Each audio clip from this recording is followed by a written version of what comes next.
you're on the air in Waterbury, Connecticut. What's up, Howard? Hey, now. Come on, let's get off that speakerphone. Everybody. I'm not on the speakerphone. Toot sweet. I'm not on the speakerphone. Oh, you just have a bad phone. You just have a horrible phone, Robin. Yes, I just have a shitty phone. That's the problem. I'm also in my bathroom because I have to work in the morning. All right, no calling from the bathroom, but go ahead. All right, I'll make sure that in the future. Listen, two things. First, you got to stop with this Eric the Midget stuff. He's just insufferable, man. I mean, he contributes nothing to the show. You're wrong. In fact, you know, Eric, there are those people out there who love Eric. They disagree with you. And as a matter of fact, Eric's up to... Have you heard about Eric, the actor, the opera? There's an opera? Yeah. I mean, you guys have been following his tweets, right? These ridiculous tweets of his. Did you hear the show yesterday? Absolutely. You can say the most inane thing to him and he'll get... There's a show on Broadway that opened up a week ago. It's called Eric the Actor's Tweets, the opera. That's how hot this kid is, and I've developed his career. I'm not bailing on him now. Here, I'll play the commercial for it. You tell me what you think, okay? Here we go. Coming to Broadway, Eric the Actor's Tweets, the opera. I do not shit myself. I do not shit myself. I've never once crapped myself when I was at the A's game.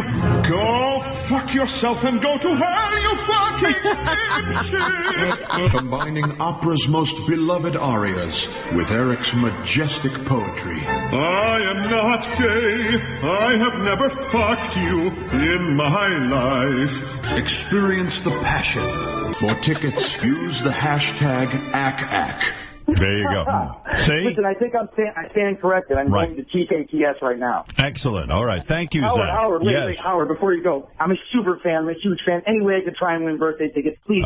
Here we go already. All right. Yes, thank you, Howard. Well, okay, here, I got a couple of games. All right? I'm down with that. All right. I'm trying to think which one you should play. Now, one of the games I have is super difficult. Well, Howard, these are rare tickets. All right. I'm going to go with the most difficult game. Listen to this game. I respect your decision. All right. Thank you, Zach. This is a very difficult game. Zach, what you're going to be called upon to do is we have trivia put together about the Howard Stern show that John Hine put together himself. It is the most difficult trivia based on the Howard Stern show. Now, listen to this. All you have to do, Zach, is pick one of us. I don't care who you pick. Whoever is your person on the show who you think could answer super hard Stern trivia. You could... Hold it, Zach. You could even pick me. You don't remember yesterday. That's right. You're a smart man. See, you are a fan. You do know. You could pick Fred. You could pick Robin. You could pick Gary, who I believe... Gary has a brilliant memory for things. Is the question about vinyl? Hold on. When I wrote both of my books, I went to Gary because he's the only one who remembered anything. He's like a black Gary box. remembers most things. But here's the thing. Can I pick Mutt? Mutt? No. Only staff members. You could pick Benji. You can't pick John, though, because he wrote the question. Yeah, right. John, you can't pick. No? No, you can't pick John. The only one who, even Benji is allowed to play, and no one ever picks Benji, ever, in the history of the show. But yet, does Benji know everything? Or everything, Robin? We might find out if I pick him. That's right, Zach. You could pick Steve Brandano, who sits back there and masturbates to my voice. Oh, wait a minute. That's right. What about Jason? Jason Kaplan, who keeps the log. And I'm not talking about the log in his pants. So you got to really think about who you're going to pick. Now, I think I've come to a good decision already. John, hold on, Zach. I'm helping you here. I'm giving you opportunity.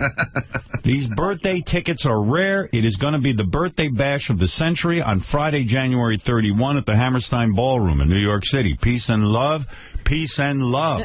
Go to howardstern.com and SiriusXM.com to enter our online sweepstakes for your chance to win. Lots of tickets being given away online, so don't feel like, oh, Zach got through. This is it. You can only get in if you're the first caller in the morning. Robin, I'm glad you said that. Now, John, When you wrote these questions, What were you thinking? Well, first, Howard, I did not write these questions. Nick Ruckert wrote these questions and Nick Ruckert himself, and ran them by me to make sure they were very, very difficult and correct, which now, they all are. How difficult was it for you to answer these questions? I did not get all of them right. Wow. Okay, these are the most difficult questions. Now, Zach, now it's time for you to speak up. Who's it going to be? Which celebrity, and I use the term very loosely, which celebrity are you going to choose? Well, boss, I think I'm going to have to go with Baba Booey Gary Delabate. All right, not Fred. No, I love Fred. I didn't know Gary was unavailable at the time when I first... If I thought it was between the big three, I would pick Fred, you know what I mean? Out of you, Robin, and Fred, I would pick Fred. But if Gary's available, he is like a black book of the show. Gary, black box. Yeah, the black book is me. All right, now look, I had the most phone numbers when I was single. All right, now, Gary, you walked in, your mouth was closed. That's very rare. You looked very serious about this. I'd like to win for this guy. You love. Thank you so much, Gary. You've been so nice to me the 2 times I met you. One of the things about Gary, I'll tell you, is he has been on like a Jeopardy, Rock and Roll Jeopardy. He performs very well under pressure, and he seems to thrive on it. He loves to be tested. Am I correct? Yes. Yes. But I did say to you the other day, as I've been getting older, the memory's a little bit off, but I think for this show, this is my wheelhouse. All right, let's say something right now. You could change. Gary just admitted something, that he is old and his memory is shot. His memory's going. That's right. I have some Swiss cheese in my head. Hold on a second. In fact, this morning he forgot to brush his teeth. Hold on a second. I know. How could you forget that? I forgot. I can find the building, Howard. All right. Now, wearing a SARS mask today? There are younger people on the show, like Jason Kaplan, whose arteries are clogged, but he does have a good memory. What about Will? Do you think Will has a good memory? Will, his memory is shot. His memory is shot. Yeah. Will is back there. He listens to the show. And he's been a fan for many, many years. Yeah. Will, I called him when he had cancer when he was a little boy. I actually made a call to him. Part of my philanthropic work. Darn, that was one of the questions. Did he waste his Make-A-Wish on that? Well, all I'm telling you is that young Will really does listen to the show. He could be better at this than Gary. So I'll give you one last opportunity. Do you want to lock in with Gary? With the shot memory. I trust Gary, even though you berate him a lot. And, all right. He's great. Well, let's see how you berate him when you lose. By the way, can I answer his question? Yeah. Will did, in fact, waste his Make-A-Wish on you. Yes. And they told him, no fucking way. He asked Make-A-Wish to meet you, and they said no. Yeah, Make-A-Wish does not allow me to meet with children. He called us on his own. Can you imagine, what am I going to do to these kids? I'm wonderful with kids. Why is it that, these people who allegedly want to do good always turn on you? Yeah. Make-A-Wish said to these kids, we'd rather you die unfulfilled. Fuck no is what they said. Fuck no. We'd rather you die unfulfilled than meet Howard Stern. I mean, can you imagine my life? You're the only thing worse than child leukemia. Yeah, I mean, imagine a great a book title would be Make-A-Wish Banned Me. Banned by Make-A-Wish. All right. By the way, Will did win the IQ test, which is an important factor when choosing a staff member. But okay, you've gone with Gary. Fred, lock him in on Gary. I like Gary. Here is the lock-in noise. That means you cannot change now. Gary's his horse. Gary's his horse. Here comes the, yes, Gary, you're the horse in this one. All right, okay. Come on, Gary. What if I know the answer to the question? If you know the answer, it doesn't count. Gary has to know it. So even if he knows the answer, he can't help Gary. Right.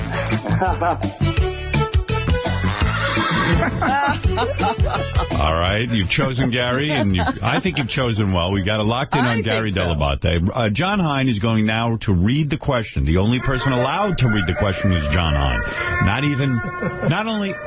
No one on the staff has seen these questions except for John and Nick. Okay, here we go. You mentioned book titles, Howard, just Go ahead. before. Yes. What is the title of the unusual book that Howard once found in Fred Norris's bag? Oh. I'm going to fill in, Gary, while you're thinking, because I see you thinking. Even Fred is shaking his head. Yeah. I remember it now, I think. Do you? Yeah, I think you should have chosen me, because the funny thing is, I'm not sure. No, I know. But let me help a little. If you go back to that moment in history, I don't know what year it was many years ago. But we were in the early days of K-Rock. Remember, we were sitting there, I was doing the show, and Fred left the room to go to the bathroom or something. Right. And I rifled through his bag. Yes, we had a big debate about whether you should. And I just did it. And we felt like thieves in the night. And I know even bringing this up must feel like a betrayal to Fred. I mean, it gets him angry all over again. So upset, yeah. It was a really dicky thing to do. Here we go. You know, it's many years ago. Is it like reading a child's diary? I mean, my goodness. All right, but anyway, you never go into somebody's bag. You don't look through it. I know that now. Now? It wasn't, now you know it? Now I know it. It was a paper bag. Yes, it was a paper bag. It was plastic. It was plastic. Okay, it wasn't like a satchel or something. Yeah, my defense. Who keeps a book in a brown bag? Oh, but he keeps all his stuff in a fucking Everything plastic was bag. in that bag. Right. He carried a plastic bag. But all right. It was before the MERS was invented. Fred, what do you carry your stuff in now? Can you show us? No, basically, it's just the canvas bag. Can I A see canvas it? bag. Can we see it? Yeah. He's upgraded. Oh, that's it. That's it. Oh, you went to Jackie's. I went to a sort of. Jackie bag. Yeah. Because it's pretty easy. I can take shit, put shit in, dump shit out. Would you ever invest in a briefcase like mine? I have, and it just doesn't work for me. All right. Do you mind if we rifle? Can we see what's in your bag now? Sure. Oh. Oh, he's so loose with this I bag have now. 2 One Direction CDs, which were sent to me by the people from CBS. Why do you carry those? I just got them this morning. And what Why would they send you One Direction Because CDs? the man at CBS knows, Your Lee, daughter. knows that my daughter is a huge fan. Okay, go ahead. What else? Here's my hat. Your hat. My hat. Here's a notepad with various things written on it. Stuff notes work? like David Letterman, Louis C.K. Well, I'm not going to say anymore. All right. My sunglasses. Is the book in there? A couple of bars. I have a Guitar Player magazine. What's a couple of bars? Like power bars? Cliff. Cliff bar. That's my breakfast. That's, semi-lunch. by the way, a Cliff bar, you're using that as a meal substitute, but not as an addition to a meal. That is my meal substitute. Good. I used to make... That's my meal. Good, because I used to make that mistake. No, that's not a snack. And I'm saying this with peace and love. Peace and love. I'm warning you. Do not eat those Cliff bars in addition to a meal. You will gain weight. If you're using it as a meal substitute, and I say this with peace and love, that's okay. That's all I'm saying. All right, Fred, thank you for the tour of your bag. Is that the end of your bag? I've got a Rolling Stone, an automotive magazine. Good Lord, that bag must be 50 In case you're wondering, pounds. the Ferrari F12 versus the Mercedes-Benz SLS AMG Black Series, plus 8 more Ultimate Automotive Fantasies. Wow. Would you say your bag is like Felix the Cat because you've pulled that's a tiny It's like bag. Santa's bag. He keeps having presents. It's and bottomless. I typily have my iPad in there. Is it in there now? No, Why? that's actually on the counter. Of your house? Right here. Oh. No, he's using it. I use it during the show. He was Googling the answer to the question. But you bring that iPad with you Everywhere. in the bag. Everywhere, yes. Yeah. Wow. I'm trying to think. The book that was in the bag. Why the magazines in the bag, Fred? Because if you've got your iPad, there's plenty of reading in there. Where are you going and reading? I mean, don't you go home after the show? Not necessarily. Sometimes Where do you go? I will go to a diner and have breakfast. After the show? After the show. You mean lunch? Then Lunch. you don't have your Right. Cliff Bar for lunch. No, I have... You go to the diner by yourself? By myself. And you read? And what I'll do before the meal comes, I'll be on my iPad. Go ahead. And when the meal comes, then I read my magazine. Why? Because you don't want to get grease on your I don't iPad? like to get grease on the iPad. Is that the reason? That's the reason. Wow. Wow, who knew? You go to a diner by yourself, what do you order at the diner? Could be eggs, could be a sandwich, could be like a grilled chicken breast on a roll. Wow. You know, stuff and like then that. what? Then home?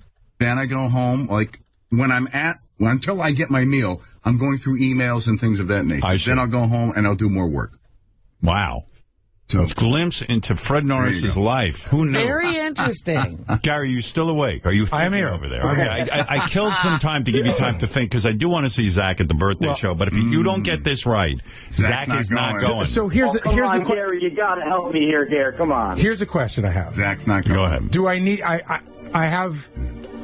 Does the title have to be exact? Yeah. I'll give you a little wiggle room, but very little. Okay, so I'm going to tell you, and Fred, I apologize if I'm wrong on this. If a the or an and is wrong, okay. I didn't write the book, Gary. No, I know, but okay, I'm going to give you my thought process. Go ahead. It's one of two things. It's either how to deal with, oh God, I don't even want to say this. You can say it because I remember. It's either like how to deal with parents who are alcoholics or children of alcoholics. Something like, I think that's what it's a vague recollection. All right, keep thinking and give us your... Yeah, put the words together. I'm going to go with the first one. Right, now say it very slowly. I will write it down because this is for birthday tickets. Go ahead. Very important, Gary. Very important. Go ahead. How to deal with parents who are alcoholics, I think is what How to deal with parents... Go ahead. Who are alcoholics. Who are alcoholics? But I could be wrong. Maybe that's just my crazy memory. It was something about his family. There was something going on in the family. It was a sort of a self-help how-to book. And I could even have the wrong... Which triggered a reaction from Fred that was very... And if I'm right... I win. Ring the bell. But wait, whoa. We didn't get to anything yet, Zach. Can I say one more thing? Yeah. If I'm right, I'm surprised Fred didn't kill us. Right, exactly. Fred did kill us. We're not really alive. We're not really I actually was I was more mature than the rest of you. You are more mature. You're like that guy on Call of Duty, the British guy. You know, that's not saying much, Fred. That's true. That's like being, the first in the retarded Olympics. Actually, the book was called To Serve Man. It was a cookbook. No, you don't get it. All right. Now let me, Zach, here we go. How to deal with parents who are alcoholics. Now that that's locked in, let's discuss. I'm going to say I think Gary's completely correct when it comes to the alcoholic theme. It was something along the lines of parents and children and this and that. I don't remember the title being that long. It was like 3 words, and I know the word alcoholics was in it. 4 words. Yeah, but if it's close enough, I might accept it. I will turn to the judge. You are the judge? Well, yes, actually. Maybe it's. Can I just? You are locked in. Okay, I'm locked in. Yeah. Okay, don't worry. Howard, you are such a nice and attractive and intelligent judge. You're America's judge. That's right. Kiss ass. All right, here we go. All right, Zach. John is now going to read the title of the book that I discovered when I took a voyage that no man has ever taken before into Fred's bag. Go ahead, John. The title is 4 words, Howard. That's right. It is Coping with Alcoholic Parents. That's not correct. Yeah, it is. Oh, that's correct. Come on. Fred is saying it's not correct. That's not even correct. What do you mean? You're saying that John is incorrect? Yes, that's what he's saying. How can that be? The answer is not correct. What is the answer? The correct answer, because when you guys started talking about it, I actually had to go online and look it up, and I know the cover. It's called Adult Children of Alcoholics. So you're saying even John is wrong? John's answer is incorrect. Is wrong. Well, so can I have the tickets? If you're going by strict title, if you're just going by genre, then don't you love that we have a contest and we don't even have the right answer. We don't even know the answer. It's not the right. I'm telling you, as God is my witness, I'm telling you that answer is incorrect. I have a theory on this. I have a theory on this. Yes. My theory is that you glanced at the book. Right. Said it on the air. And you paraphrased it, and that's what you said on the air is what we have. This is the title that was said on the air. Right. Let me give a ruling here. John, what did Gary say? I forget. I have it all written down. But Gary's right. First of all, my ruling is this. John Hine and Nick Ruckert are not allowed at the birthday show. For getting the wrong answer. That's number 1. Number 2, you're absolutely right. That is probably what I quickly read on the air. I was so nervous going into Fred's bag because no man had ever ventured in there before. So then you have to write the question as what was said on the air. Now, because there's so much confusion around this question, Zach is in luck. Gary got it completely wrong. Well, he did have the theme. Zach, yes and no. I'm going to give you the opportunity for a second question because you're hanging there. It doesn't have to be with me, right? Not at all, because I find confusion in this. As a judge, I am ruling an incomplete answer and an incomplete question and an incomplete contest and a fucking idiotic show. As a member of the Supreme Court of all of that. That's right. I agree with your rule. Thank you, Rob. I agree with the ruling of the lower court. I have ruled, Zach. All right, good. That was good practice. By the way, Zach. Can I just say something about that question? Yeah. Even Fred had to go to the internet to find out the title. That is correct. What did you look up, Fred? No, you know what? I basically typed in somehow I miraculously remember what it was. Oh. I typed in a subject, and up came the book. I see. Which you can get at Barnes & Noble, by the way, for $10. And by the way, just in case anyone is confused, Gary's answer was how to deal with parents who are alcoholics. The answer that John Hine gave was coping with alcoholic parents. And Fred... The actual book title is... Adult Children of Alcoholics. How's It's like a 10-year game of telephone. Fred, was the book? Do you recommend this book? Did it help you? I would not highly recommend this book, no. Oh, after all that publicity. After all that publicity. What about I'm sure Janet Whitetits, or whatever her name is. Whitetits. That was the best part of the book. Janet Whitetits. Where is she now? You know where she is? She's probably killing herself, or hopefully married and changed her last name. Well, I think she has a PhD, so she can't be that stupid. Her name is White Tits? Whitetits. Woititz. White Tits. By the way, Richard I think she had her own book, how to not be goofed on in school when you have a name of Woititz. Richard and Sal, that is a good name to get on Tradio. White Tits. White Tits. This is Ethel Woititz. Wow. So we've learned that you didn't even like the book. Nah, it wasn't a great book. What do you mean? It didn't help you in any way? It wasn't very insightful. I see. All right. There were no insights. Maybe I wasn't ready for it. All right. Well, Time to reread. Yes. No, actually, I don't know where it is. Poor Miss White. I'm not buying a new copy. Poor Miss Whitetits getting hit in the drive-by. As Fred says he hates the book after all that. All right. Thumbs down. Robin, Oh, what a dramatic first question. Robin, why can't you marry somebody with the name Tits? What do you think I'm holding out for? I know. Well, smart woman. All right. Now, Zach, you got saved by the bell because, you know, Gary was wrong on both counts, but... What if the second question is this confusing? Well, then the contest is null and void. I'm going to go to a third... I'm going to go to a whole separate contest. Oh, my God. Can we go to the Beetlejuice song contest? Can I do the Beetlejuice thing? I mean... Too late. Is it too late for him to switch to the we're in Beetlejuice this. song? We're in this. All right, we're deep into I'm it. joking. We're in this. Zach, pick a celebrity, and I use the term loosely again. I'm going to go with Gary again. Gary, Wow. I love you. You did I'm trying for you, man. Very close last time. Very close. Trying for you. He does take it seriously. His lips are closed, which is the only time I see him with his lips closed are when he is in a contest mode. Yes. Yeah. He pulls the lips over the teeth. Normally, it's too hard to pull those lips down over the teeth. It's like drawing a curtain. Right. A curtain that's 3 inches too short. I'm used to seeing white around that big brown mustache. Whatever that is. All right. Here we go. Up. The lips just opened up. All right, he's ready. He's about to talk. Move on, Mr. Handsome. The answer's about to pop out. At least I can close my mouth. All right. Here we go. Gary, good luck. Zach, Good best luck. of luck. You've chosen Gary. Lock in Gary, Fred, if you will. Here we go. Love that noise, the lock-in noise. All right, John, the reading of the question will now occur. According to the book Private Parts, Go ahead. who is considered to be the very first member of the Whack Pack? Oh, my God. Yikes. I wrote the fucking thing. I don't even know the answer to that. Stripes. According to the book Private Parts, who is considered to be the very first Whack Pack? Now, it's good you chose Gary because I'm thinking... This would be his area. This is my area. This is his area. Gary, please, I'm begging you, man. Even I read the book. And Let him for think. 20 years, I don't know. Zach, let him think.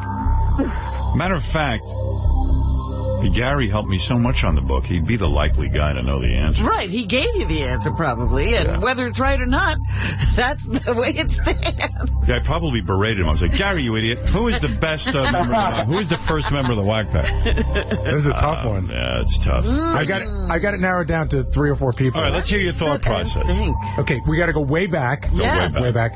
In the Wayback So Machine. I'm gonna if I'm going with my gut Is answer. it Janet Whitetits?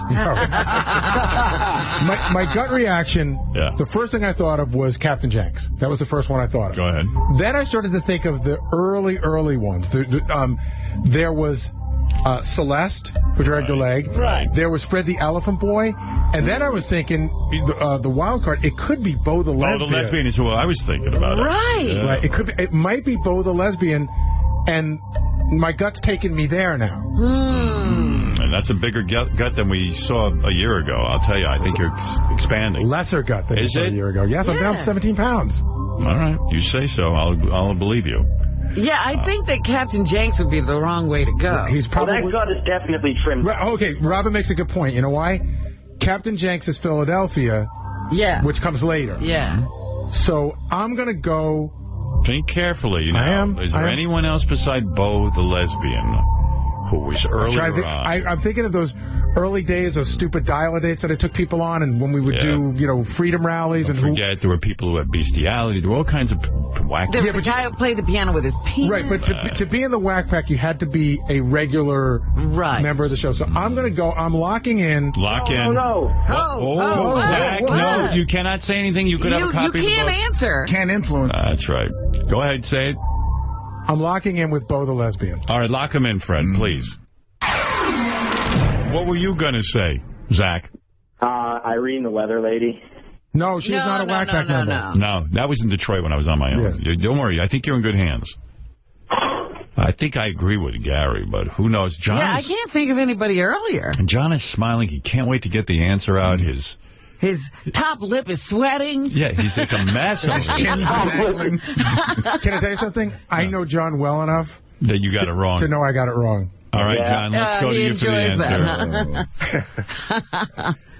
Now, according to the book Private Parts, Go I'm going ahead. to qualify this so there's no confusion. Which none of us apparently have read in many, In many a long years. time. The caller is correct. The answer is Irene, the leather weather lady. Wow. Did I say Come on, that? give me one more. So I'm sorry, Gary, you were incorrect. The caller was correct. That was before my time. Howard, give me one more question. Come on. You know what? I don't know. This is bad. What do you mean it's bad? Because you couldn't even... I told you, I don't remember that book. But if it wasn't her... I'm trying to forget that book. Who was, if going past that? Because according to Wikipedia, it would be Fred the Elephant Boy. That what may does Wikipedia know? Which is why I said... Because they had Irene the leather weather lady as number one, and then the second one was Fred. Uh-huh. So that's what I said. Irene the leather weather lady. No, you didn't. No, I'm saying Wikipedia's right. Irene the leather weather No, lady. you mean in the book. In the book. I'm talking about right now, what you said. Right now. Oh. Look, I don't know what anyone's saying. I'm sick of this fucking game. This is a horrible game. You all said Bo the lesbian. The Right. caller said Irene the leather weather lady. But he's not playing. Right. Because the he caller probably was looked it correct. up in the book. Therefore, Yeah, he Gary, went on the line. you are incorrect, and he does not get the tickets That's unless right. you decide to go another round. Why would we?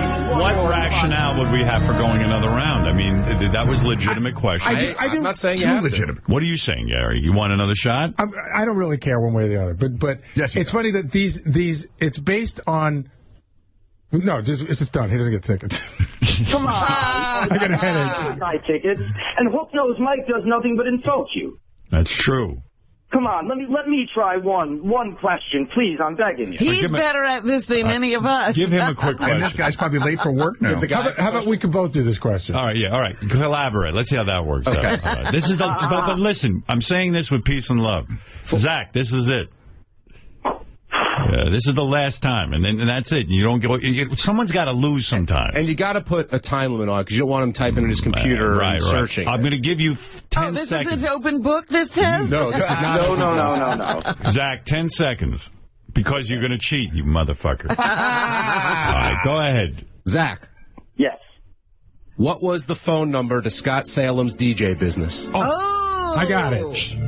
You want to give it to Gary real quick? I give it to Gary because I can't remember. All right, Gary, blurt it out. 718 bag 5040. Lock that in, 718-BAG That is 5040. it. That's it. Is he right? He is correct. Yes! Hey! Gary, you came through for Zach. Thank God. I knew that one right away. I hate this fucking game. Howard, Never can bring... you believe the man with the most beautiful penis is going to be at your birthday show? You have the Is most... that you? I won the contest last year. Oh, Robin. The way you want it. Robin, the guy you've been thinking about. The guy who got you through your whole cancer surgery. This is what I used to picture when I'd get depressed. Yeah, Zach with the gorgeous penis is going to be there for Robin. That's so great. And for, of course, Fred, who secretly loves it. Well, you too, Fred. Wow, what a show. What a horrible start to the morning. A flawed contest. But a happy winner. John and Nick were fired. Oh. Full I've never been this happy in my life. I'm so fucking excited. Well, let me tell you something, Zach. We are going to have a birthday show. Jimmy Kimmel, of course, is hosting. We're going to have it in a big theater on a Friday night. We have many musical guests coming. We have David Letterman. I'm like in tears. I'm like Marianne from Brooklyn right now. Oh, my God. Zach, you did it, and we'll see you on January 31st at the Hammerstein Ballroom in New York City. Quick, put me on hold before my phone dies. Let me get my information. All right, really quickly. All right, here we go.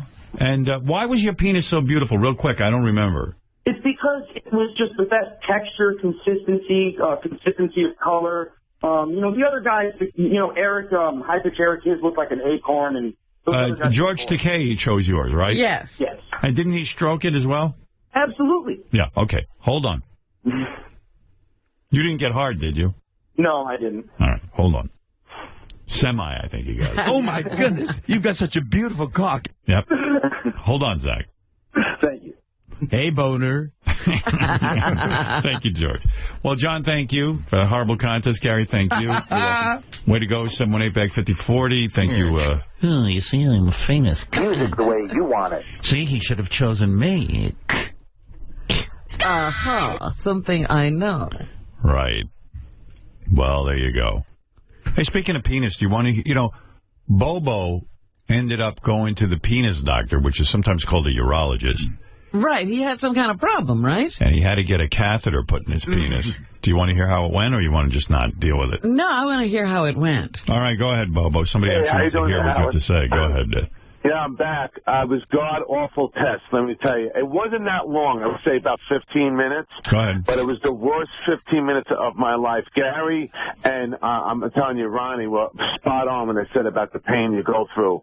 It's almost as if they put you on this table and they put that Novocaine on it. Where do they put it up? Where do they put the Novocaine? Do they shoot a needle into your penis? No needle. What they do is they rub it on with on the tip of your dick. Oh, that already hurts. Yeah, it's almost like this stuff when you're in the dentist. They rub it on you before they give that shot. Yeah. And think about it, like just the tip of your dick. So what? I mean, then it's going to go. And it doesn't really numb the place they're going. Yeah. No. I was waiting for the needle to come to follow it. This is barbaric. Yeah, that's what it was. And so they sit you on the table. I mean, they lay you on the table. So you're laying there and you're waiting about 10 minutes. He says, I'll be back in. He comes back in. He's all ready. You have a small dick, Bobo? No. You got a big dick. Figures. Well, not big, but, it's decent. But does it get smaller as you're sitting there waiting, thinking of what's going to happen to you? How big is your cock, honestly? Because I would be humiliated laying there. I would say around 7. Good 7. Wow. And flaccid, are you over 3 or 4 inches? About that. Wow. Boy, I'm so envious of that. It's flaccid that I'm upset about. But are you exposed, Bobo, or are you covered? Wait, I got to just soak that. Yeah, right. Let me just soak in that Bobo lays there with a 3 or 4 inch cock, and I have like 0 cock, and it's like so embarrassing. There's nothing laying there when you. No, and if I'm laying on my back, it's even smaller, and it's just like it's like a vagina. At least there's not that much tubing that has to go through my cock. I have to catheterize Howard's clit. Oh my God! Oh, please leave my clit alone. All right, Bobo, go ahead. So So anyway, I'm laying there, right, and I see all this tubing, and it's almost as if he was doing a roto-rooter on me. I mean, I'd never seen so much tubing. So now he's putting this tubing into the penis. I almost passed out. Oh, my God. Do you scream during it? I couldn't. My wife was in the room, so I was kind of embarrassed. You let your wife be in there? Wow, I never. Well, she wanted to see this whole thing go down. So anyway, I was grabbing the table, and I was, oh man, you want to be macho over this whole thing. So when he put it all the way in, my eyes just filled up with water. It's not so much pain it was in. I was holding it in. He goes, come on, there's a little bit longer, and now he's in there. Now he's looking around, and now it feels almost as if you put knives inside my penis. Oh, my God. And they're twisting the knives around. He's probing. He's looking around now. So this, like I said, what maybe was like 10, 15 minutes seemed like eternity. Bobo, is there a camera on the end of this, Bobo? Yes, there's a camera. He's looking in there. Camera and a whole film crew. Why can't they knock a human being out? For I don't know. They should. Because I told him, I said, isn't this like the colonoscopy? Same thing. It's right. invasive. You're going in. No, and you're saying, isn't this like when they do the... Colonoscopy. Colonoscopy, not colostomy. Yes. It's colonoscopy. In other words, I get knocked out for that. I don't know what they're doing. It would be horrible to be awake. And they don't need Bobo's help during this test. He could be asleep. Yeah. What is the medical reason they keep you awake for this horrible experience? I don't know. I don't get it. I really don't get it. Like I said, that Novocaine does really little of nothing. You should get your dick rubbed. Who rubs your dick, a guy or a woman?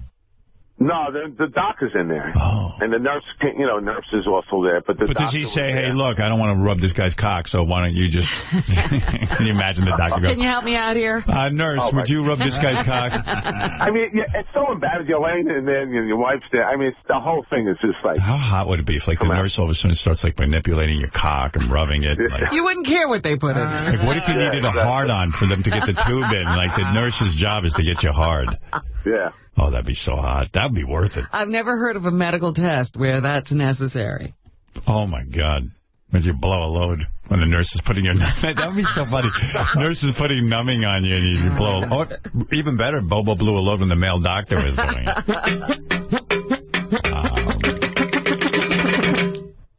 So anyway, you're just laying there, and like I said, this pain doesn't seem to go away. And you know there's nothing wrong with him anyway. Right. And all you can think about is, what Ronnie says when his friend started pulling it out, and he pulled the inside of my fucking, the penis out. No. That's all I'm thinking that's going to happen. But I just heard a little bit coming out, and that was it. It was over. But now, when do you get the results? Have you gotten the results? Well, he told me there. He says, congratulations, there's no cancer. I said, oh, man. That alone was gratifying when I heard that. Well, let me ask you something. Yeah. This thing is in there for 15 minutes.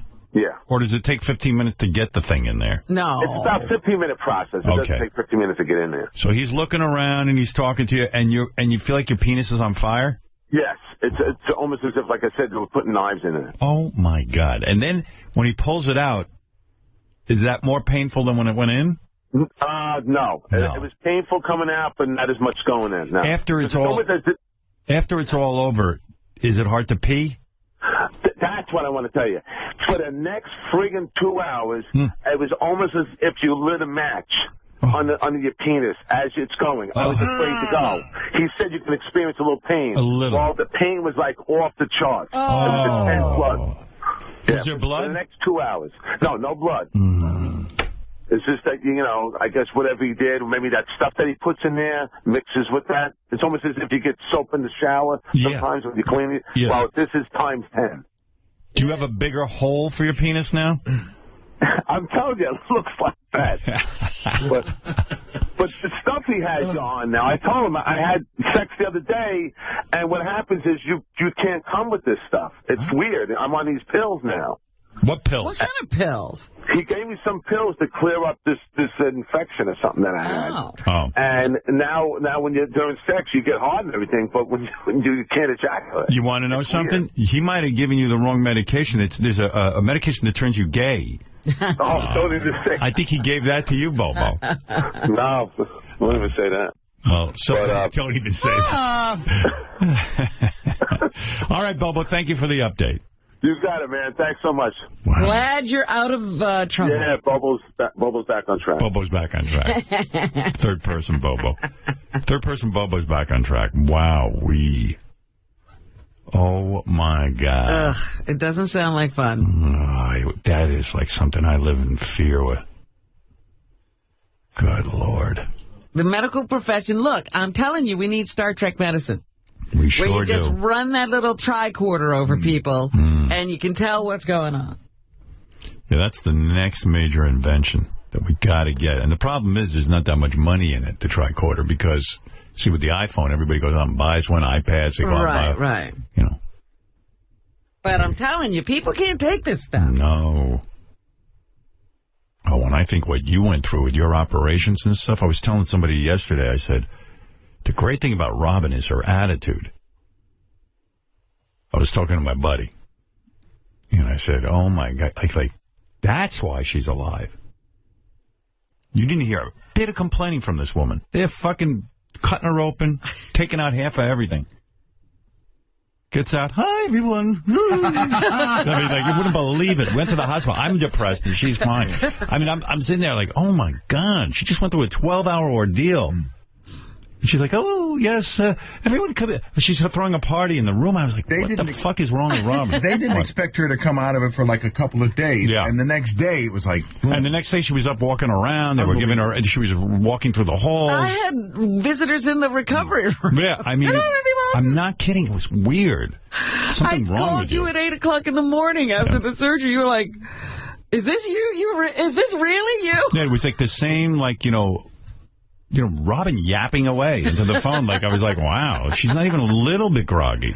Oh, my goodness. It was crazy. And, in fact, I feel Robin should lecture. Forget the books and education. You should be a lecturer to cancer. And people who, you know what? I was thinking about you. You should be giving a lecture. Yes. To people who are in fear. Not even just about cancer. Fear of anything. Yeah, because your uplifting story would motivate people. Like, I'm like, why should I be afraid of anything based on what she just went through and her attitude?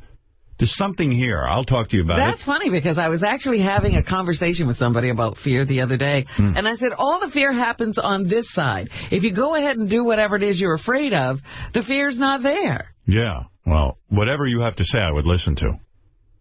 Because even when I was being interviewed by the doctors, they kept saying there must have been a moment. I was like, who had time for a moment? Yeah, I mean, you're odd. There was no time for any moment. Do you fear anything? No, it was you didn't even really fear death. I mean, you were kind of like, well, if I die, I die. Yeah, it was really kind of amazing the morning of the surgery because I think back and I was like, I didn't think anything. No, I know. It was really odd. The whole thing. You know, come think of it, don't you lecture anyone. Good for you, Robin. An inspiration, of course. Matt, go ahead. You're on the air. Peace and love. Peace and love. Right, Matt. Right. Such an important message. And when Ringo says it, he says it with such anger. It's great. I know. It's like there's no peace or love in his delivery. Peace and love. Peace and love. I'm telling you, there will be no more pictures signed. I'm saying it with peace and love, peace and love. They will be tossed. They will be tossed. Peace and love. Yeah. Keep your shit. Matt, what can we do for you? It's more about what you did for me. I love my signed North Shore Animal League calendar. It's in a protective folder with your most recent Rolling Stone cover, which I would love to get that signed someday, but this calendar is a great addition, too.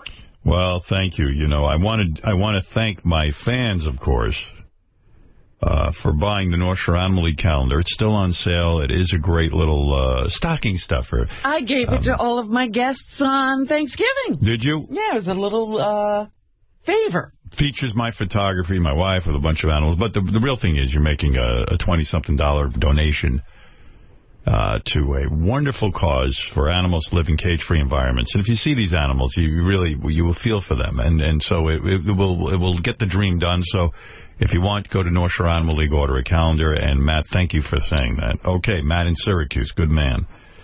Peace and love. All right, I probably should break so I stay on target here. Yeah, they can't get that thing built fast enough. I have a cat for them. Oh, yeah? What do you mean? I'm only teasing, but Leroy, he's giving cats a bad name. Well, Leroy's my favorite cat of yours. But he gets overly excited with kids, and, so you know, they always wind up crying. Well, first of all, kids are monsters. They take these animals, they don't know how to handle them, and they pounce on them. I know. Because he looks so sweet and cute, but it always turns out badly. Well, you know the answer. Don't have any kids over your house. He lives there. They don't. I mean it. I just, you know, I'm trying to spread goodwill toward cats, and Leroy's not helping. Well, come on. Keep Leroy and send those kids to a shelter. All right. By the way, when I come back, you have something to look forward to. I'm going to play you Whack Packer Clip of the Week, everyone's favorite feature. But first, these words. CBS TV, Boise, Idaho, with a birthday shout-out. And shock jock and gross person Howard Stern turns 58 today. He's best known for his radio show, which is infamous for being controversial. Let me just say this on the gross person thing. Yeah. Howard Stern is a good family man at home, and then he does a show that's controversial. You have to separate real life from the show. I do. And I don't like his show. I know people that don't do that. And I don't like his show. The Howard Stern Show. You need me, JD? You all right, bro? JD was having a hard time talking yesterday. I was listening to him on the wrap-up show. Hey, Gary, where's that song somebody wrote about JD and his... you know that song about JD? Oh, Robin, I have a problem. That's not funny. Go ahead. What is that song about JD when he's so inarticulate? Do you know where it is offhand? My guess is it's on Gary page 1 in the third column, one of the two bottom songs. Let's see if you're right. You're on a roll today. Gary page 1. So many songs. Column 3. Yeah. Wow, there it is. You're absolutely right. What are you on today? Producer pills? Superman over there. He's taking some kind of performance-enhancing drug. Right. He is. You're going to have him investigated. JD, the mush-mouth producer, works for the Howard Stern Show. What the fuck is he saying? No one really seems to know. Then one morning, JD ran into the studio to say, just like, yes, fine. No, yeah. Then all his co-workers mocked him. They picked on poor JD. JD, the mush-mouth producer, get back there and watch TV. Brilliance of Little Mikey. What a man. What a song.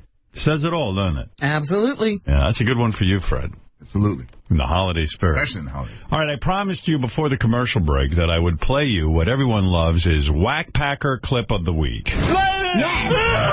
It's the Whack Packer Clip of the Week. And this one won hands down. We have a vote. It's a very, very involved vote. Many people vote. And this really is Whack Packer Clip of the Week. It's Underdog Lady. She's on the phone with Shuli. Shuli speaks with her regularly. And Underdog Lady a couple of years ago, she won't speak to me. We all know that. She won't come on the air. Considers me Satan, doesn't trust me, knows I'll trick her or something. It's probably best we don't speak. I don't want to upset her. But Shuli and Underdog Lady have had a long-time phone relationship. She's very into speaking to Shuli, and they talk about everything. And I guess... She likes Shuli, huh? And a couple of years ago, Underdog Lady got very ill, was hospitalized. Yeah. She claims she got her cat bit her, and that's what led to all her problems. Put her right in the hospital for a long time. I'm not sure I understand that, medically. I think maybe do you understand that? I don't. Well, I understand if you're not in great shape and you get a scratch and it becomes infected, you get into big trouble, but it's hard to happen.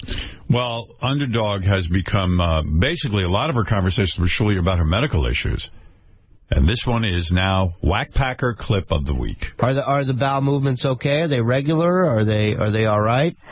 Well, they happen five or six times a day. And what's so distressing about them is that the stools are not firm and strong. Sometimes they're all oozy and watery. Oh dear. It's also embarrassing that this whole thing started because a cat bit me. I still love cats.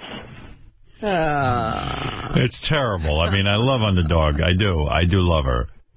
I'm sorry to see her But this is suffering. an ongoing problem as a result of a cat scratch or a bite? Well, I don't know. I don't know what that is, but the graphic description of the bowel movements is the best. Could never play that on terrestrial radio. It's so great to be on satellite so we can hear every single word of that. The stools are not firm. Oozing.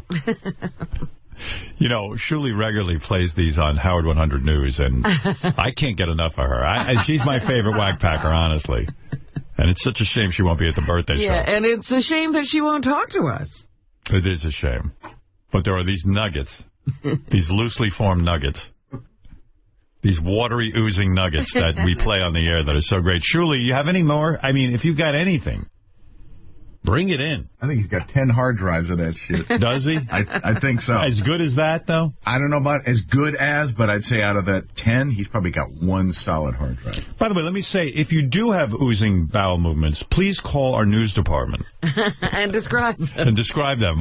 This is the kind of news we cover. So please, I'm saying this with peace and love. Give us your information on your bowel movements. All right, let me get back to the action. You know, there are a lot of songs. You heard the JD song. A lot of guys sending in songs about Sal being a turtle. He's a turtle, he's a turtle. He's a turtle. I'm a turtle. I'm a turtle.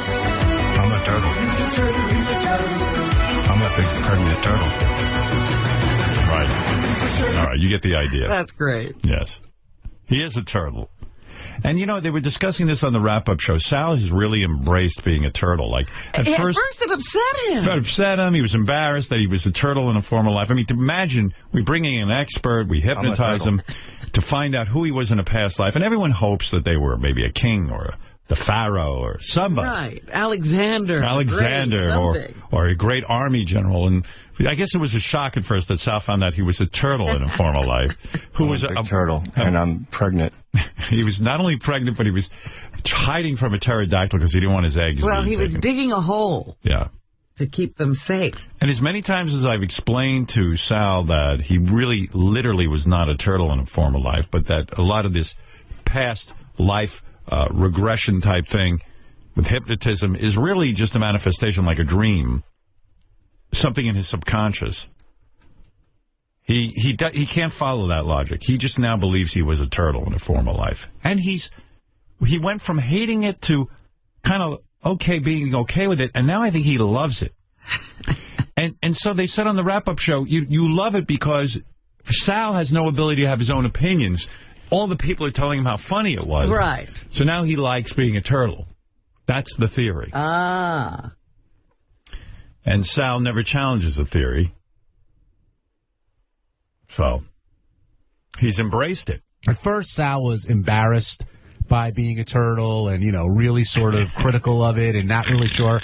Now, he's on the other side of it completely. At the birthday show, can Sal come out in a giant turtle costume and just wear it the whole show? Embraces it. It's proud of it. Part of, his icon, I think, on Twitter now has a turtle in it. Why do you think that is, John? I think he's talked himself into loving it.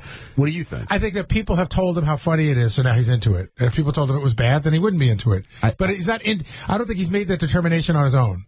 What determination do you think he makes on his own? I don't know. but here's a big thing. I remember, sometimes we get people to sign stuff, like group photos or something like that. And Sal, I don't know, a year or two ago, started signing at 143. I thought that was really weird. He loves the joke. Can you believe that? Yeah, he embraced 143. Yeah. Why not a turtle? Sal's out sick today. What could he be sick with? Oh, jeez. Yeah. What's wrong with him? It's funny. I saw him yesterday. I didn't know he was sick, but I guess he must have been sick. So he sent me a note last night, and it says, "Good evening. Based on my present condition, I will be out sick tomorrow." That's the greatest. Well, someone told me he's shell cracked. Oh. He has shell disease. He has itchy shell. Based on my present condition, I will be out tomorrow. He's shedding. He's got to get a new shell. No. Sal, what is his condition? He's too never explained the condition? He's too sick to make phony phone calls back in the room with Richard. He's not sick. He's probably just taking a personal day, and he doesn't want to. No, Richard said he was pretty sick yesterday. What was wrong with him? What are his symptoms? I got to ask Richard. Ask his wife, Richard. Yeah. Sal's my best friend. Yeah, we're here beating up his husband. Let him defend him. Hello, darling. Hi, honey. How you doing back there on your own? I'm lonely. It's probably nice, actually. No, I miss him. I do miss him. Yeah, what's wrong with him? You know, and I hate to make you scared, but something's going around the whole office. Really? Yeah. What, like cold? Yeah. No. And he was sneezing like crazy and just snotting. And, yeah. All right. His voice sounded bad. All right. Thank you. Thank you. You're pretty gross, too. I'm not sick, though, at least. Yeah, of course just sick not. in the head. You drink so much. You know, I read a study that said married couples who drink excessively have better marriages than people who don't. Well, they have something in common. Yeah, like they have so much fun drinking. Yeah, It's their it keeps them together. Yeah. Isn't that if weird? one of the parties stops drinking, oftentimes those relationships break up. Right. So don't stop drinking is the message, Richard. We went to wine country together for Thanksgiving and had the time of our lives. There you go. The romance is hot and heavy. They made the place for you. Get over here. I can just picture what goes on. Get over here, you sexy thing. Yeah, come on. I want to show you my cock. Have you ever seen the Days of Wine and Roses? Yeah. That's what it's like. Thank you, Richard. Thank you. Okay. Yeah, I'm happy. Got a big grin on my face because I'm destroying my liver. Let's go to Eric. Eric, good morning. Good morning, Howard. Morning. Hey, question for you. Yes. Let me just get out of the gym here. Sorry about that. Question for you. While making love to your beautiful wife, who's more vocal in bed? Oh, she is. Really? I don't make noise. It's not masculine to You make don't noise. make any noise at all. No, zero. Not even a little murmur. No, it's weird too. I think she would like that, but like, I mean, sometimes that like when I'm doing my thing, I'll go like You grunt or something. Yeah, like but that's creepy. She makes way more noise than I do. Would I no direction from you to her? No. I've learned not to. I hardly speak. Sometimes I used to like to talk dirty when I made love to my wife, and she didn't like it. She found it creepy. So so now she just goes shh. So whatever she likes, I'll do. But I don't talk. I just keep quiet. And I thank my lucky stars someone's in bed with me. Now, when she talks, is it over for you? Do you come right away? What do you mean? If she talks? Well, I mean, she says, like, my girl, when she opens her mouth and talks, says anything, I'm like, oh, shit. You mean something sexy? Yeah. Well, we're not into a lot of that. It's just, we just fuck. Really? Yeah, right. But I mean, it's good. It's great. I'm very sexually satisfied, and when it all goes down, everything's cool. Nothing weird, nothing kinky, and it's the way I like it, and she likes it, and I just don't make noise. And my theory is, I masturbated so much as a kid that you had to masturbate quietly. I don't want my mother to go, is Howard masturbating? What? Is Howard masturbating? I hear a lot of ruckus. Ruckus? Let me go take a look and see. Show me what's going on in the Howard? What are you doing? My father has this weird accent. I think, my dad was raised by Eastern Europeans who didn't speak any English, and I think it's like this weird hybrid of what he learned in school, but also he was trying to get rid of his parents' accent, but he has a little of it, and so he tries to over-enunciate. So he's like, I want to say that the way that the president is conducting himself, it's like he's trying to have like announcer voice. He's overcompensating. Yeah. So that's where he gets that whole. Howard, now let me talk to you about President Kennedy. Play that clip of my dad in the recording studio interrogating me, because you could see he's trying to like have his announcer voice. Please don't hang up on me. I have more questions. Let me ask you another question. Now, Howard, I don't want any foolish answers from you, otherwise don't answer. Don't answer. President Kennedy now is going around the country asking the people to vote for Democrats. He wants more Democrats in the House of Representatives and the United States Senate. Do you think that the president is doing a wise thing in going around the country asking the voters to support him by electing Democrats? First, we will hear from Howard. Uh-oh. Yes, I do, because if we didn't, let's say, have Democrats, there'd be presidents vice presidents, and where would the Democrats come in? What you missed here, the point that I was trying to make is the reason that the President of the United States is asking for more Democrats is that so that they will support his program in Congress by voting for the issues that he's interested in. That is my dad's a barrel of laughs, isn't it? It sounds like a lot of fun. It's weird. My dad, that's our relationship. We don't talk about anything personal or anything. It's always about what's in the newspaper. Yeah, I don't think your father's very conversant on emotional... No. But he'll talk about... He likes to talk about, like... But I'm like 5 there, and he's like, you know, what do you think of President Kennedy's attempt to get Congress to... I mean, who talks to a 5-year-old about that shit? Right. Are you aware that there's a midterm election coming up? And who gets annoyed with the kid when he doesn't know the answer? What you missed. What you missed is there's a midterm election coming up where the Republicans and Democrats are vying for 3 or 4 seats that could tip the balance of Congress. I'm like, hey, I'm a kid. Can we have some fun? I'm with you. Like, ask a kid, like, who is your favorite friend? What is your favorite thing to do? Not real interested in what I was up to. Back to sex with you and Beth? What? What? Back to sex with you and Beth. One more question about you and Beth. About my father. How'd your father get into the bedroom? I know. How did that? Move over. He snuck in. Go ahead. So do you try to hold out for her and come together? Of course I do. Okay. Last question. I know you just gave tickets away, but I've been calling since 1996. Yeah, Who do I have to blow? Who do I have to blow Go ahead. to get tickets? Fred. All right. Literally. Please, Howard. Let me play. Eric, I can't. I promised that I would give away 1 pair a day, and I would be breaking the rules. Eric, come on. That's not fair to everyone else. Howard, I never asked for anything. 100 years I know. calling the show. Eric, there's so many people. Please, and if anyone wants tickets to the birthday bash, there's so many we're giving away at howardstern.com and SiriusXM.com. Just enter our online sweepstakes for your chance to win. I've entered. All right, so Eric, give it a chance. Let the process begin. It's like Obamacare. Just give them some time. They'll work it out in about 10 years. Pick up my call tomorrow, Howard. All right, Eric. I will try. Again tomorrow. Put me on hold. I want to listen to the show. All right. A lot of people like to be on hold. You know, I'm trying to be fair. I'm not being a dick. Right? We got to take a break. There are rules. There are rules. Come on, let's be fair to everyone. We're going to take a break, and we'll be back right after these words. Listen to this. Gary Shandling, interviewed about Iron Man 2. Oh, you know, I owe you because I got the job from this. I owe you $130 million. Remind me.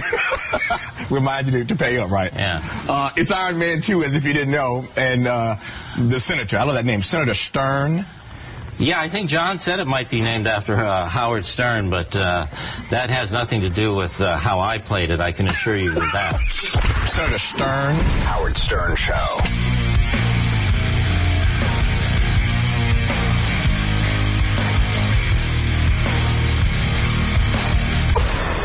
Hi, it's Larry King, and you're listening to The Howard Stern Show.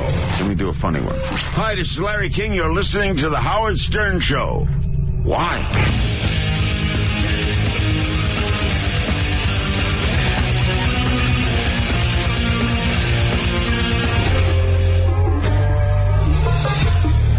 Do you know how much I make a year? Who, me? I mean, even if I told you, you wouldn't believe it. Nah, not me. Do you know what would happen if I suddenly decided to stop going into work? There's money out there, brother. If you gotta work, you gotta work. A business big enough that it could be listed on the NASDAQ goes belly up. Could be. It ceases to exist. Oh, could be like that, yeah. You clearly don't know who you're talking to, so let me clue you in. I am not in danger. I am the danger. Good for you, good for you, good for you. And welcome back. Rusty in New York, New York. Hey, Rusty, what's up? Oh, thank you. Well, unfortunately, you had me on hold for so long, I kind of almost forgot what I was going to talk about. It says you're still paying off your student loans. Oh, yeah, that's what it was. I think. Well, but then you started talking about Texas stuff, too. Yeah. What were you saying about that? You played that video, that What were you saying about that again, too? Because then I kind of got off on the tangent with that, and I was going to talk to you something about that. Okay, well, pick a tangent, Rusty, because I got a whole bunch of other people who would like to get in here, too. So pick a topic and go for it. Well, I mean, it depends on what you think is more important right now. I don't know. So on the student loan thing, your opinion on student loans. You're still paying off your student loans after 10 years?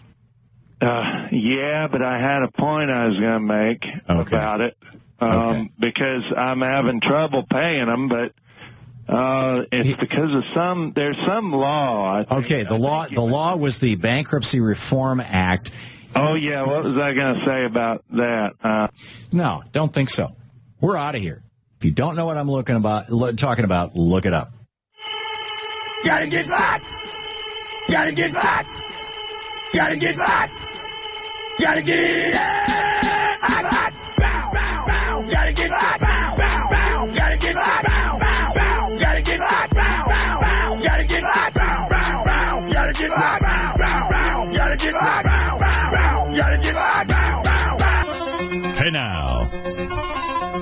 Let's go! Today, by the way, as Robin mentioned in the news, is Giving Tuesday. Giving Tuesday. There's it starts off all with Thanksgiving, Black Friday, Cyber Monday, and then the one that inspires personal philanthropy and encourages others to give selflessly is Giving Tuesday. And you know how that goes over with me.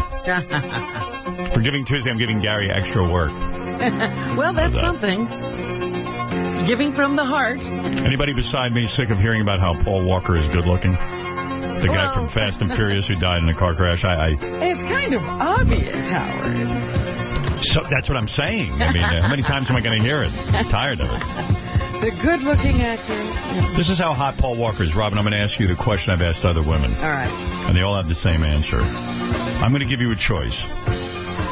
Let's say Paul Walker didn't burn up, but he just died, and his whole body was intact, okay? And if his whole body is intact... But he's dead. But he's dead. Would you rather have sex with dead Paul Walker or Benji? And he's only been dead a day.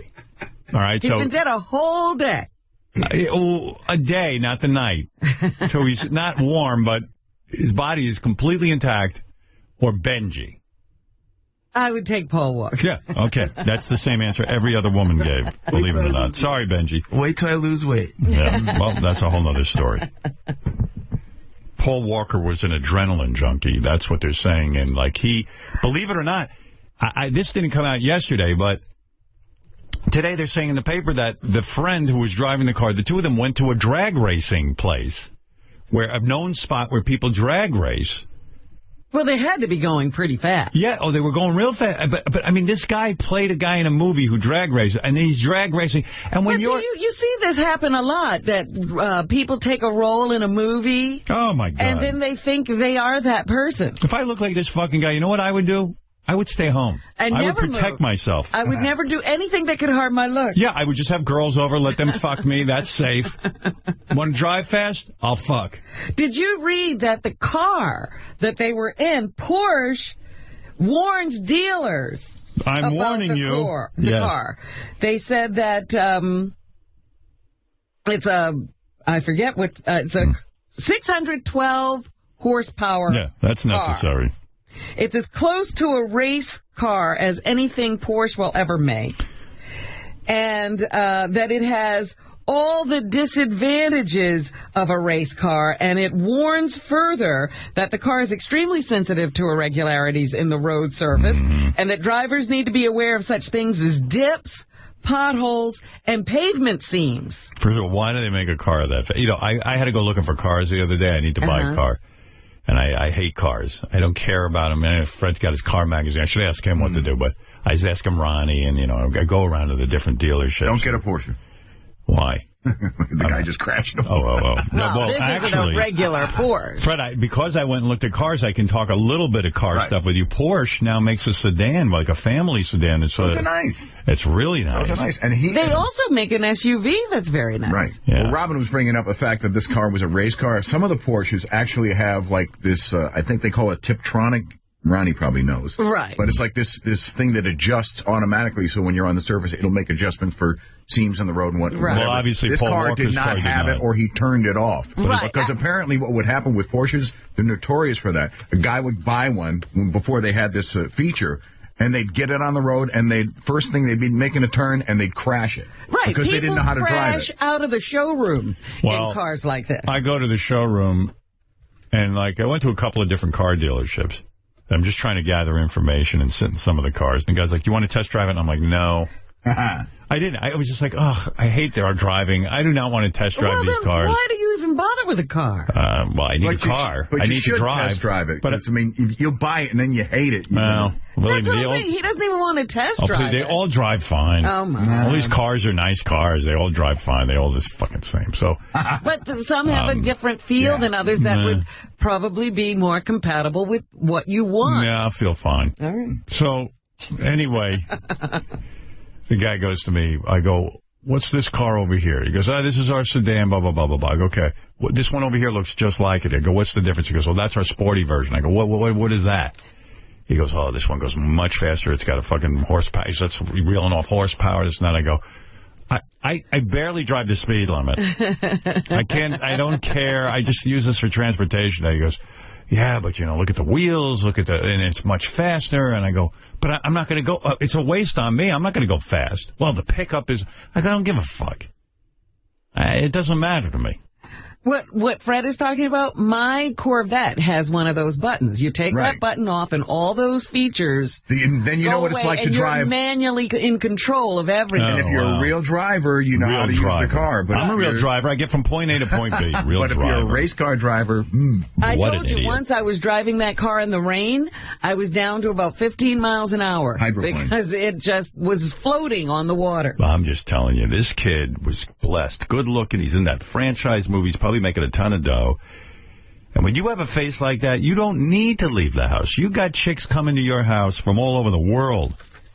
Did you see the pictures in the paper of his girlfriend? Holy mackerel. I don't know. There's something weird. He met her like when she was 16 or something. But Really? They're still together? Maybe I read it wrong. I don't know. I don't know anything about his personal life. Yeah, I know about his driving life and his movies. I could tell you about his personal life. He's probably getting laid left and right. That's what I figured. I didn't even figure he bothered with a girlfriend. Yeah, right? Like, you're that good looking. Like, why have one? You need to spread it around. See if I can find that picture. Oh, here's a picture of Jada Pinkett Smith in Hawaii in a bikini. And I got to tell you, she's no young spring chicken. She's beautiful, though. God, she's hot. I bet she fucks like a little rabbit. Oh, I see the girlfriend now. Forget the girlfriend. I'm looking at Jada Pinkett Smith. She shouldn't have shaved the sides of her head. That looks really bad for an older woman. Yeah, really, really fucking You're bad. so cruel. Hey, I'm not being cruel. I'm complimenting her body. Chop her head off. By the way, they talked about Tyrese going to the site. Where Paul Walker died, yeah. And breaking down. I watched the video of that on YouTube. Yeah. And there's really nothing going on because he's just standing there. You can't hear anybody talking or anything. Right. But at the very end, as he gets in his car to drive away, there was a Baba Booey. Wow. That's good. Oh, Baba Booey's all over the place. I'll give you, here's Detroit. This is from Detroit, Thanksgiving Day newscast. Listen to this. All right, let's swing it down to Jennifer Hammond, who's standing by. Jen, what's going down at street level? You know what? There's a lot of people heading from the parade down to the game, and this is a great day to do a little bit of everything. And there's the Baba Booey guy. Yep. Uh-huh. Okay. Yep. They're cocktailing early, I can tell you this much. I'm joined by Larry Lage.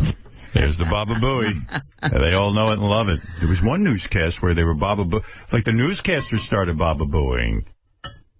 Let me see if I can find that one for you real quick. Here's a, this is they're promoting me coming up on Letterman on CBS somewhere in Norfolk, Virginia. And what's so great about it is that, A, they have the wrong night. They were promoting me on Wednesday night. I was on Friday. Oh, no. But then they Baba Booey, too. All right, on Criminal Minds, skeletons are found in the backyard of a Virginia home, and the investigation uncovers dark family secrets. Then CSI at 10, and, of course, News Channel 3 at 11, and then... Baba Booey! Dave welcomes Howard Stern on the Late Show. I need a little coaching on that. So, Patrick, one more time. Baba Booey. All right. Never, when I went to school for journalism, did I think this moment would be happening. Baba Booey. Mark it down. Our next special moment. Yes, our next newscast, News Channel 3 at 11. Oh, here it is. His girlfriend was 23. They started dating 7 years ago when she was 16 and he was 33. Whoa. Yeah, this guy's pretty. He was living fast and furious. Oh, my goodness. Yeah, who lets their 16-year-old go out with a 33-year-old? Lisa Marie Presley's, what was her name? Priscilla Presley's parents. Yeah. They let her. I think she was 14. Elvis wasn't that old. Elvis was in his 20s. Yeah, still pretty creepy. It was very creepy because they let her move in with him. Yeah. Although smart, because she got a ton of dough, and they were like, hey. I'm sure they lived in the lap of luxury, too. Yeah, exactly. Like, okay, hey, you're 14. Go marry Elvis for a few years. It'll be fun. You'll be able to afford a psychiatrist to get over that trauma. Oh, my. All right. But anyway, stay home if you look like Paul Walker.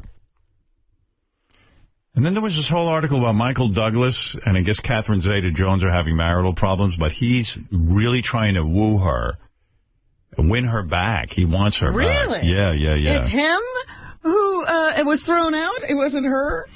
Yeah, again, this is the tabloids, so you don't know. But Catherine Zeta-Jones was trending yesterday because Michael Douglas is apparently desperately trying to win her back by walking to her house every day and cooking her pancakes.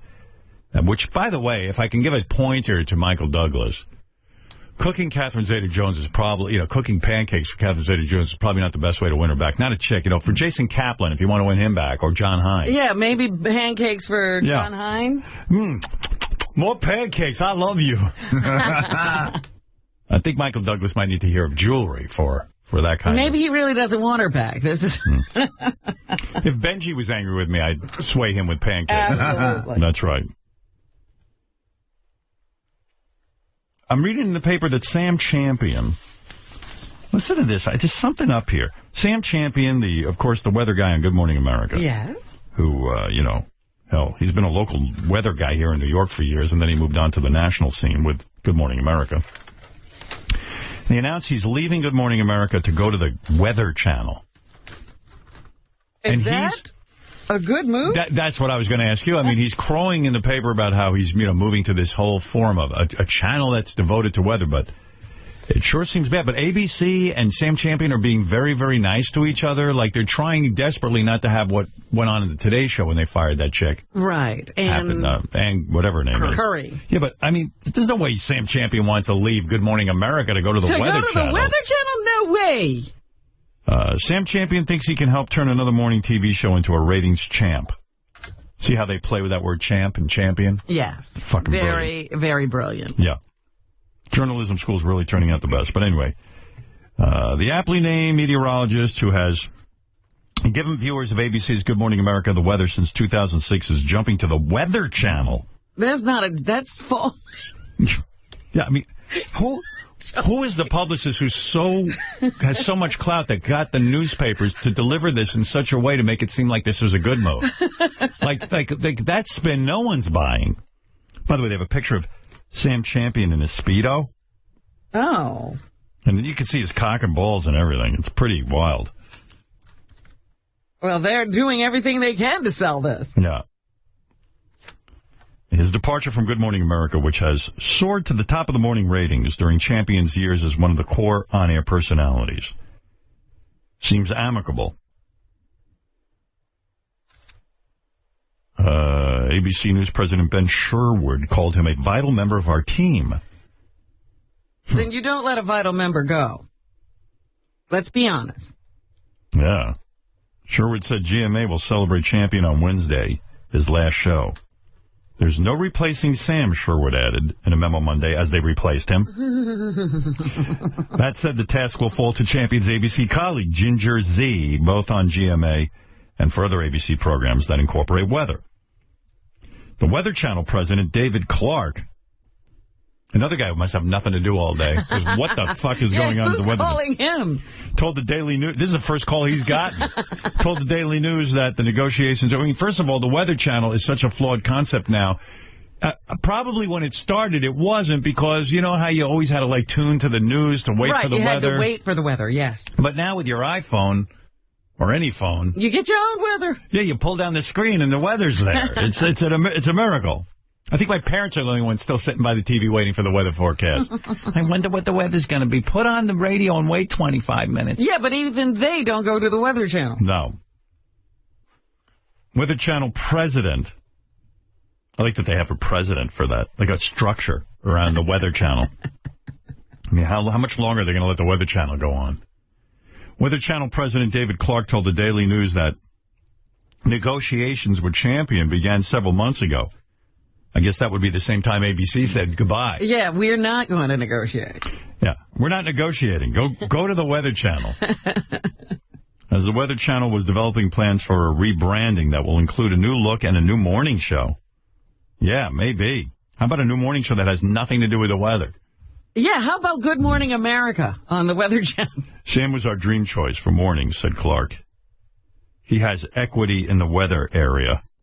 Does he even know how to do the weather? Like could he actually forecast the weather? Is he a meteorologist? Right. I don't know. Most of these weather guys don't even know how to fucking, predict the weather. He's another guy. He's very good looking. Right. I like Sam. I know him personally, but stop with the surgeries. I know. Stop it. You're a good-looking guy. He's bordering on ruining. Yeah. Listen to me. I'm being straight with you. Your friends aren't. Sam, you look great. You fucking pulled back. Stop it. It's like, Sam, your face is so tight. Yeah. God, your skin is smoother than a baby's ass. Yeah. The morning show will focus on weather, but we'll also touch on weather-related topics. Oh, I can't wait to tune in.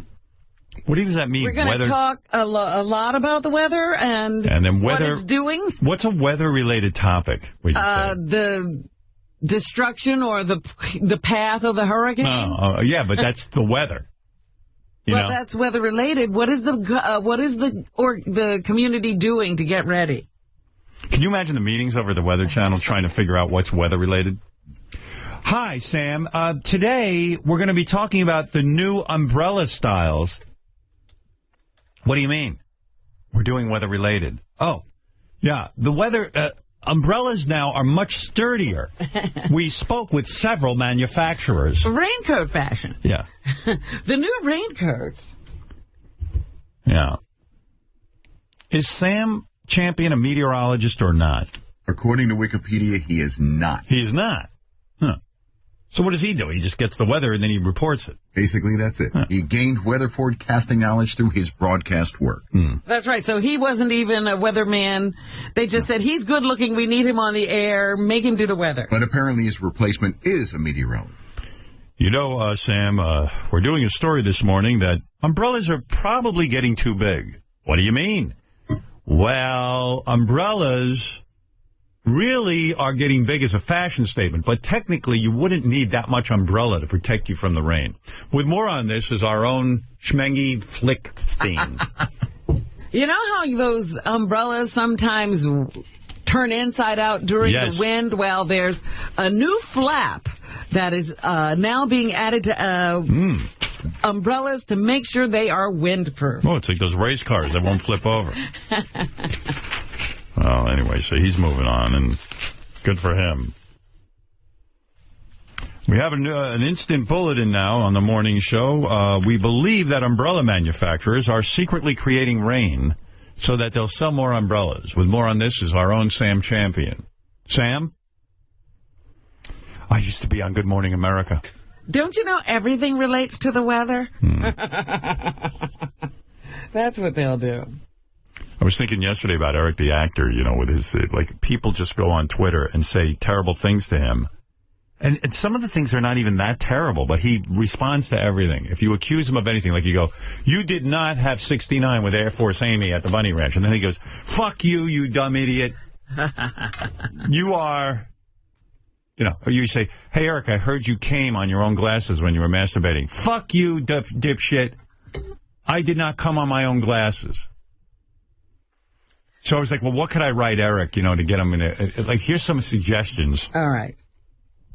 Tell Eric he's really the Lindbergh baby. And that, you found that out. That's a good one. He'd go, I am not the Lindbergh baby. You dumb idiot. Yeah. Or here's a good one.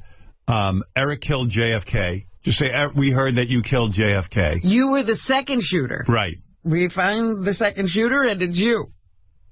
Right. Eric, the actor. Because I would like to read, you dipshit, I did not kill JFK. Or I was thinking just like, we read that you're part bird. Fuck you, I am not part bird. That's a good one. Yeah. I like that one. Because he'll respond to that. Do you think he'd respond to Eric is the last survivor of the Titanic disaster? Fuck you, dipshit, I am not the... I was never on the Titanic. Right. We could write him. We heard you're over 100 years old and you won't tell the truth, or that you hate Rosa Parks.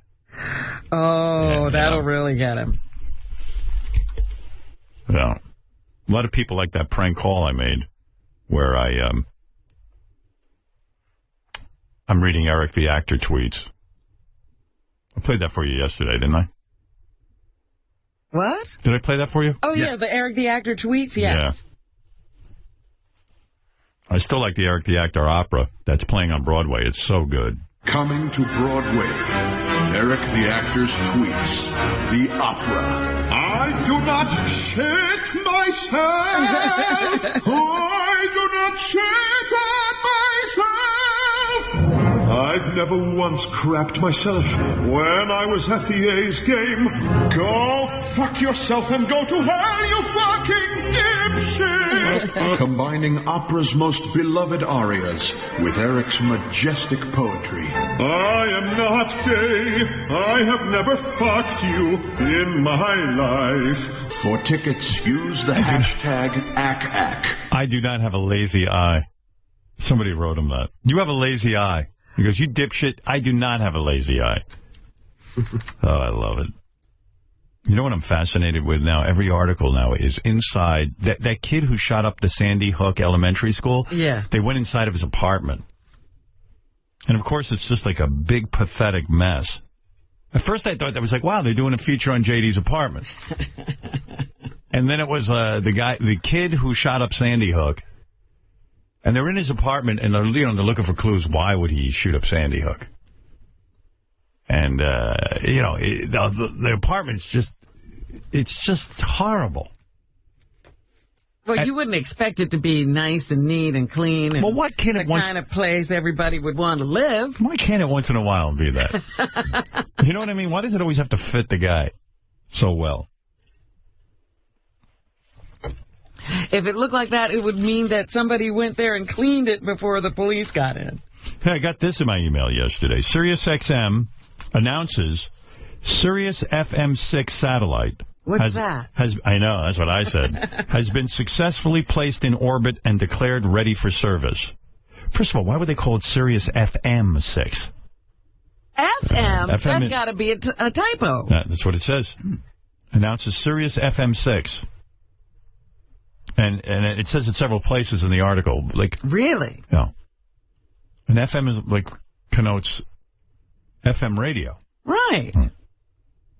Anyway, I don't know any of that stuff. But maybe they're trying to confuse people. This does seem like a good thing. SiriusXM today announced that the Sirius FM6, the newest addition to its satellite fleet. Like, we have our own satellite fleet. We have a fleet of satellites. That's right. The fleet it's been successfully placed in orbit and was declared ready for service. The new satellite, which was manufactured by Space Systems Laurel,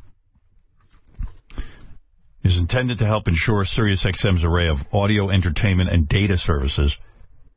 What data services? I don't know. I don't even know what that is. We have a data service? Isn't that when we put out like that on that little screen what's playing on Oh, you think that's it? Yeah, I guess.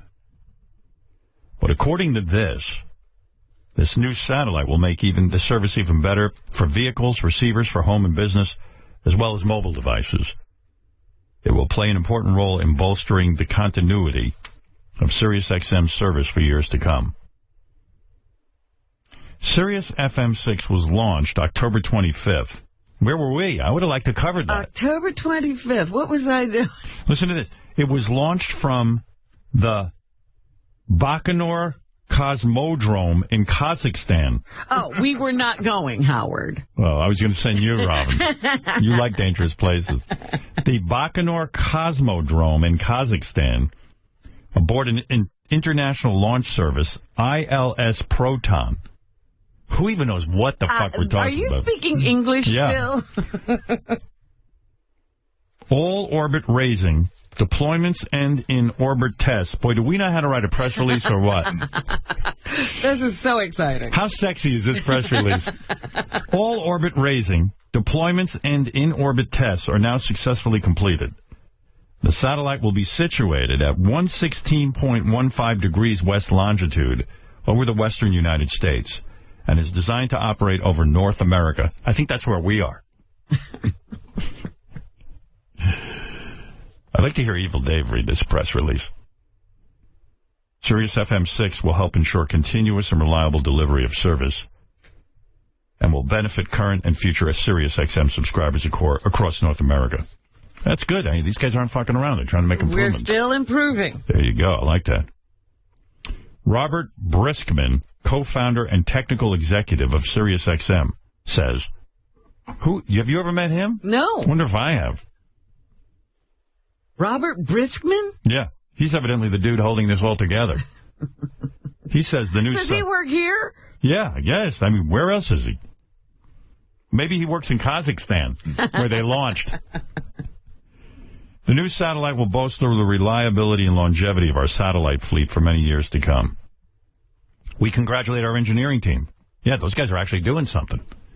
Space Systems, Laurel, and International Launch Services on a successful launch and implementation. Cool. Hey, I'm glad. It sounds like people will get better service. Yes. So we're all for that. And the continuation of good service. I didn't break the news to Scott the engineer. We actually have to send him into space to help out with the engineering effort. We'll fly him up there to do a fix. What else do I have to play for you? Let me see. I got a whole bunch of stuff. Oh, this is great. Now, here's why you don't shop on Black Friday. This is what we were talking about. I have been just enjoying the Black Friday experience. Yes, the stories coming out of this year's Black Friday. And the internet videos of people tasering each other. Absolutely. So this is just, again, another posting. Woman online Black Friday.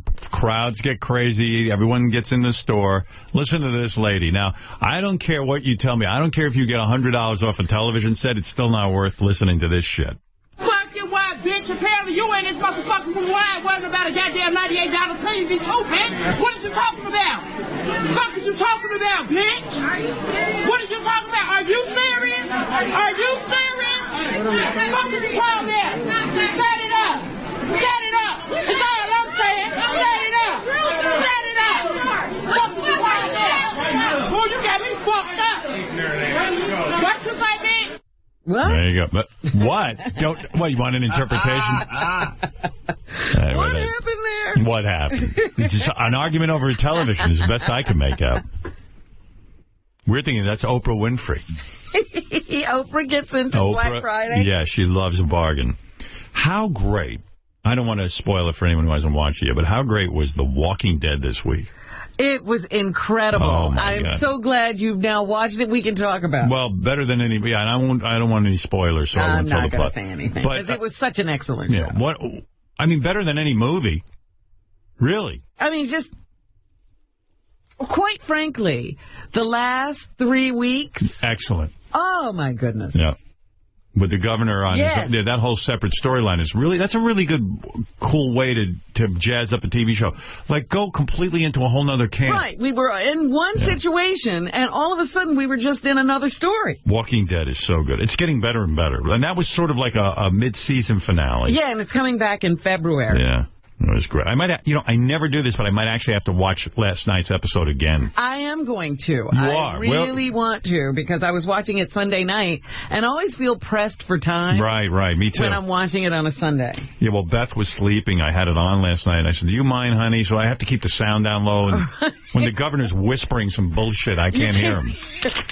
So, pretty good. But what a show.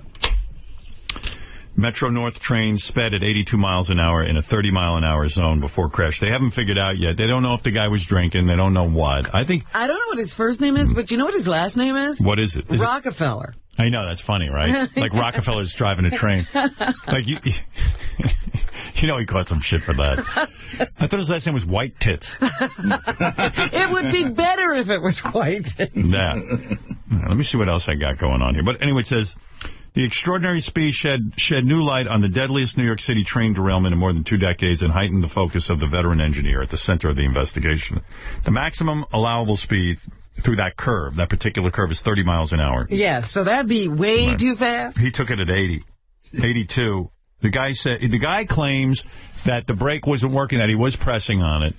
The other people are saying he only kind of hit the brake 5 seconds before. Well, I don't know if anybody was watching him. Well, they got a black box. Right, but you're saying people are saying.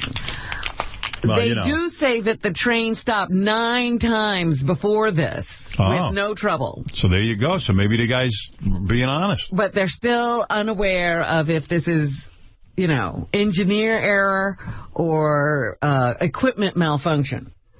I got to find a piece of tape. Yeah, we don't know. We're going to find out. People have died. People are injured. They are checking his phone. This is the thing that happens now when these accidents occur. They take your phone. Yeah, I know, because they want to see if you were texting. Texting or talking or distracted in some other way. Yeah, they can check the records. Yeah, that's pretty tricky. He was also tested for substances and alcohol. Oh, if he has a substance or he was texting and stuff during that, he'd lose serious jail time, won't he? Because not only that, I was going to say he'll need to be a Rockefeller for all the suits. Yeah. Well, that's the beauty in this country. Even if your name's Rockefeller, you can get free legal advice. This is, hey, remember we had that guy Alex Jones in? He's a radio guy, and he believes in conspiracy theories and stuff. He was a really good guest on our show, and he was yelling at Piers Morgan and all that stuff. And so he went. He was down in Dallas for JFK's, the 50th anniversary of his assassination. And I guess Alex, being a conspiracy theorist, believes, of course, that there was more than one shooter or whatever. But so the cool move is he goes down there and he wants to be heard, so he's yelling into a megaphone. But then he got the idea that he put a megaphone in front of his megaphone. So he had double megaphones. So here he is with 2 megaphones yelling stuff out in Dallas. Exposed. There's nothing you show scum can do. Can we wreck your little state on me, a whore party? Can we come here and we take the First Amendment? All of you tyrants can go straight to hell. The people are awake and they are raging.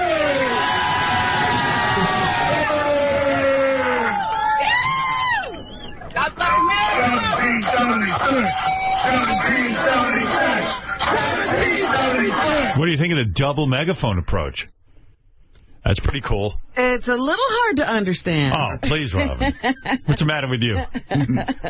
You can't understand that? Double megaphone. And then he starts yelling at people. He's, trying to mix it up. But then there's a guy in the studio, I guess, who's on mic, too, and he's telling Alex Jones, go fucking yell at those people, blah, blah, blah. I'm like, yeah, you're in the studio. You guys, hey, when the real revolution kicks off, good luck. You're really asking for it. Go ahead. Well, it is Dallas. It's where we shoot our presidents. You guys are a bunch of... That's the guy who's, goading him on. Coward punk wimps. Oh, listen, I want video of all these goons' faces. Look at those fat pigs. Look at that guy. I want 400 pounds. One. I want he's going to get him killed. That guy in the studio, he ain't just goading him on. Yeah, look at those fat pigs. Out there. 5 feet tall. You guys are a giant gang of whipped punks. Hey, you bring your biggest goon cop out here, have him stand up against me. Huh? I guarantee you're a bunch of damn cowards. And I hope you enjoy the lawsuits you get. I'm telling you. See, I didn't understand. So I guess the cops were bothering him, and he challenges one of them to a fight. And then he says, well, if one of you accept the fight, then I'm going to sue you. Well, that's not fair. That's not fair. That is not fair. Maybe one of the guys wanted to fight him. But how can you fight him if he's going to sue you? Exactly. Yeah, this country's a bunch of authoritarian scum running it. I'm going to go sit right over here for just a moment and regroup with everybody and get my video cameras and make sure that we still have feet. I don't think he's doing the double megaphone thing now. No, because I can understand him now. Right. This isn't so exciting. Ladies and gentlemen. Yes, you do. Get pictures of their faces. Get pictures of their faces. Now listen to this guy. This guy knows everything to do but be there. When Alex Jones gets killed, he just won't go there, but he knows what to do. Get the faces of these gang members here. They would have started shooting us, and Tiananmen Square would have started. I'm telling you, 1776 almost started right there. Oh, boy. Alex, moon them. Moon them right now. That's fun. So evidently a lot of action on that show down there in Dallas. Double megaphone. A lot of people are megaphoning now. There's this guy. This guy was on the internet. He's like a middle-aged guy. He's one of these religious guys. Uh-huh. And he on Black Friday, he's against Black Friday because it's destroying the country and that people aren't home with their families. Like they want to be. So he grabs a megaphone. I don't know this dude's name, but he grabs a megaphone, and he's out there in front of, like, I don't know, Walmart or something, screaming at the shoppers. The people in the line. Yeah. But did you hear that woman we just played? Nobody wants to be with her No. on Thanksgiving Day. Listen to this guy. Thank you for not spending time with Grandma and Grandpa and leaving them and destroying the very fabric of society So imagine you're just shopping, and this fucking nutneck is on there. buying more slave goods. Thank you for ruining the tradition of Thanksgiving. You are parasites on this country. I bet all of you, how much credit card debt do you all have? I bet you don't even plan for retirement, do you? I'll bet you don't even have an ounce of silver. But you're going to go buy more garbage with credit cards to impress people that you don't even like with money you don't have. Way to go, debt slaves! Isn't this guy some kind of reverend, J.D.? I would imagine this has to have a religious Yeah. connection. He's even got the reverend thing going, I think. Isn't the dude calling himself a reverend? I believe he's been labeled a Christian conspiracy theorist. Oh, okay. Wow. I didn't even know there was such a designation. Someone should tell him about the double megaphone approach that Alex invented. Yeah, he's too clear. Yeah. Oh, you're a disgrace to Christmas. You're destroying the very Thanksgiving tradition. You're teaching your children such great family values. Let's not have the family together for dinner. Let's get everybody out to buy a bigger television and more iPads so that they don't talk to each other. Thank you, enemies of America. Oh, shame on you all from the North Pole. You are all parasites and debt slaves, mentally enslaved morons. Who's he upset with most? The people shopping. He's not upset with the retailers for opening. Well, I'm sure he is, but you got to hand it to him. He's out there with that megaphone yelling at people. Why isn't he with his family? He's got to protest. He's sacrificing. He left Grandma and Yeah. Grandpa. That's a good question. Why isn't he with his family? He's so worried about it. Yeah, that would be a very, very good question. He's lucky somebody didn't fucking just clock him, you know? Attention, debt slaves. Thank you for ruining the Thanksgiving of these poor workers that now have to come in and work while you spend more money you don't have on things you don't need. Thank you for destroying the last... By the way, the ironic thing in all of this is they found out that he got that megaphone at Black Friday. It was a big sale last year. He got a cheap That's megaphone? right. That's right. fabric of the morals of society. You're all enemies of America. You are all enemies of America, enemies of the family, enemies of tradition. You're a disgrace and parasites. Oh, hello. You're on the air. This is Jenna. Hello. Hi, Jenna. Hello. You make me very happy. I make the whole world happy. You really do. And I want to know, now that you've mastered live television, would you consider doing SNL, hosting SNL again? Saturday Night Live. I told you years ago, Lorne Michaels offered me the guest hosting position. And I was very, very afraid to do it because, I don't know. I think you were very jealous of guarding your image. Yeah. And not being... I didn't want to do something lame. Yeah, seen in certain situations that you wouldn't consider... That you know, if you weren't in them, you'd be goofing on. It's not really spontaneous in what I do best, but, like, I know that if I... You know, I think it would be fun on some level, and I think I would be good at it because I like doing sketches and stuff. If you remember my Channel 9 show, we did a lot of sketches, and I was in makeup and all that kind of thing. But, you know, we would really do some shocking things, and we would really do some things where we surprised even the people in the sketches. We surprised ourselves. Yeah, like, you know, things happened that literally we didn't know were going to happen. And that was the beauty of the Channel 9 show, and that's why in New York we beat Saturday Night Live. So I guess in my mind I was like... what happens if the good people at Saturday Night Live put together a bunch of sketches during the week and I don't like them, and then I got to go out and do it. They've committed to me, and I don't want, you know, I have too much respect for the show. I like the show Saturday Night Live, and I like the people on it, and I admire Lauren, and I don't really want to go on because you don't know what they're going to write, and then what if I don't want to do it? I don't, you know what I'm saying? No, I don't, because a host of your stature can definitely give them ideas to do. Yeah, okay, but they don't necessarily do them. Oh, they do. I beg to differ. What do you know about it? Because I know who you are. You are. You don't know who I am. In the show business. I can't control Saturday Night Live. I can't control Saturday Night Live. In other words, I'm not telling you to control Saturday Night Live. If they had you on there, they would bow down to your... No, but yeah, but okay. Thank you, Jenna. I'll consider it. Wait, don't hang up. I have to go. Wait, one other thing. Yeah. You looked gorgeous on Letterman. You looked like you were packing in your trousers. Oh, those are the tissues bunched up from when I pee. Your man-pons? Yeah, my man-pons were making me look like I had a lot of cock. But thank you. And also, your posture is gorgeous, and I think I'm in love with you. My posture? I have the posture of a snail. Your posture has improved tremendously, and you know that. It's gotten a little better. By the way, Letterman is a very good dancer. I didn't realize that he had moves like that. You were right to let him lead. It was weird. At one point, I almost tripped. I wasn't letting him lead. He manhandled me. He goes, "Listen, asshole." I go, "Dave, come on over and dance, and I'll lead." He goes, "Listen, asshole. I swear, if they isolated the microphones, you'd hear you go, 'It's my show. I'm going to lead.'" And he grabs me up, and then he starts dancing. He did. And at one point, you know, like when you're a bad dancer and the person's a good... Like he was moving across the floor, gliding. Yes. And I kind of stumbled. You couldn't see it on TV. It's a shame because I almost fell over. It was funny. Yeah. All right. So who's better looking, Jenna? Me or Paul Walker last week? Oh, God, you 100%. There you go. What this show doesn't do for my ego. Thank you, Jenna. I love you. I love you, too. Isn't she Honey. nice? I bet you she's hot, Jenna. She actually looks like all the newswomen on Fox combined. Yeah, because I pulled it up last night, and I watched. It was a great appearance.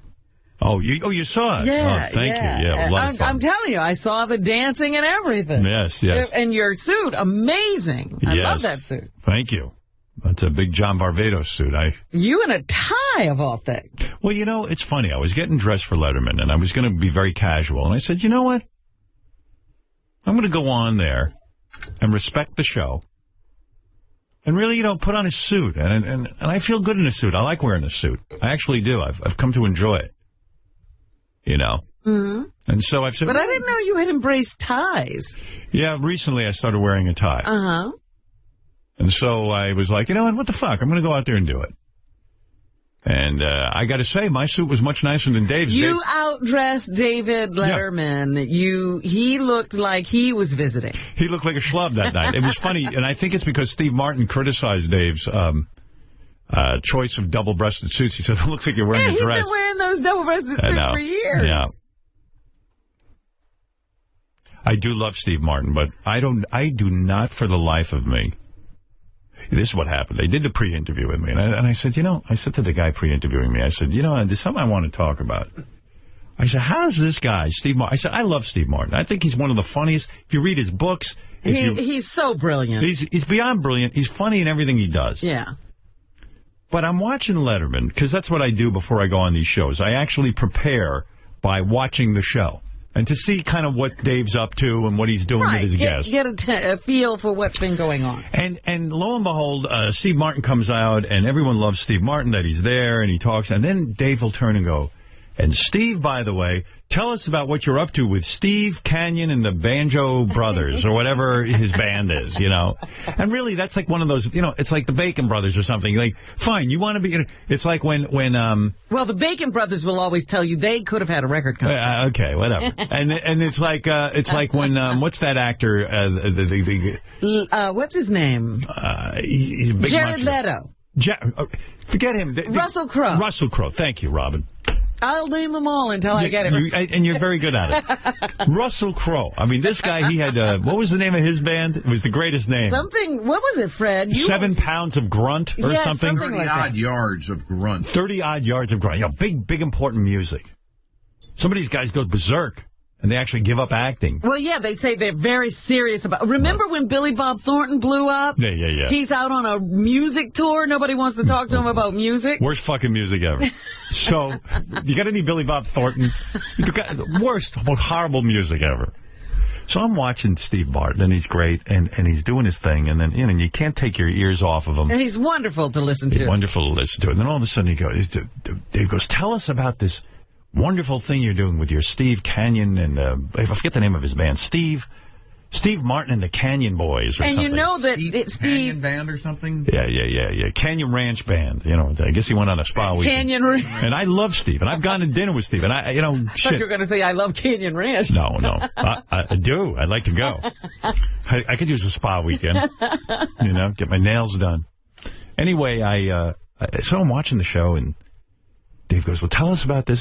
Steve goes, well, we have a scholarship, and I want to bring out tonight the guys who won the banjo scholarship.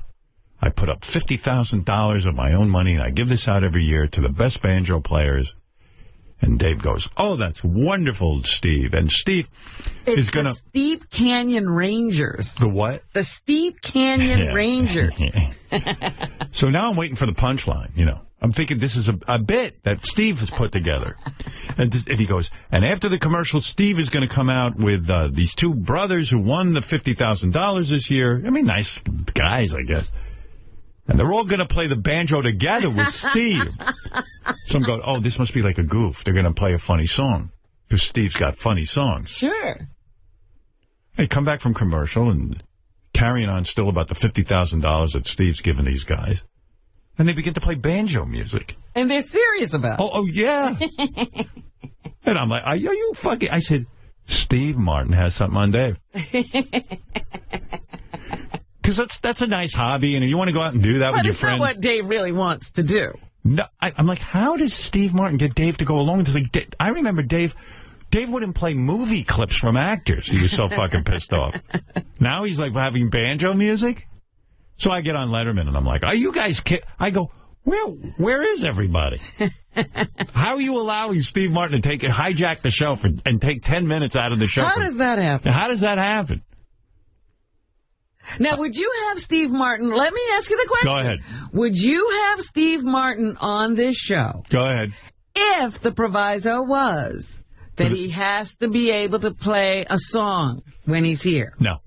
You would, too. I would not. You would, too. A banjo music? Get to interview Steve Martin? If Steve would do like a Led Zeppelin song, okay, fine. No. He's going to play one of those crazy banjo tunes. I would love Steve Martin to come on. You would not take the interview.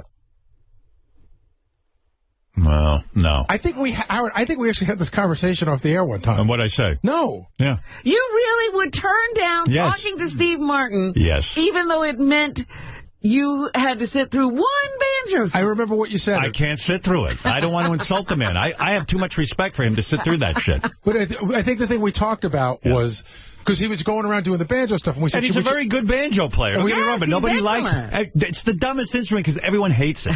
There's nobody like. There's a what is hated more, the ukulele or the banjo? Ukulele. No, the banjo. No, ukulele. Oh my God, ukulele is just atrocious. But the conversation we had was because I said, "Hey, he's out doing all this stuff, this banjo stuff. Should we try and book him?"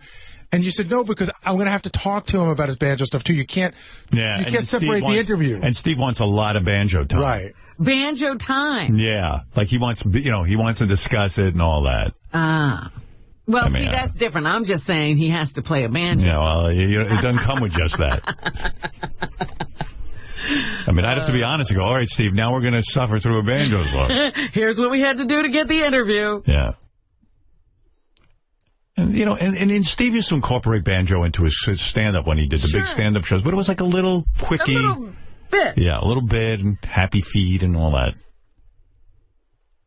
You don't think the banjo's worth preserving the way Steve is trying to? Well, you know what we could do? We can interview him and then say, listen, would you go over to Starz, S-T-A-R-Z, which is one of our channels, and play your banjo? That's right. Yeah, and we'll tune in. Yeah, we're going to switch over to another channel right now. Right? No. I love Steve. So then I went home and I was like, oh, Steve's going to think I don't like him or something. I know. I thought about that, too. Yeah. I was like, is there going to be fallout from this? No, Are you going to be... persona non grata? Yeah. I hope not. I hope Steve understands. I love him, but not his banjo. I hope Steve is as understanding as Brad Gray. Hey, yeah, right. Because, boy, did David Letterman... Give it to Brad. Oh, after him. Well... Yeah. Wonder how that's going over. Yeah. Oh, man. I think I should take a break and pee, maybe. Although I'd interview Brad Gray and let him play the banjo. That'd be funny. Why not? And Brad knows nothing about banjo. Right. Let's go to Mike. Hey, Howard, I know you got the big event coming up at the end of January. Right. And I know Ross Zapin has been involved in the planning of that. Two things. Will there be a cash bar? And two, will there be a photo booth that nobody can use?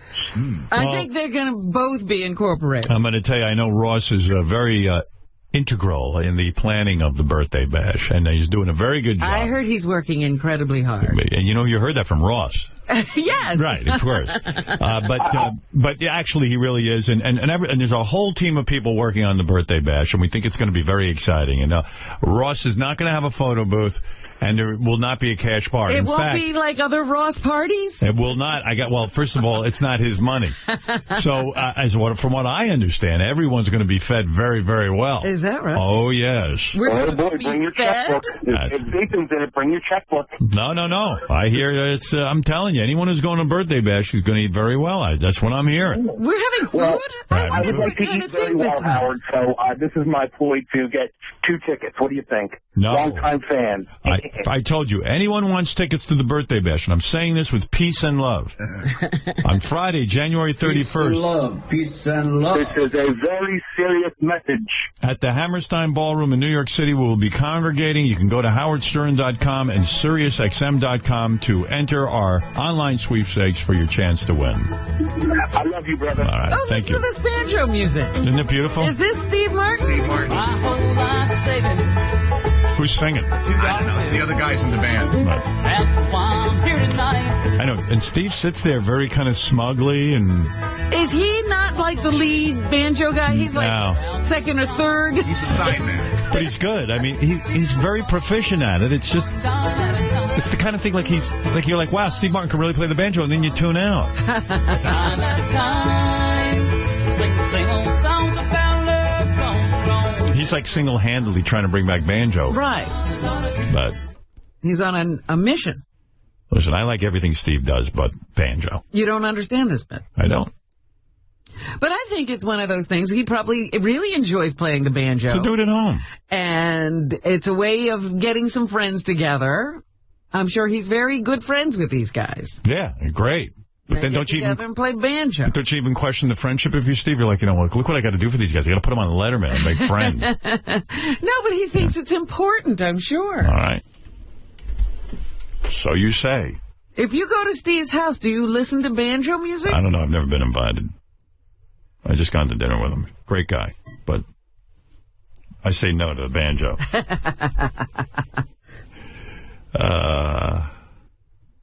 Let's see. I don't know if I have enough time to play The Woman Who Loves Inanimate Objects. It's a woman this time. Well, Usually there's a woman. This is a guy thing. Well, it's that same woman who fell in love with the Eiffel Tower, and now she's back. She's fallen in love. She's dumped the Eiffel Tower for... I think she's with the Eiffel Tower, and she dumped a bridge. Oh. A different bridge or something. I see. She was with a bridge, then she got to a different bridge, and now she went to Eiffel Tower, whatever that thing is. The Eiffel Tower has gotten in the way of that bridge relationship. And then there's a guy who fell in love with a Ferris wheel. And then there's a guy... These people are mentally ill, right? They're not...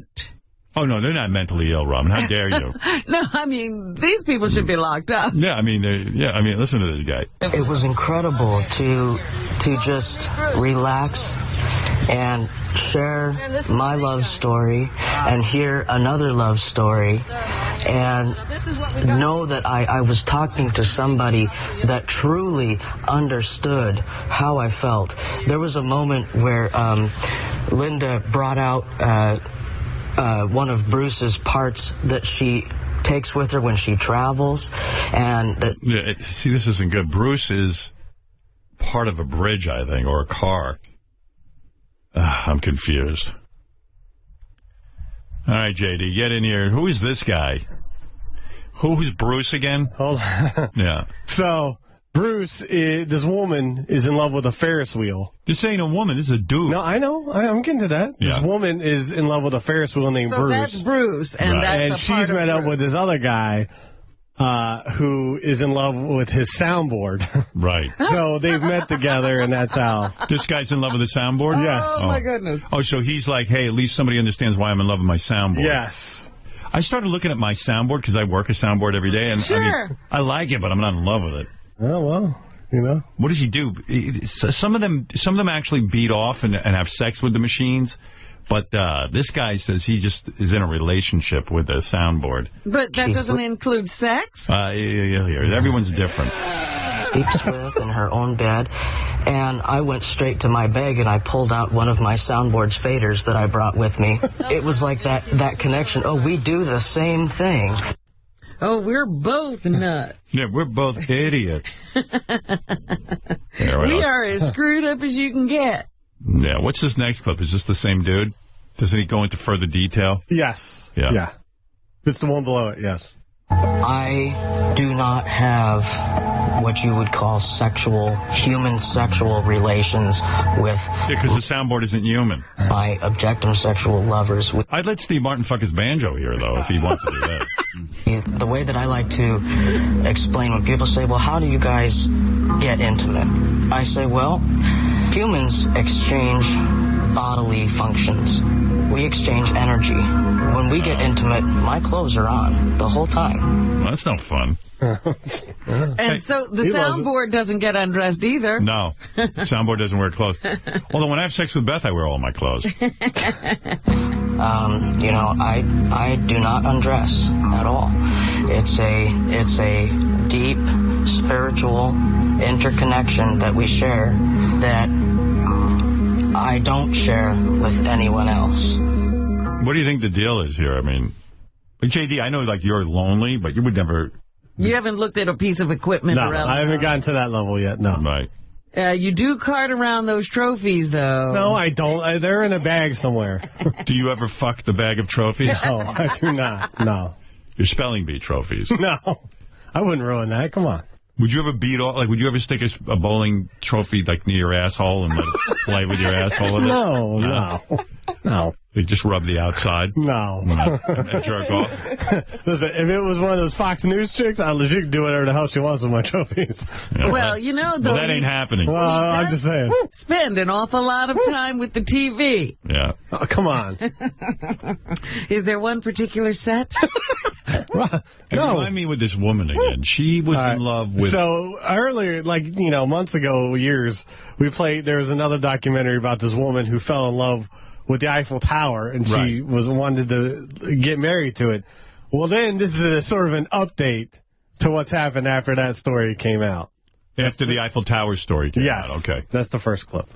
My love, my lifelong Oh, wait, no, love. no, this is another chick that's in love with her Monopoly board. Oh, yeah, this one's good. This chick fell in love with her Monopoly board, and she calls the Monopoly board Monop.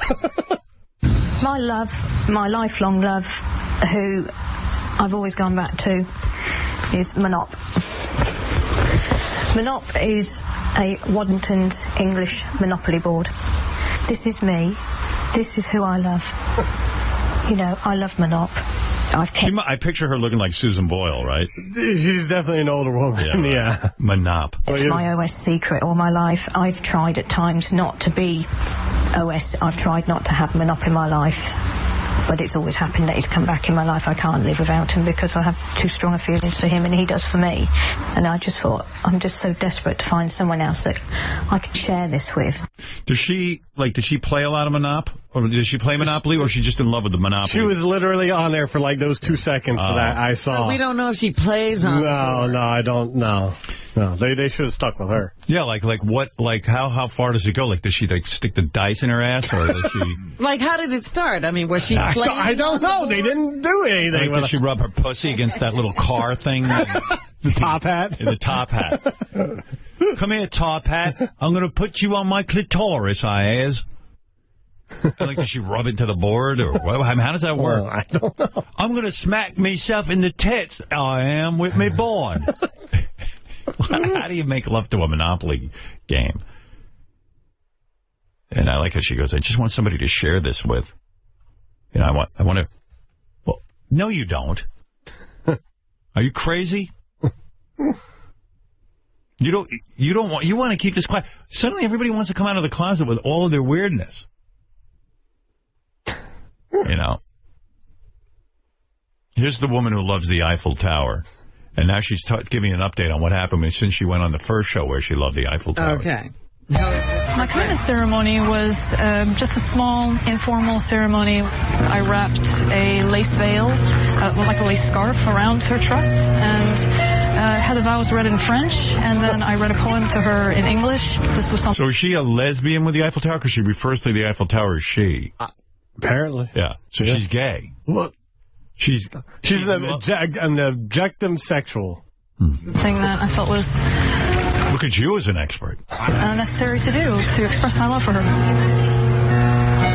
The first year we had nobody interfered because nobody knew I got married to the Eiffel Tower, and that's where I stepped in it. You know, I decided to come out and tell my story, and the media just looked at my relationship as something sexual, something as inappropriate. The media. I think that was me. I'm the only one talking about this. The media. Yeah, I mean, and I love when they're shocked that the people don't respond well to this. The good old media. Yeah, the media. Like, we're all supposed to be okay with it all of a sudden. Their families aren't okay with this. Right, Why yes. should we be okay? Although I do like the music. When I came to Paris, it was my intention to have a reconciliation ceremony, mainly because I felt that we were growing apart after the bad press from 4 years ago. And then when I was confronted with the news... After the bad press, her and the Eiffel Tower broke up. The Eiffel Tower got a little upset? Yeah, she was kind of like, hey, I'm the Eiffel fucking Tower. I'm the famous one here. That the Eiffel Tower management... My reputation's being damaged. ...wanted absolutely nothing to do with me. The Eiffel Tower wanted nothing to do with it. The management. They said the management. Oh, wow. But did the Eiffel Tower stop talking to her? I don't know. Yeah. They don't want me filming here. They don't want my name associated with them any longer. That was a huge slap in the face. That breaks my heart. I do love her. I know people don't get it, but I do love her. And I love what she represents to me, this amazing love of bridges that I've had my entire life. Wow. And, you know, guys are watching. Is she halfway decent looking even? Decent. I mean... Decent, because guys sit there and go, holy shit. If she, like, I would fuck her. You know what I mean? Like, they're like, well, why is she fucking the Eiffel Tower? Why doesn't she fuck me? How does she fuck the Eiffel Tower? Do they ever... They got into it the last time. She like... This one they didn't. Yeah. But this woman was like an Olympic athlete, like in archery. Wow. So she must be decent, like in good shape. I don't know about anymore. Yeah. She was. Yeah. Hey, no one compared to the length of the Eiffel Tower. You sit on that thing, you're in for fun, Rob. I assume that's the way you... I don't think you can take the whole thing. Yeah, you could. For real. Oh, my. Yeah. Oh, I remember this woman. I'm not making a joke. Wasn't she in a relationship with a bow and arrow? I think she's been, she was in love with that. She was in love with a sword. Right. She was in love with a couple bridges. She's been around the block a little bit. Yeah. Somebody was just telling me the way she makes love to the Eiffel Tower is she takes off her panties and she straddles it, and she says she exchanges energy. Yeah. That's disgusting. Poor Eiffel Tower. I hope I don't ever encounter that part of the Eiffel Tower. I don't even want to encounter the bow she fell in love with. I have a whole bunch more. Well, here she's still. I don't know. Maybe we did enough, but if you want to play the last clip, the guy who's in love with his soundboard gets sort of emotional talking about an old soundboard. Yeah, he cried. I had some issues surrounding loving a soundboard that I worked with when I worked at a mega church when I was in high school. I was caught simply with my arm around the back of the soundboard.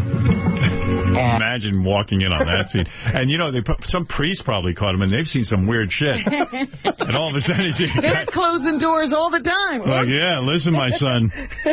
And we do a lot of weird things back here in the rectory, but you're out of control. You're in love with the soundboard. And the pastors got together, and they said, you have to leave now. Well, that's not very Christian. They said, you have the soundboard in your heart and not Jesus. The one that I loved was gone, and probably gone forever. And I'm sorry. Oh, boy. And I still have a picture of that soundboard hanging right above my computer. And I look at it every day and I wonder, where is she? Is she alive? Is she well? Is she taken care of? I'm not going to find you on one of these shows, am I? No. Not with objects. No. There's a microphone I really like. What will we find you on? I don't know. I don't know. I said enough already on this show. I fell in love with my spoon collection. No. I heard there's a big spoon museum very close by. Oh, yeah. You got those tweets too, Robin? Because I got a million of them the other day. I like to rub my balls on my Applebee's spoon. I exchange energy with my spoon. My knife tried to seduce me, but I wouldn't go for it. I'm bringing a spoon to my birthday show. Wow. I had a menage a spoon. Yeah, I'm an objectum. What is it? An objectum sexual? Yeah. I'm an objectum sexual. Yeah. Right. Once I cheated on my spoons with an electric can opener. That's I right. felt so guilty. Electric can opener. That's right. I shoved it right up my ass. Well, I was opening a can of tomato soup. Yeah. I'm on the Spoon website all the time. I'm not bullshitting you. All right. Yeah. Whatever. Exactly. Thanks, JD. JD, the mush-mouth producer, works for the Howard Stern Show. What the fuck is he saying? No one really seems to know. What'd you find out? Then one morning, JD ran into the studio to say, just like, yes, fine. Then all his co-workers mocked him. They picked on poor JD. JD, the mush-mouth producer. Get back there and watch TV. All right, we'll be back right after these words. Evangelist Greg Laurie preaches. I read an interview recently that was done with radio host Howard Stern. The question was asked in the interview, you look at your life now, you're on radio, TV, you have a beautiful wife, you've succeeded in all of your goals, you're paid better than almost anyone, and yet you're still not happy. What would it take to make you happy? Howard Stern replied, I don't know. It's so complicated. I have an anger inside of me. Once in a while I can douse it with some water, but it never goes away. I don't know how to get rid of it. I just walk around angry. It's a burden. That's why I'm trying to find balance. That would be beautiful, but I don't know what it would take. End quote. Howard Stern, I know what it will take. You need a relationship with Jesus Christ. That's the answer. Howard Stern Show. Oh, I stayed up too late watching that Walking Dead. I got to get over the... I gotta fall asleep by 9 o'clock. Sometimes it's hard. I understand. And now you know how it is. And then that alarm goes off at 4. Oh, my goodness. Oh, I'm like, what am I doing with my life? This is my life, and it's passing me by. What would you be doing if you weren't doing this? Nothing. God only Then knows. life would completely pass you by. Right. James, you're on the air. Hey, Howard, how are you doing? All right. Robin, how are you? Oh, come on. Everyone's good. Go ahead, James. Hey, Howard, I just want to say I agreed with you on your point with Steve Martin, by the way. That would be like David Letterman having you as a guest and talking about photography in the North Show animal calendar. No offense, Howard, you might be a great photographer. Nobody cares or wants to hear. They want to see you in your element. So I totally agree with what you're saying about now, if Steve went on a banjo show, that was devoted to banjo music, then that would make sense. But my point is, you could give him a little banjo time to get a good interview. I'm saying Steve goes on Letterman now almost always with banjo stuff. He never goes on as Steve Martin anymore. That's right. He's Banjo Steve. There he is. Hey, Howard, can I ask you one more question about I can't get through it. Shows real quick? Yeah. Hey, when Jimmy Fallon takes Jay Leno's place, and I know you hate Jay, will you go on Jimmy Fallon's show? Because I know you're close to Jimmy Kimmel and to Dave, and you've had Fallon on a couple of times in your show. I just want to know if you will, go against your edict and go on the Tonight Show once Jimmy Fallon. Well, first of all, thank you so much for taking my call. Okay, the Tonight Show is not the issue. It was my beef with Jay Leno. I happen to have a nice friendship with Jimmy Fallon. Jimmy Kimmel's my good friend.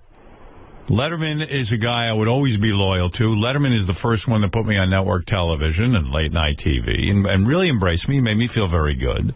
And Jimmy Fallon I have no beef with. Of course I would do so. Leno, I used to do his show. I just did not like how Jay handled the whole Stuttering John thing. And it set me off. I didn't think it was very nice. That's all. It's not a big deal. By the way, the one thing that didn't become clear to me was just how much Letterman is talking to Jay and what they talk about. Yeah, well, we'll see Dave at the birthday show. We'll ask him. All right. The real Dave. Thanks again, Howard. Thanks, all right, James. Robin. Thank you. Feeling better. All right. Because I really want to know exactly how that all went down. Yeah. Who called who first? Well, we'll talk. You were pretty funny, though, avoiding his questions. No. He kept trying to get an analysis. Well, you know what? My thoughts actually... Of your psychiatric situation. Well, I was thinking, what did he keep asking me about? There was one about, your situation with your parents, why they, that they won't come visit. Yeah, well, my parents are, listen, my parents are who they are. This is their personality. It isn't like they changed when they got older. It's who they are. But he was wondering what that meant to you. Well, it's difficult. But that's the way it is. Now it doesn't matter. Does it bother you, really? No, not anymore. I'm too desensitized. If you thought about it, it would No, bother but I was always the type of kid. My parents, I used to go to camp every summer, and it was a visiting day. And I would beg my parents, please do not come to visiting day. Now, I'm not even making a joke. I would say to them, please don't come. I so cherished the 6 weeks. It was only 6 weeks. If they would have made it 7 years, summer camp. It would have been great. It would have been. I wanted to live there. I can't even tell you how much I disliked living at home.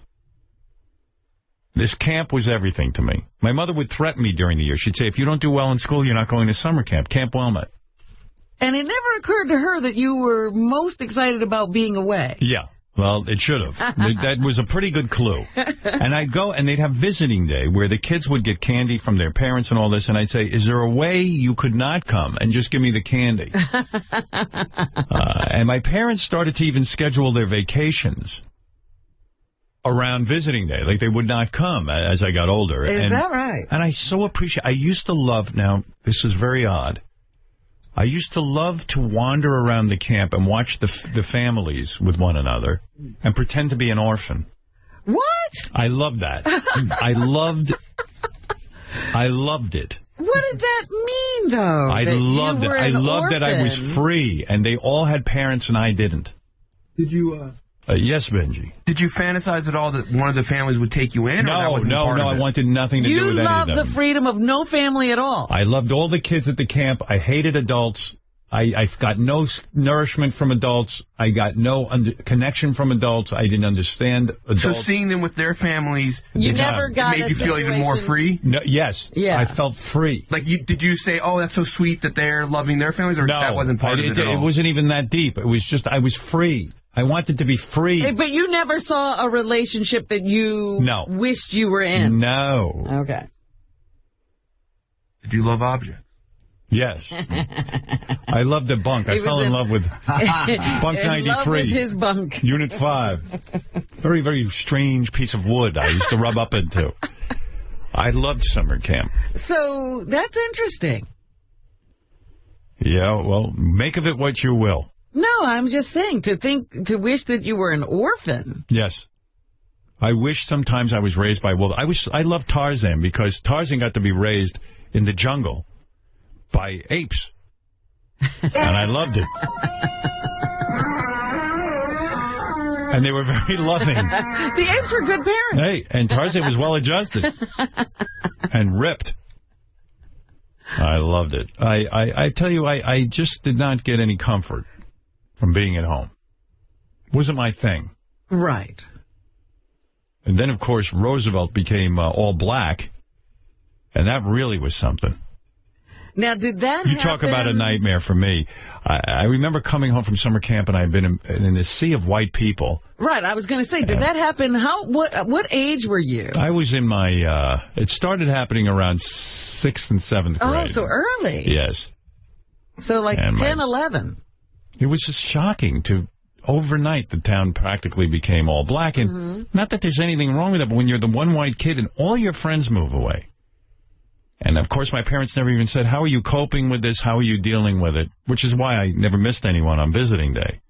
I just wanted to be away and experience this whiteness, see what white people were up to, and live with white people. And then I came home. Probably more about not being accepted where you were. That would be and hoping that these white people would accept you. Yes, and they did. The white people accepted me as one of their own. Oh, and then I'd come home, and I had a couple of black friends, but I told you they would get beaten for hanging around with me. Other black kids would be... There certainly wasn't a great deal of freedom going on there. No, it was horrible. My friend Alan wanted to come over to my house, but he had to stop because we got jumped by much younger children. But there was a group of them. So you got beaten up by a group of younger kids. They took us down off, while we were walking, they took us down. I was on a bike, I think, at one point. They took us down. And he said, look, I can't go to your house. I go, I get it. Don't worry. I said, I'm alone anyway. I began to study chess books and try to play against myself. Right. You became your own best friend. There was no internet. And so things would turn very, very bad. And I'd come home from summer camp, learning about the Beatles and Sgt. Pepper's and be excited. And in Roosevelt, there wasn't a lot of learning going on. There was a lot of music playing in class to calm everyone down. And everyone was asked to bring in a record. And I brought in a Beatles record, and I remember it being particularly horrible because I got ridiculed. Wow. I thought maybe the kids would like it, but I was stupid. I should have brought in James Brown or the Supremes or Motown. Nobody was interested in expanding. No. Kool and the Gang would have been a little more appropriate in that community, and which I could appreciate. I like Kool and the Gang. Hey, Hollywood Swingin' was one of the best songs ever. Hollywood Swingin'. I don't think Kool and the Gang was around when you were in I don't know. junior high school. They probably were. Who knows, Robin? I forget. I just know what I brought in was not good.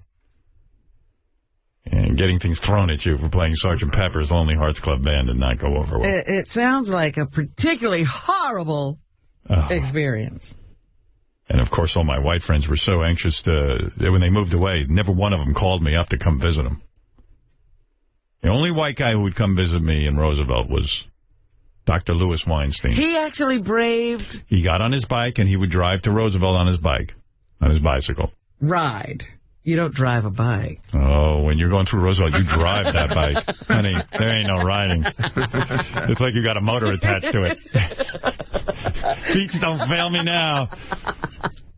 Oh, I'll never forget. And then there was one other white guy. Who's a guy, I don't know, maybe he doesn't want his name mentioned, but he said to me, can I come stay at your house so I want to see black people? I said, oh, if you want to see black people, come to my house. He slept over, and he ventured out at night. And you really, it was unwritten. You didn't go out on the corner. There was a corner of my house that you did not, on Conlon Road, you did not go to that corner. And he went to the corner. He came running back in. He lasted, I think he was out there for about 10 minutes.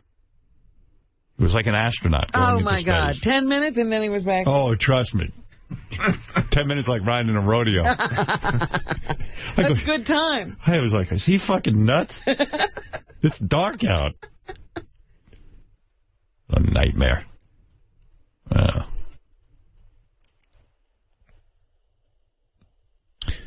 So, yeah, summer camp was nice, and I like to pretend I was an orphan. I see why you'd want to be there based on, you know, the racial makeup of your community and the lack of but I wasn't even that. And so forth. I don't understand why also you go to the I want to be an orphan. Oh, well, that was a whole other story. I mean, that really had nothing to do with the neighborhood I was in.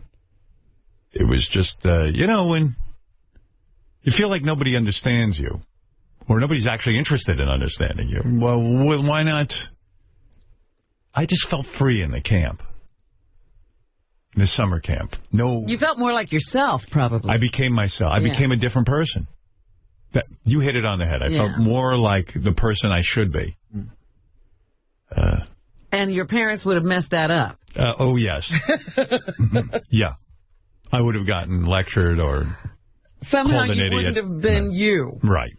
Right. You'd have had to be the you that they would recognize. I reinvented myself in summer camp, and I wasn't looking to be brought back to what... Right.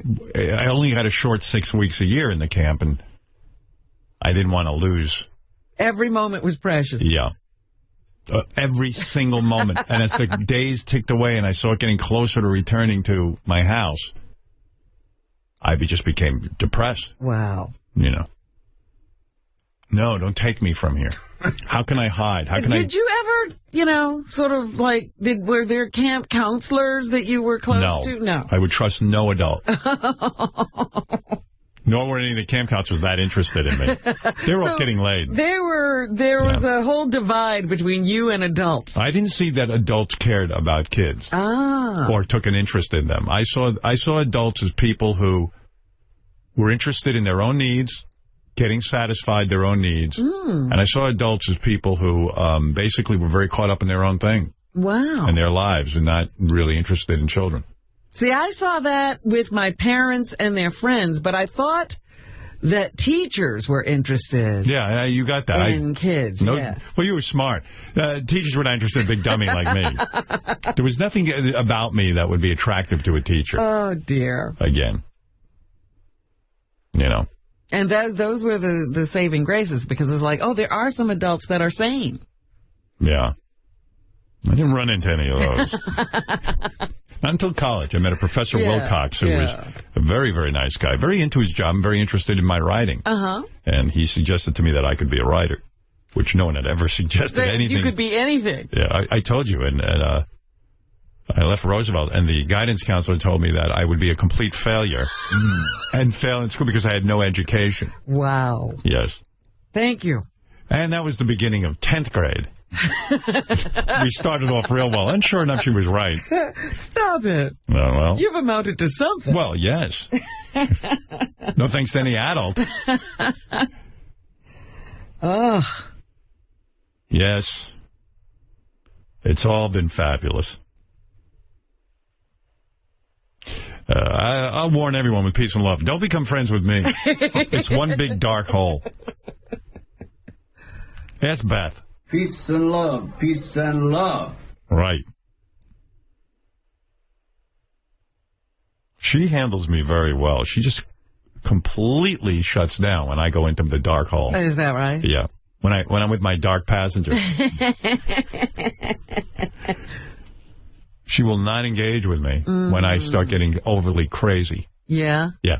And then I'm like, whoa. That snaps you out of it. Yeah. She seems to know how to do it. So this still happens to you? Oh. It's happening right now. I look over at Fred. Thanks a lot. Sorry. This is great. You think I'm whacked. Deadly shooting over the big game on the weekend, Alabama. What is it called? The Iron Bowl? The Iron Bowl. Yeah. Yes, I was going to talk about that. Please take it away, because we talked about how emotional people get. We played some of the tapes of people screaming and carrying on at the win. Birmingham, Alabama. A woman charged with killing a fellow Alabama fan after the end of last weekend's Iron Bowl football game was angry that the victim and others didn't seem upset over the Crimson Tide's loss to arch-rival Auburn. They weren't upset enough. Yeah, they just weren't properly angry over the big loss. Right. Auburn lost, and there were no seconds left. Alabama lost. Yeah. 0 seconds on the clock. and according to the sister of the woman who is now dead, the woman who committed the murder was just kind of like freaked out at people's reaction to the game. Yeah, that they were going to go on with their lives like nothing had happened. Hoover Police Captain Jim Coker said both Birmingham women were Alabama fans and at the same party for the annual game between interstate rivals. You hate to break the news to them. Someone's got to lose the game. Right. With no time left on the clock, Auburn returned to a missed, you all know the story. I don't have to go through. Auburn returned a missed Crimson Tide field goal for more than 100 yards for a 34-28 victory, dashing any hopes of Alabama playing for a third straight national championship. Okay, get over it. No. The victim's sister, Nikisa Shepard, said she witnessed the killing and had no doubt it was about the football game, even though it was unclear to investigators whether the violence was motivated by the game. Nikisa said Brisky flew into a rage when she saw the sisters and others joking that the Crimson Tide's loss wasn't as bad as if the NBA's Miami Heat had lost the game. You know what's great about this? It's women killing each other over the game. over sports. Yeah, it used to be the male domain. You see, women now are getting equality. We're getting equality at being stupid. Right. Yeah. You're equally as stupid as men now. You've finally done it. She said, quote, "We weren't real Alabama fans because it didn't bother us that they had lost, and then started shooting." Shepard told you. Wow. Well, that'll teach you. What are you doing carrying a gun to the game, to the party? Yeah, that's some party. I don't trust anyone at this party. Let's go to Jeff the Drunk. Haven't heard from him in a while. Hi, Jeff. What's up, Howard? Hey. How you doing? All right. I wanted to ask you about the movie. Have you talked to John Strauss? I have nothing to do with John Strauss. John Strauss is a guy who makes movies who occasionally calls here and says, hey, I want to put one of your whack pack in a movie. I don't really speak to him. So does Jeff think you're running his career now? Yeah, I'm now the agent. Yeah, well, I'm out of that loop. I mean, you haven't heard from John Strauss about the movie? When did he say he's going to film the movie? He must have... on the radio, he said he was set to film in October. Oh. And I haven't heard a word. It's odd. And I haven't heard a word from Johnny Farlow in like 2 weeks. Wow. Well, if John Strauss is listening, you're out filming a movie. Jeff the Drunk is sitting in a trailer like this. He's building his whole life around it. So if you would... I got things to do. Yeah, right. Well, You sure you didn't actually shoot the movie and you forgot you did it? Or you slept through your actual shoot? Right. Listen like cold time. Any word on this, Gary, so Jeff doesn't... What is it? Yeah, Jason's been talking to John Strauss. Go ahead. So, John Strauss has been in touch with Johnny Fratto, has been telling Johnny everything. Right. The movie's been pushed back till, a couple of months from now. Go ahead. This is unacceptable. And you don't know this, Jeff? And Jason said to John Strauss... You knew this? I didn't know this. Wow. But do you talk to your manager? I can't get hold of fucking Frodo. Well, he's your guy. Well, what? So tell Jeff now, so we can end this discussion. So they'll probably be shooting after the new year or in the winter, early spring, is what he said. Okay, there you go. All right. So John Strauss is responsible. He called your representation. Why didn't you stop the charade of representation? Why didn't you just have John call you directly, Jeff? Oh, he is. Oh, John doesn't want to? No. John doesn't want to call him? We just said, hey, here's Jeff's number if you like it. He goes, no, I'll just talk to John. Right. You don't want me to be an Eric. What? You don't want me to be an Eric. A pain in the fucking ass. He don't want me. Do you know on any level that that's wrong? He doesn't want me to be an Eric Dimension. If you know he doesn't want me to be, why do you say he don't want me? Is it you're trying to, like, if you think if you're stupid, you'll be funnier? Oh, no, I was just lazy? I was in a hurry. Like, does it require that much energy to do? I said it without thinking. Excuse me. See, he knows the right. I don't understand that. I hear a lot of people with this horrible grammar, and I'm like, well, did they grow up in the United States? I mean, I know I am not grammatically correct all the time. I make mistakes, too, but I mean, he don't want me. And I'm like, well, okay, let's say Jeff didn't know any better. Okay, but he does know better. He actually knows the proper grammar. Sure. So then you go, well, why would a guy, if he knows the proper grammar, well, I got lazy, or I deeply apologize. Like, you're even lazy about your grammar. I mean, it's crazy. Laziness is pervasive in your life. Oh, my goodness. I mean, why would you, if you knew the sentence was, the rain in Spain falls mainly on the plane, why would you say the rain in Spain do fall mainly on the plane? I don't get it. Sorry. No, I mean, I don't understand. I'm trying to, explain it to me again. I wasn't thinking when I was speaking. Sorry. Well, that's most of the time. I would say it's best to think when you speak. Yeah, but you'd be mad because all you would hear is blank. I'm trying to think, but nothing happens. All right. I'm not putting you down. I'm just trying to understand the whole psychology of that. Like, in other words, if I have a choice to say it wrong or say it right, I'll say it right. Well, I didn't say it wrong on purpose. But you did, because you knew the right way to say it. I said it without thinking. No, you purposely chose wrong grammar over the right grammar, and you knew the right grammar. No, it's not like I did that on purpose. No, but you did. No. I just spoke without thinking. It happens. Get over it. How does that happen? It just happens. It's the fact of life. Usually when you hear that, you assume the person doesn't know the proper way. And I was like, oh, it's a shame. Like, maybe he dropped out of school or something. No, I remember I graduated at the tender age of 21. Oh, yeah. Could you imagine what he looked like in high school at 21? A big, hairy And you know, and you know that most high schools, they just push people through because they don't want a big douche, in the high school. But, like, for some reason, his high school actually held him back. And you must have loved it, Jeff. Yeah. I was the stud.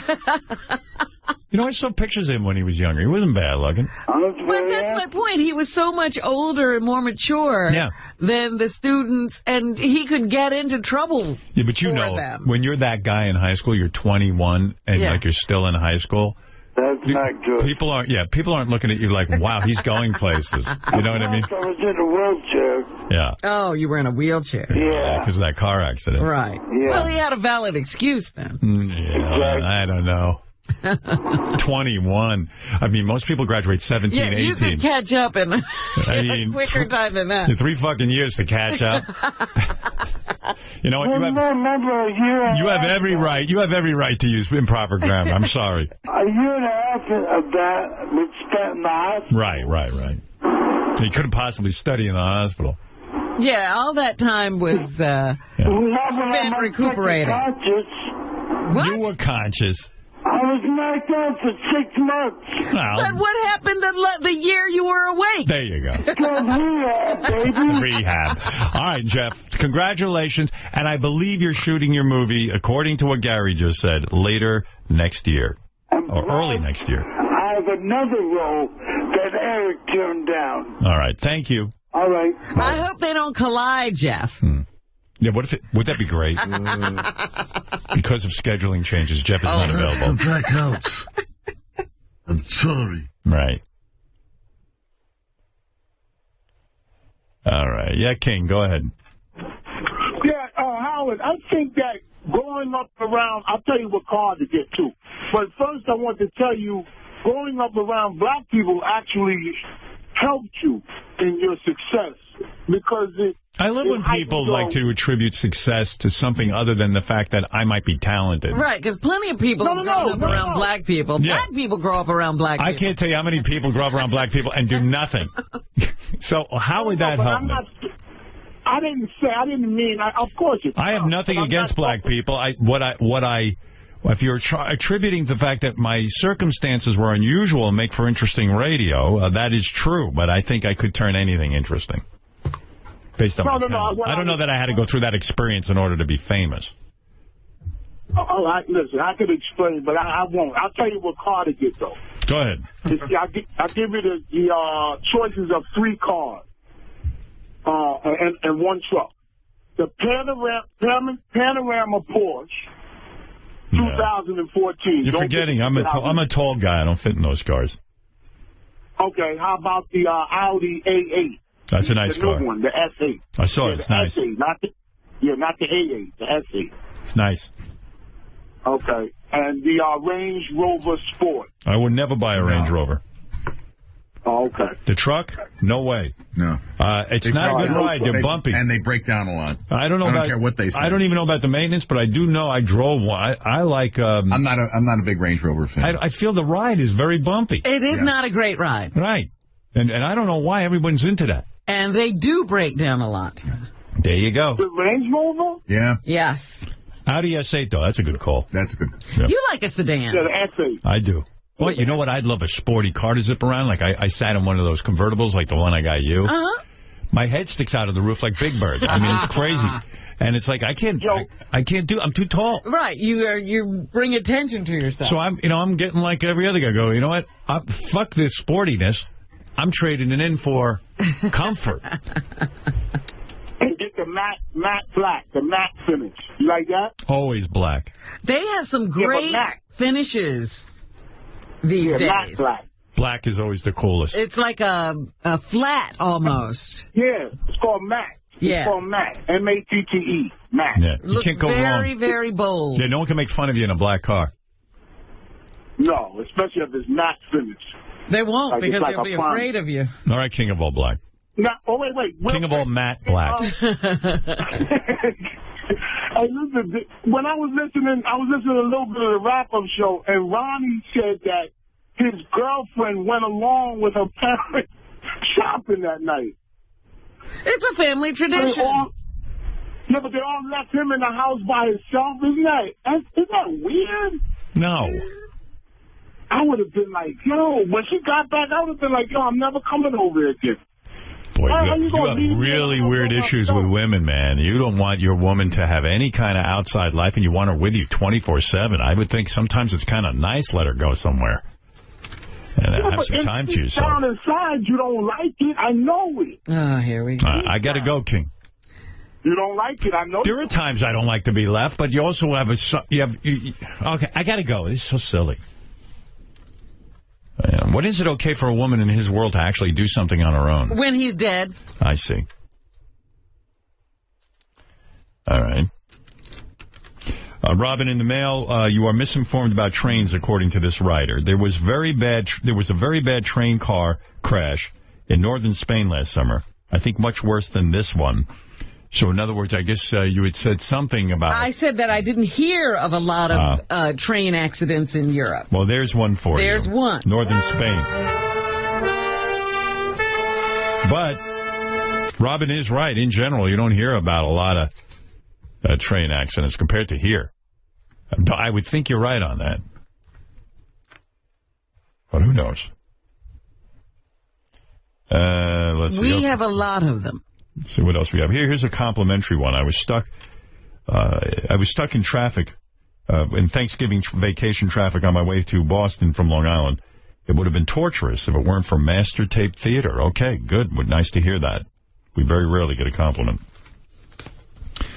Howard, would you please hypnotize Sour Shoes on the air? All right, I'll think about it. We should also test his IQ. Have we done that? Sour Shoes? Yeah. Yeah, that'd be a good test. Who knows? He might be a genius.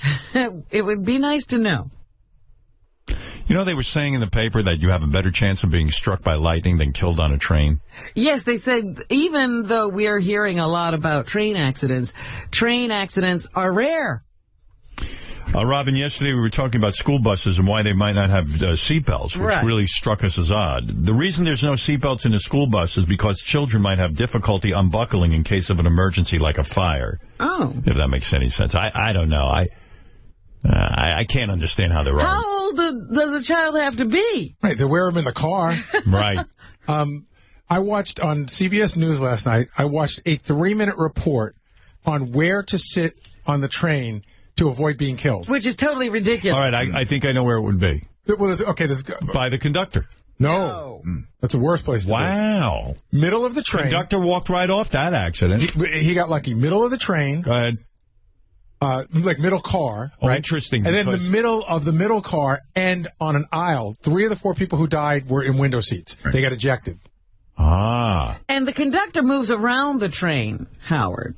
He isn't driving the train? No, that's with the engineer, isn't it? Well, that's what I mean. Why not sit near the engineer? Because he's going to be killed in a head-on collision, don't you think? But he didn't hit anything. No, it was the derailment. But I'm just saying, if you were trying to avoid being hurt, you want to be in the middle. That information makes absolute sense to me.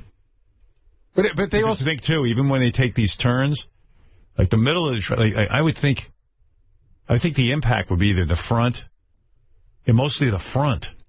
But derailments always happen in the middle, don't they?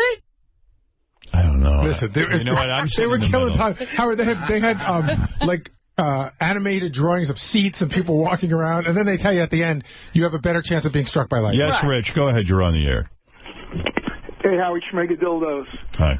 Led Zeppelin 3, Gallows Pole, Jimmy Page is playing banjo at the end of the song. Yeah, that might be the only cool use of banjo in the history of banjo. And he couldn't save it. Yeah, even when Eddie Vedder did that stupid ukulele album, that wasn't good. That's ukulele. Yeah, and the banjo on Gallows Pole is great, but that song, I mean, you know, if you use it for a little bit of spice, it's fine.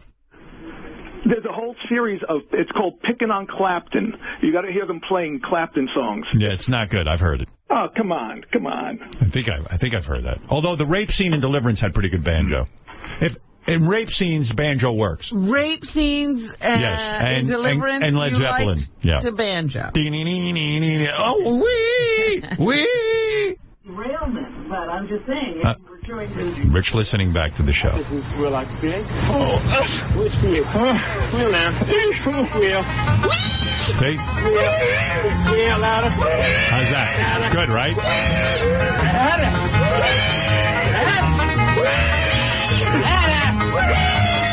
Get down there. If a rape occurs in the studio, I'd have Steve Martin in to play banjo. Like if Richard and Sal go at it. That's when Steve gets to come and play. Yeah, it seems banjo music works for male rape, not female. Male rape. Male on male rape. There you go. That was the most frightening scene, that movie, Deliverance.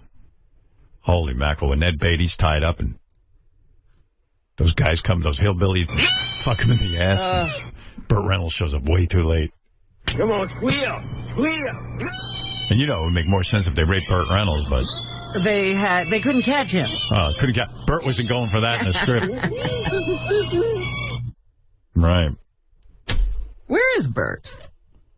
I don't know. You open up the Inquirer, they have them dying all the time. Right. Right? You guys ever follow that? Like, they always, like, they have certain themes, like in the National Enquirer, where people, but they live forever. Last time I saw him, he was, like, guesting on some sort of show where they rebuild cars. Right. He's fine. And he looked real shaky. He was walking. Oh, was he? He was walking with a cane and he was bent over. But he's still hanging in there. Ooh, still hanging in there. No.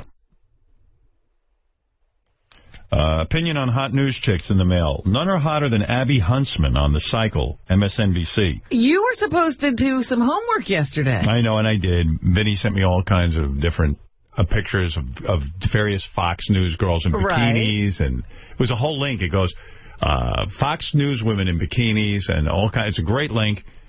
And then there was another one that says, here's the hottest woman on Fox News, and I agreed, and I forgot to bring in her name, so I screwed up. But this guy claims on MSNBC, the daughter of former governor and presidential candidate John Huntsman is the hottest news girl on TV. Abby Huntsman. So somebody looked that up and printed out. Please, no more. Let's get a break from the daily call from Marianne from Brooklyn. We all get it. She has an annoying voice. She's enthusiastic. Now could she bring something else to the table? There you go. So no more Marianne from Brooklyn. You want to talk politics? What do you want to talk, Howard? But I was calling about you, Robin. When Howard said it before, when Bo was on, how you have that strength and courage. And I think, are you going to be on What's Happening Live with Andy Bravo tomorrow night? Tomorrow night? Yeah, not to my knowledge. Well, they got your picture there, Robin. I better check that then. A lot of shows use pictures of Robin to try to trick listeners into viewing them. Robin, are viewers. you kidding me? I have to check. I thought it was next week I was supposed to be on. It says December 4th. Well, how do you not have a fucking schedule that you don't know that you're on a TV show? What do you mean? This drives me crazy about you. I do have a schedule. No, you're disorganized. You're bothering me with this. All right, here we go. This is making me mental. Even when we had the big North Shore Animal League event, we sent you a bunch of emails. Your email is all confused, and then you go, "No, I didn't get it." My email is not confused, but I did miss Beth's email. How do you miss email? All the time. And the calendar, what's going on over in that house? You don't know you're booked on that show tomorrow night? That drives me nuts. Of course, I don't know that it's tomorrow night. I had a sneaking suspicion that it was next week. Why don't you read this book by David Allen, Getting Things Done? Honestly, it'll change your life. You've got to pull this together. You're back. you're free of cancer. You're going to be living a long time. A big deal about nothing. She drives me nuts. She's one of those people you never know if she really knows what day we're getting together. You don't know. You don't know, and it's not right. Oh, you're so. You're a bright woman. What's going on over there, Robin? Yeah, Robin. Marianne, leave me alone for a minute, will you? I got to get an answer on this. Okay. How do you not have a calendar where you know you're on? You keep a calendar, don't you? No. Oh, my God.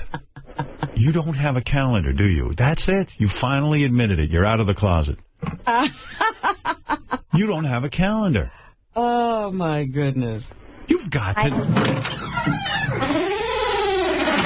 You're out of the closet. And you don't know you're scheduled for that? So how were you going to find out that you were on there?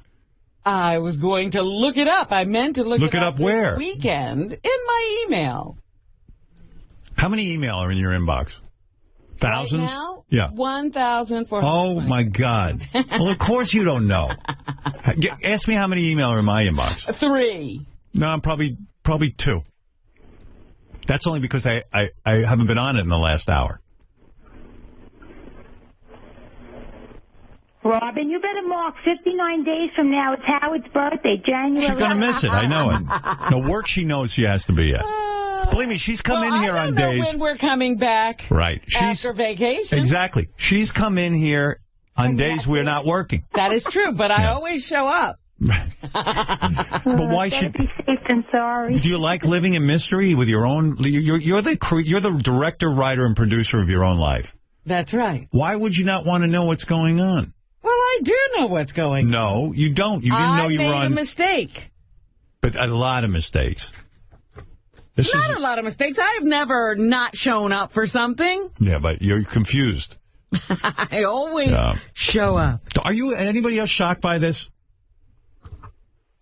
Everyone's afraid to speak up. I mean, we got to give Robin the benefit of the doubt. What benefit? She doesn't keep a calendar. It's impossible. I do. It's in my head. No. Let me tell you about the human brain, all right? Oh, you're going to tell me about I'm going to tell you about your brain. Human brain. The human brain and your brain specifically. The human brain, and I'm borrowing here from David Allen, who is a genius. The human brain is terrific at coming up with new and creative ideas. You know you have something like 350,000 original thoughts a day? The human brain, though, is very bad at, let's call it RAM, like a computer. Very bad at remembering and storing this. And when you have to walk around storing all of this information in your head, your brain is very bad at it. It can't do it. 5 minutes from now, you won't even remember what we're talking about. It's just the way it is. So you can't hold all these placeholders in your brain. The idea is to get them into a calendar so you don't have to worry about it. So you're free to come up with new ideas. You're wasting your day trying to remember where you have to be. Instead, you could write it down and be free of that. Don't you want to be free? Do you want to be free? This has not encumbered me. Do you want to be a slave? This has not encumbered me. Of course it has. You're bothered by this. You like going to bed at night going, oh, what day am I doing the Andy Cohen show? What day am I doing it again? Or would you rather just go to bed and go, I'll just check my calendar in the morning? Be honest. Come on. I'm trying to help here. They have your picture and everything. Well, I'll be there, Marianne. It's supposed to be there. Thank you for calling me. You'd think that somebody from the show would be doing a pre-interview or... Oh, now you're mad at the people from his show for not reminding you. This is crazy. I don't even know where I'm supposed to go. Ah. Why don't you? Because nobody's told me. Nobody. Why don't you tell you? Well, they probably it's told not you. My show. It's buried in your email. No, it's not. I don't know. No, it's not. I don't believe it. I've just looked through all the emails. And you should have looked at your calendar on the weekend and said, you know what, I don't know where I have to go. I meant to, but then I broke my toe. Oh, now here, another excuse. You broke your toe? Yeah, she broke her toe over the weekend. She walked into something. Oh, my God, Robin. Yeah, I know. Be very careful, would you please? I'm trying. And how it's all those... Ask me where I'm supposed to go a month from now on the Tuesday, and I'll tell you. Inquiring minds want And to I know. keep my own calendar. I know. You're very happy with your calendar. Ask me where I'm going to be on a day. Mention a day. Where you're going to be. I want to tell you. And it's a fabulously liberating experience. And you know what?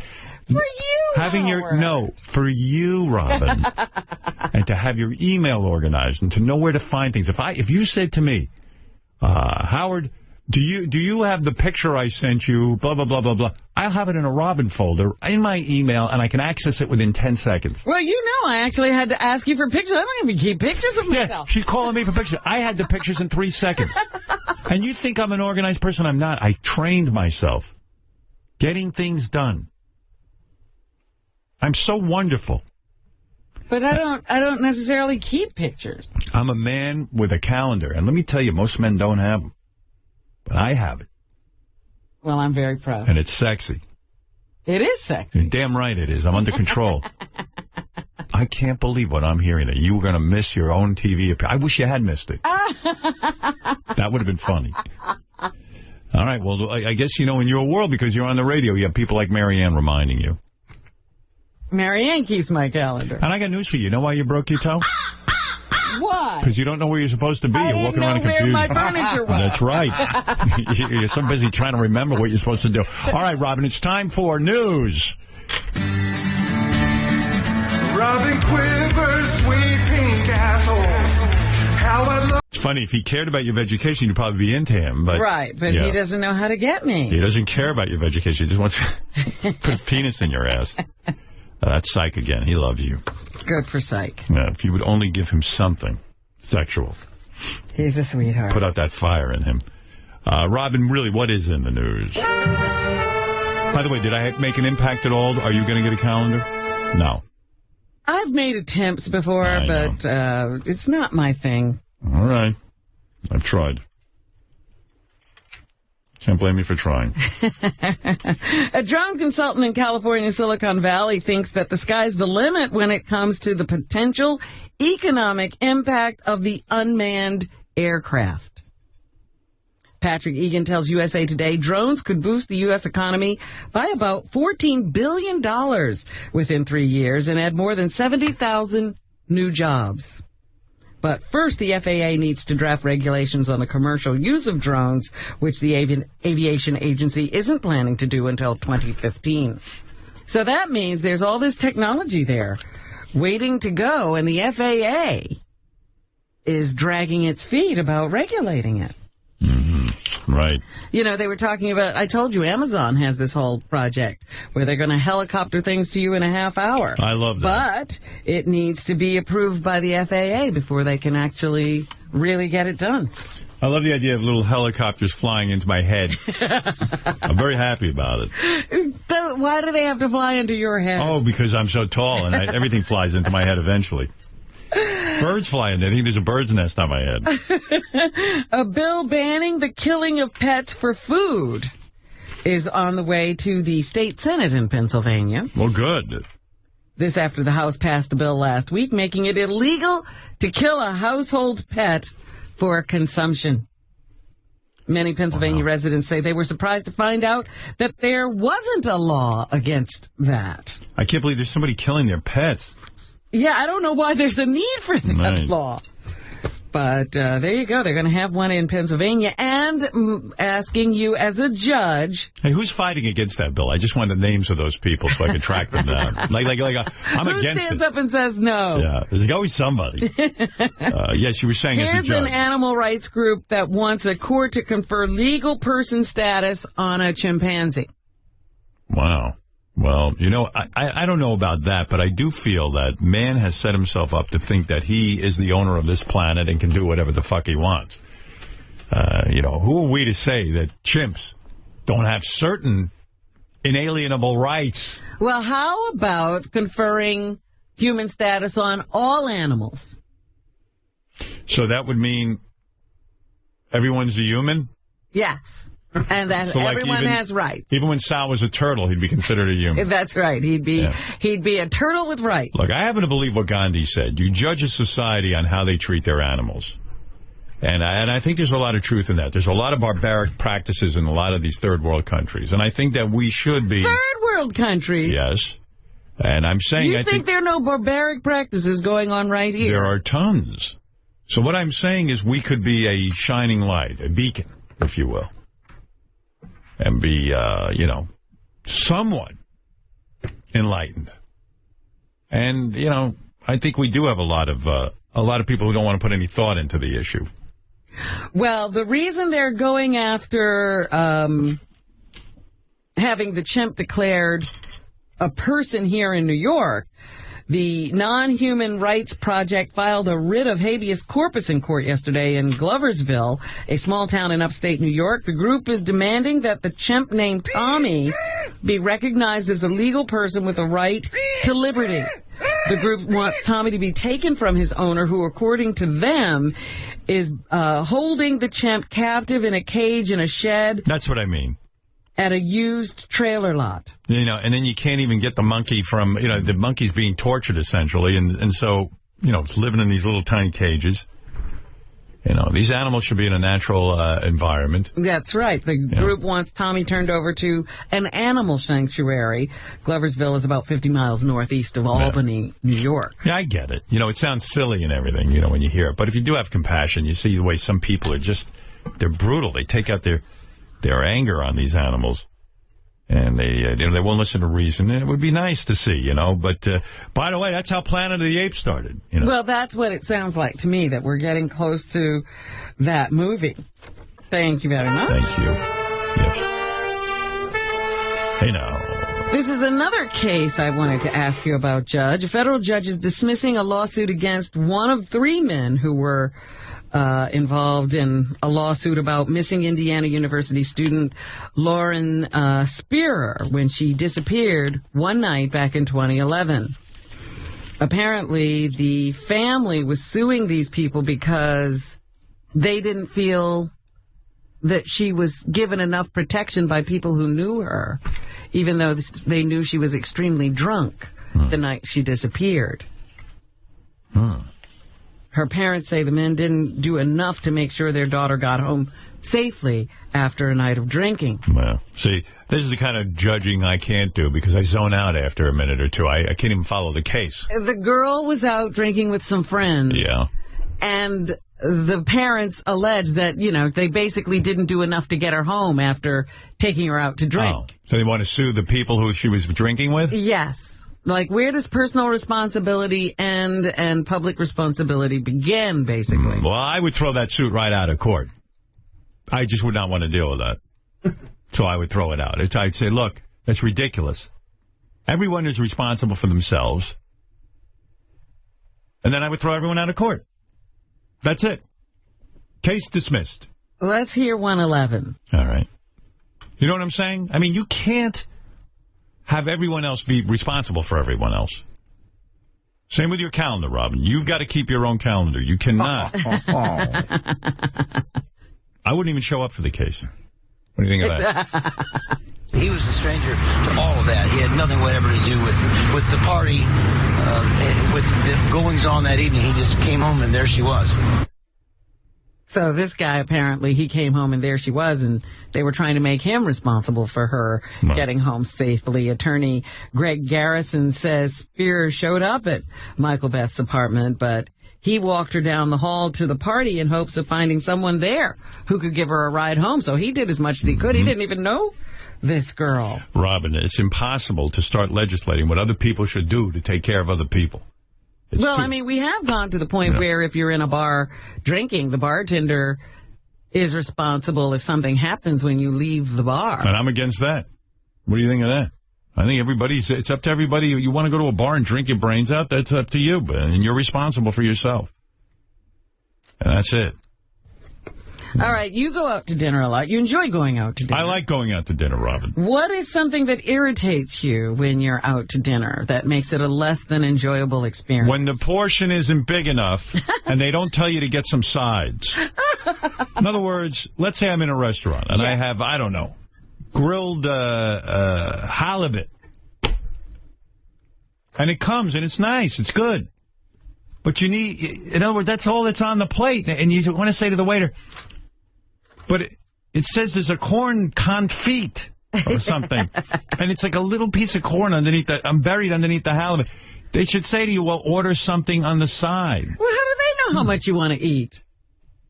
But they could say, it's obvious. Who eats just one thing like that? I mean, you always have a side, right? And sometimes I'll even say to the waiter, I'll even say to him, gee, what kind of portion is that? Should I order some sides? Oh, it's a very big portion. Okay. And they mislead you. So even when you ask, you get the wrong advice. I get the wrong information. Well, that's not what concerns most people, Howard. You're a little different. Noise irritates us most when we're dining out. Not necessarily. Sometimes you go to a place, you know it's a known scene. And the noise is part of the whole thing. It's like this. It's a scene. You're there to see people. You're there to be seen. Part of the buzz. Part of the buzz. You see? If you go to a fancy restaurant where it's, it's supposed to be an experience like you're on the set of a movie, it should be quiet. But not always. Well, I'm just telling you the results of the Zagat's National Dining Trends Survey out today, and managing editor Chris Walsh says, I'll tell you what else bothers me. What? When I get a dirty glass, or the waiter comes over and starts moving my silverware, touching the silverware. I don't want his fucking hands on my silverware. They come over sometimes. The table's set. You're sitting there, and the guy comes over, and he stands there, and he's moving like it's your computer mouse. He starts moving the spoon. He's moving the fork. He's arranging. Well, I find that happens most when they're clearing. And no. I'm telling you, it happens sometimes when they bring the food over. They start moving your silverware around. Well, true. When I don't like it. They bring in a plate. They sometimes do that, too. I hate it. I don't like it. You should have been a part of this survey. You had grapes that nobody ever even thought of. Nobody surveys me ever. Because you know what? They don't really want an answer. That's why. I'm so glad you're getting to voice this. Because you've been sitting on this for a long time. How about you go out to the restaurant and on the check it's written Ugly Joe? Well, we usually bring that up. Oh. Editor Chris Walsh says those who participated in the survey want quiet when they eat out. Quiet? That's the last thing. You want quiet. Don't go to dinner with Fred. He talks and talks and talks. All right, let's listen to this, Robin, and see what this guy has to say. 52% of the people find that it's noise, right? It's noise when they go out to dinner. That's easily the most. I like the noise. Drowns out the noise when my mother's in my head. After that, I don't want I want noise. The other thing that was brought up were phones. 110. Yeah. Well, that's a good one. That's a good one. That annoys me. 56% of our respondents, and you can pull out your phone to take a photo of your dish, right? And you can do that in moderation, and you have to figure out what moderation is. Oh, I see these. 57% of the people say. Every time I sit down at dinner, everyone at the table starts taking pictures of each other, but They're taking pictures of me. And I'm not kidding. I don't have a big ego. I'm telling you, I see when them. you go to dinner with friends, this happens? No. People at This other is tables. other tables. I see what they're doing. So they're not taking a picture of the meal. Oh, and I'm at war with everyone. I'm like, I go to Beth, look at this fucking guy. He thinks I don't know? And they start snapping away. So they're not getting their plate. No. Plate. The camera's aimed at me. I'm plate. Wall says the survey shows smartphones are generally frowned upon while dining out. Yeah, I hate that with the smartphone. I like people go, well, we're at the restaurant when we take pictures of each other. You mean you never see each other outside the restaurant? That's where you got to why do you need to have a picture of somebody sitting at the table? I don't, for the life of me with these fucking phones, I don't get it. I love photography, but I like photography, real photography, not this bullshit photography. When you know it's coming. Yeah, when you know it's coming. Like, in other words, these are people you see every day for the most part. Suddenly you sit down at a table, you go, let's take a picture. Take a picture anywhere else. Why at the restaurant? What's so great about a picture of you at a table? While you're eating. And it's dark lighting. It's the worst lighting. Nobody ever looks good. But that's where you have to have a picture of all the places in the world. I hate it. I hate those fucking pictures. Now they got Instagram. 57% say it's rude to text, tweet, absolutely, email, or anything else with your phone while at the table. Well, overall, the restaurant industry looks to be doing quite well, with the survey showing we're dining out on an average more than 4 times a week. Do you eat out 4 times a week? No, I got a job. I can't run around. Well, who has time to eat out 4 times a week? Results from the survey also show that people dine out the most in Dallas and Houston for some reason or other. Residents of Portland and Boston dine out the least, as well as, in general, we're good tippers with the national average gratuity at about 19%. I think people are bullshitting when they say 4 or 5 times a week. They're counting their McDonald's visit. They're in the car. Those at the are window. restaurants too? Yeah. Oh yeah. A new worldwide survey that ranks the education system of 65 countries finds that students from what country are tops in math, science, and reading? It's got to be an Asian country. Where's India? In Asia. All right, that's good to know. It's tops in math and science? Math, science, and reading. Years ago, I would have said Japan. There's Indians are coming up on the outside, but the Chinese. I'm going with India. Okay, you would be wrong. Israel? Aren't they in Asia? Israel is in the Middle East. Shucks, I knew I was close. No, seriously, okay, it's not India. Then it's got to be Japan. No. Hold it. Running out of Asian countries. How about just Asia? All right, where is it? What is it? Shanghai. Shanghai. That's what I was going to say next. That was your next guess? That was my next guess. According to the study from the Program for International Student Assessment, Shanghai's 15 and 16-year-old students have a knowledge level that puts them about a year ahead of their peers in Western countries like the U.S. and Germany. Shanghai. Scores were determined by exams taken every 3 years by the participating countries. The United States did not do well in the survey. Isn't Shanghai like a city or something? No, Shanghai. Isn't that... that's a city, I think. It's the little island off China. Is it? Yeah. No, that's Hong Kong. No, there's another one, but Shanghai is the other one. Shanghai's a city in China, isn't it? As far as I know, it's the largest city in population in China. Yeah. They say countries. So Maybe China considers it a city, because isn't that what nationalist China used to be called?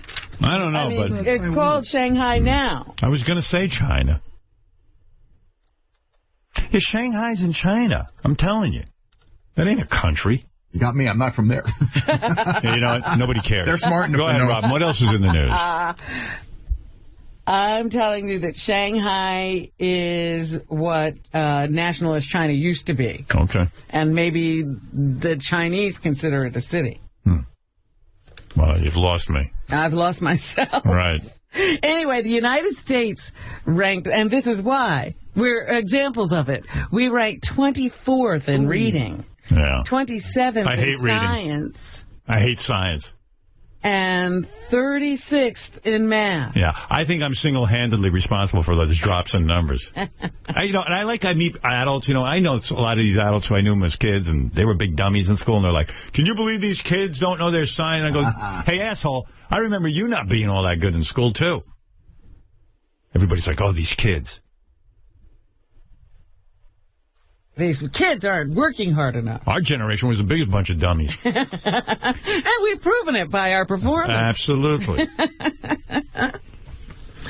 Law enforcement officials cleared out a huge crowd of fans who'd gathered at the site where the Fast and Furious actor Paul Walker and his friend were killed in a fiery crash. I love that. Over the weekend. I love that there's a thing where people go to congregate.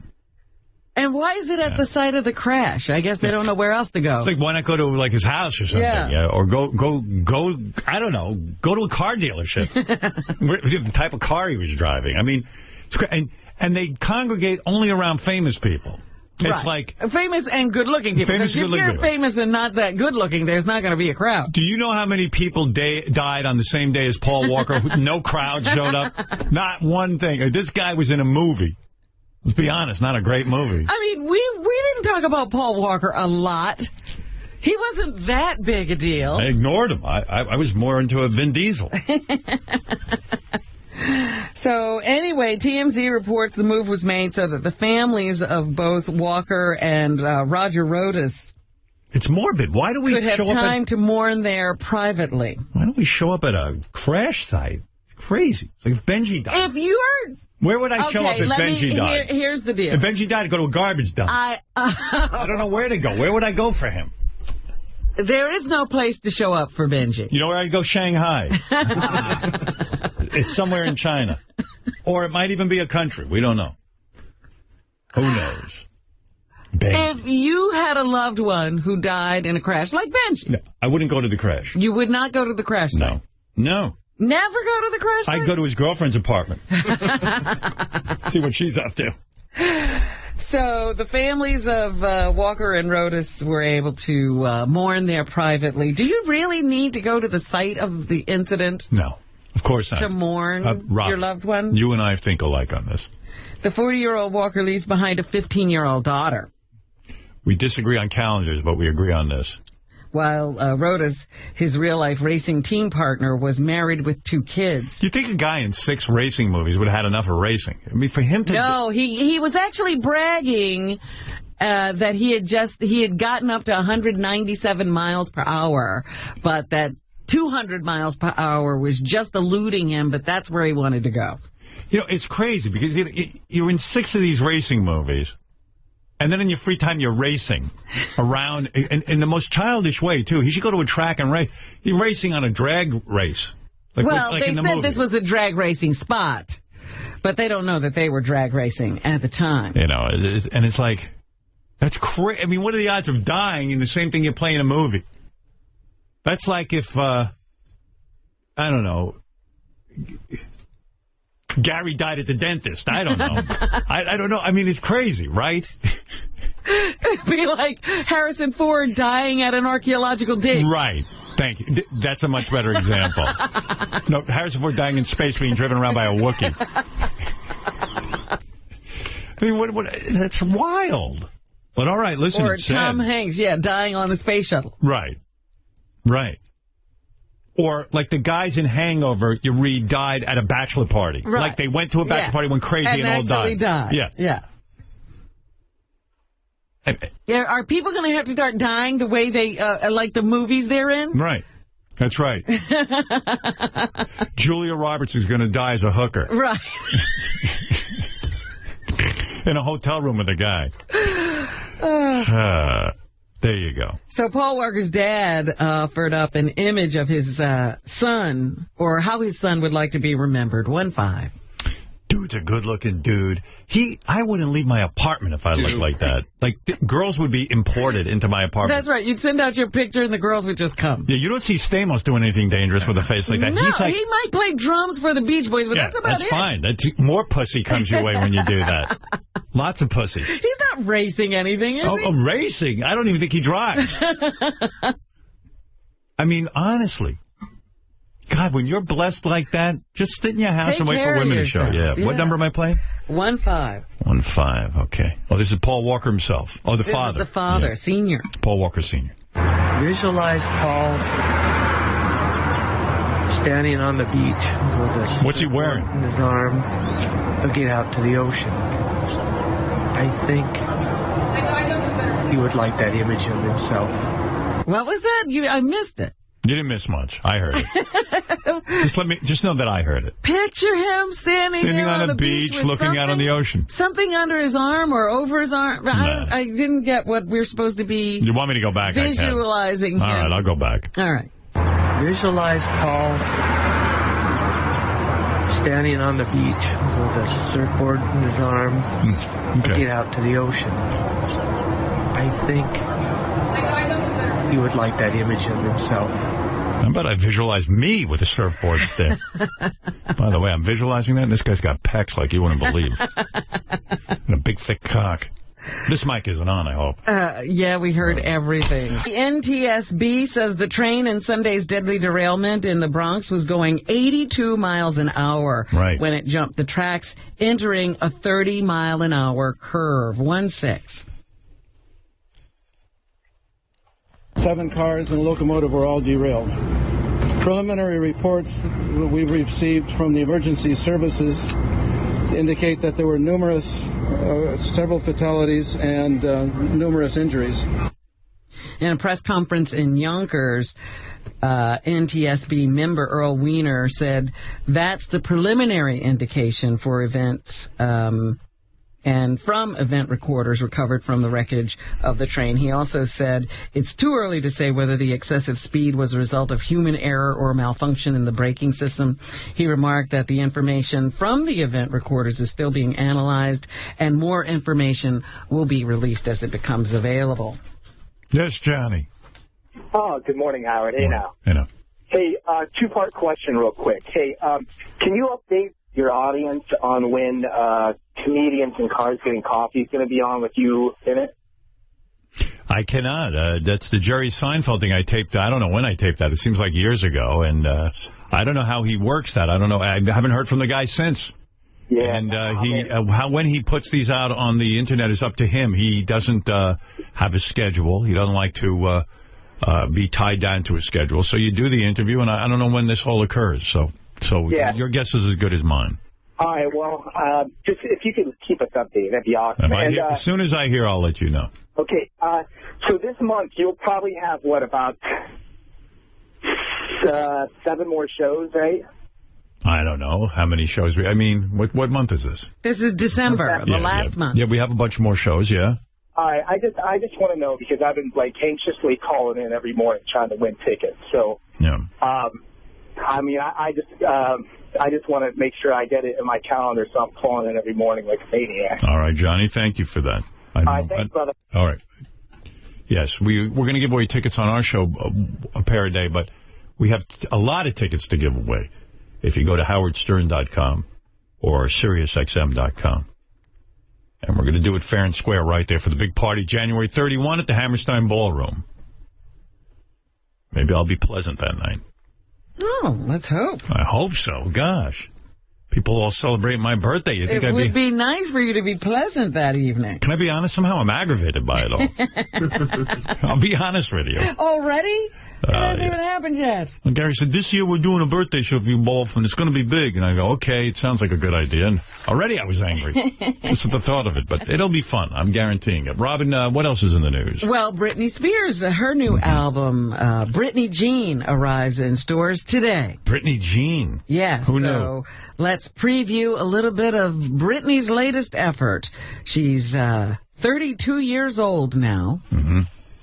Let's listen. 113. 113. This is something called Work Bee. Work Bee. Good, they drowned out her voice. Can barely hear her. Wow, what's that all about? If I had a record, I'd want to be heard. You know what that sounds like to me? What? Yoko? Firestarter. Yeah. Here's a...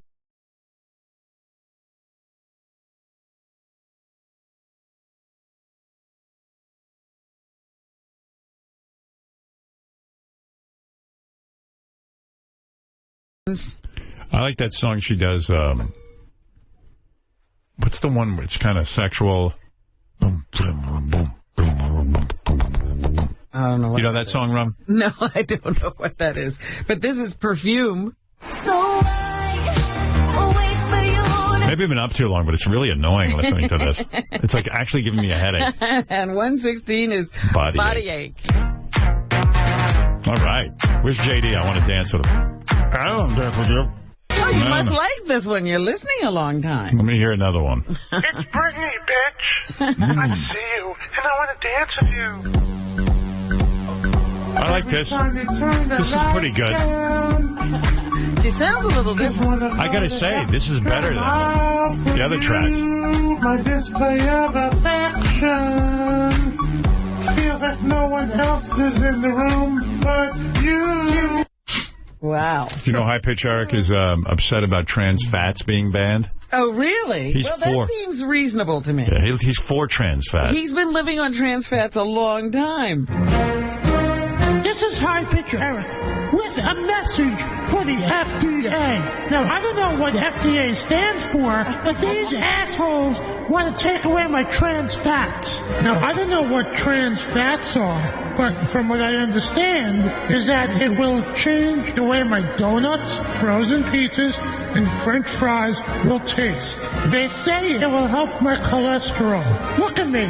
Do I look like I care about my cholesterol? No. I look like a sweaty baby rhino. Seriously, get a life, FDA.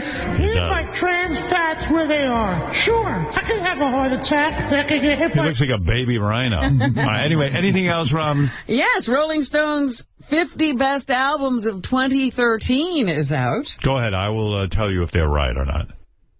Lord I don't even know that album. Comes in at number 1. Miley Cyrus is also among the artists being recognized on the list of 50 best albums. How old is Miley Cyrus? What is she, 19, 20? I think she just turned 21, no? Go ahead. Who else? Propelled by her chart-topping single, Royals, Lord's debut album, Pure Heroin, grabbed the number 1 spot on the list. Rolling Stone praises the 17-year-old for her lyrics that balance rock star swagger with torqued-up teenage angst. All right. They also love her voice as well. Citing top-shelf electro hooks, the magazine calls Miley Cyrus's bangers an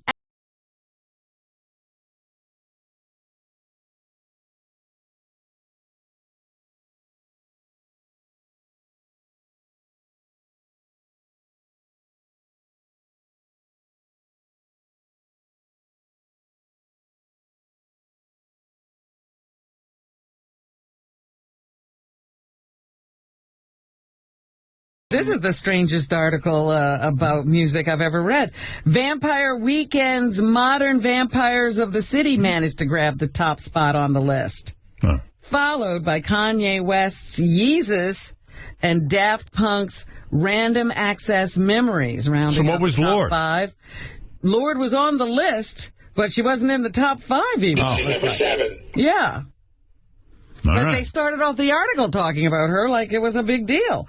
They don't even mention much about Vampires Weekends or Vampire Weekend's Modern Vampires of the City, which was the number 1 album in this article. But rounding out the top 5 were Paul McCartney's New and Arcade Fire's Reflector.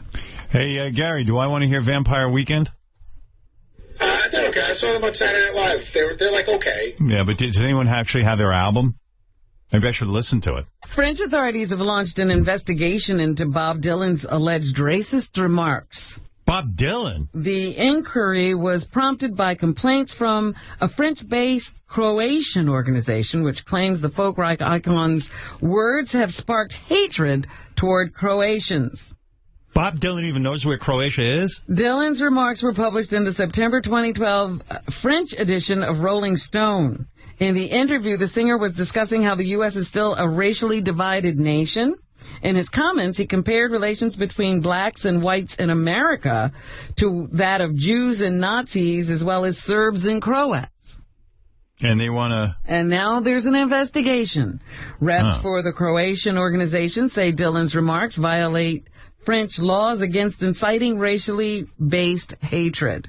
French prosecutors add that Dylan isn't being singled out, but all complaints of racism are investigated. I don't know anything about either side. I mean, he's just saying it's two groups against each other. Yeah, he's not trying to that's silly. Flame anything, but, you know, people can be very sensitive.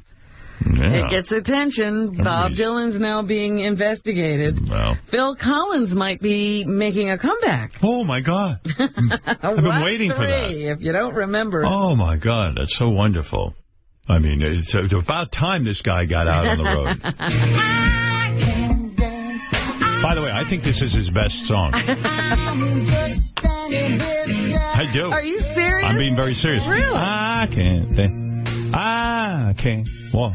Okay. Wah, wah, wah. Wah, wah. Wah, wah, wah, wah.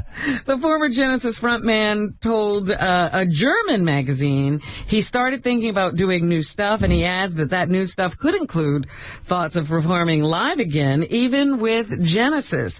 Collins says everything is possible, and he credits his kids with... wanting to get him out of the house? Interest to the stage, explaining that his 12-year-old Nicholas and his 8-year-old Matthew want to see him perform. I'm not real into Genesis. I know when Peter Gabriel was the front man, there was, and the Lamb lies down on Broadway. Shut up. Collins played his last show in 2010, while his last appearance with Genesis was 6 years ago. Health problems prompted him to retire. There must be some sort of misunderstanding. I'm not that into. I'm trying to think. What do I like? I like Peter Gabriel's solo stuff. Red rain is coming. Red rain. Is it? Yes. Yeah. Red rain is coming? He says so. Yeah. He says so. What planet is he on? Red rain. Isn't that Mars? Red rain is coming. And then Phil Collins. I'm trying to think what songs I like of his. Do you like In the Air Tonight? That's his big hit. There is something in the air. I can feel it coming. In the air tonight. Nah, I don't care about that. It doesn't move me. Take Me Home. I like, Studio? Studio. I like the one that they actually played in the news there. This one. I Can't Dance. I can't dance. It's funny, I was listening to that yesterday, and I was like, that's his best song. I can't dance. Is that Peter Gabriel or? I think that's Genesis. It's Genesis, right? It's him, but Genesis. Right. So what's wrong with that? That's a good example. I like that song the best. What about Against All Odds? No. Oof. I don't. You know what? I'm not crazy about a lot of his songs, but he's super successful. There is something. Look, I remember being at radio stations and having to play this constantly. And when I just hear that, just the opening two notes, I want to fucking kill myself. Coming at you. www. Detroit's W4. This is Phil Collins. What's the name of this again? In the Air. In the Air. Tonight. In the Air. It's Phil Collins, In the Air Tonight. Coming up, Irene the Leather Weather Lady. Our first whackpacker. Yeah, our first whackpacker. And we'll also be getting a phone call from Detroit's Mayor Coleman Young here at WW, Detroit's W4. This is better. WWDC, DC 101, kick-ass rock and roll. Remember that? Oh, yeah. And then the people complained that kick-ass wasn't right for their kids to hear. And I had to sit through this. I think this song is 4 minutes 32 or 38. I thought it was longer. No. All right. What is it, Fred? I thought it was like 6 and change. No. I'm talking about... I've got stuff I can relate to Robin with now because I've had 3 colonics. I've had wheatgrass implants and all. Did shit come out? Did they make you watch what comes out of your ass? Yeah, I did. I saw it. What came out? They positioned that mirror for you? It looked like yeah. Do you like it? No, it's gross, but it's so like they really convince you that it's necessary for your health. Like while this woman is shoving a tube in my ass, she's going, "Do you know Elvis had an 80-pound colon when he died?" I'm like, no. And, did you really lose 20 pounds? Yeah, I lost 20 pounds. Well, here's what happened. As soon as you get there, they take blood work on you. So I was scared to death of that. That's why I've never gone to the doctor. I'm scared to death of blood work because of my liver. Mm-hmm. So they took blood work because my sister insisted. So I was like, fuck it, all right, I'll just see what's going to... I thought they were going to say, look, you got 3 weeks to live, you know. So what did they find? They found that I have insanely high cholesterol, which I sort of figured. I have a way higher blood pressure than I normally do, which I figured. But the only positive news sort of was there's 6 liver enzymes. All of them were fine except for one, and that happens to be the most important one, but that was like through the roof. And they said, look, the good news is it's reversible, but you have to do something immediate. So they put me on these treatments where this wheatgrass stuff, when they put wheatgrass up your ass. Now that's got to be worse than coffee. Well, it is, but Robin, I have a lot to teach you. Coffee is acidic. This is all alkaline. What you're doing is killing yourself. This is a lawn. They put a whole lawn up Artie's ass. They put a lawn up my ass. That's right. He got. And you know what? It's a Jamaican woman doing it. So Jamaicans are fucking obsessed with grass, smoking it, putting it up my ass. But Artie. And so it goes to the liver in 7 seconds. So now what it does, they said, look, we're going to give you one of these in the morning, one of these at night. So that combined with not drinking or doing any drugs anymore, your liver is going to start to feel like it's going to jump out of your body. But that's good because poisons are being released from it. So I was like, whatever. So they do those extreme treatments for 2 days. And I thought I was going to have to go to the hospital because they were right. My liver felt like it was going to just jump out of my gut. I said, guys, you might have missed something in the blood work because I think I'm ready to die. And they said, no, it'll go away in 10 minutes because all the poisons are going. And then in 3 days, I never felt better in 20 years. I had this clarity about me that I just never had before. And I started, like usually when I go through 3 years of shit, if I try to get back to being healthy, I get on the treadmill. And this is the most depressing part. I can't get by 3 minutes on the fucking thing. Right. After 4 days of living like that with those wheatgrass things, my first attempt on the treadmill, I did a mile and a half in 15 minutes, which for me is insane the first time. So now I'm up to every day in the last 5 days I've done 20 minutes and 2 miles, which is that usually takes me a month and a half to get to. So you're not laughing at me anymore, is what you call to say. Well, you're He'll still laugh at you. How is your bleeding ulcer? Well, that was something else they had to address. They said you don't have a bleeding ulcer. You have. They use that word. I guess they agree with the Sarno thing because they said, listen, you have what a doctor would call insane. What is it? The feedback. The biofeedback. That you're all stressed acid out. reflux. Well, yeah, acid reflux. That's the word they use. Yeah, that's something Sarno talks about. People laugh about that, but they said, look, the psychotherapist is going to get into that with you. And they go, usually, this place isn't going to give you any medication for that, which is, I said, okay, but now, especially with this Travolta Scientology shit going on right now, I was like, you sure I don't need any medicine, you know? And right. They said, no, you're going to feel better, and a lot of it is psychological. So I said, okay, because I did still have the pain in my stomach. After 4 days of that, and after talking to this therapist a few days, that pain is completely gone in my gut. Now, you said to me on the phone that you left a message saying you think you're cured of all heroin. You're done with heroin. What I said is I said this to you, Howard, too, right. on the phone. Is that what you're talking about? That's what I'm talking about.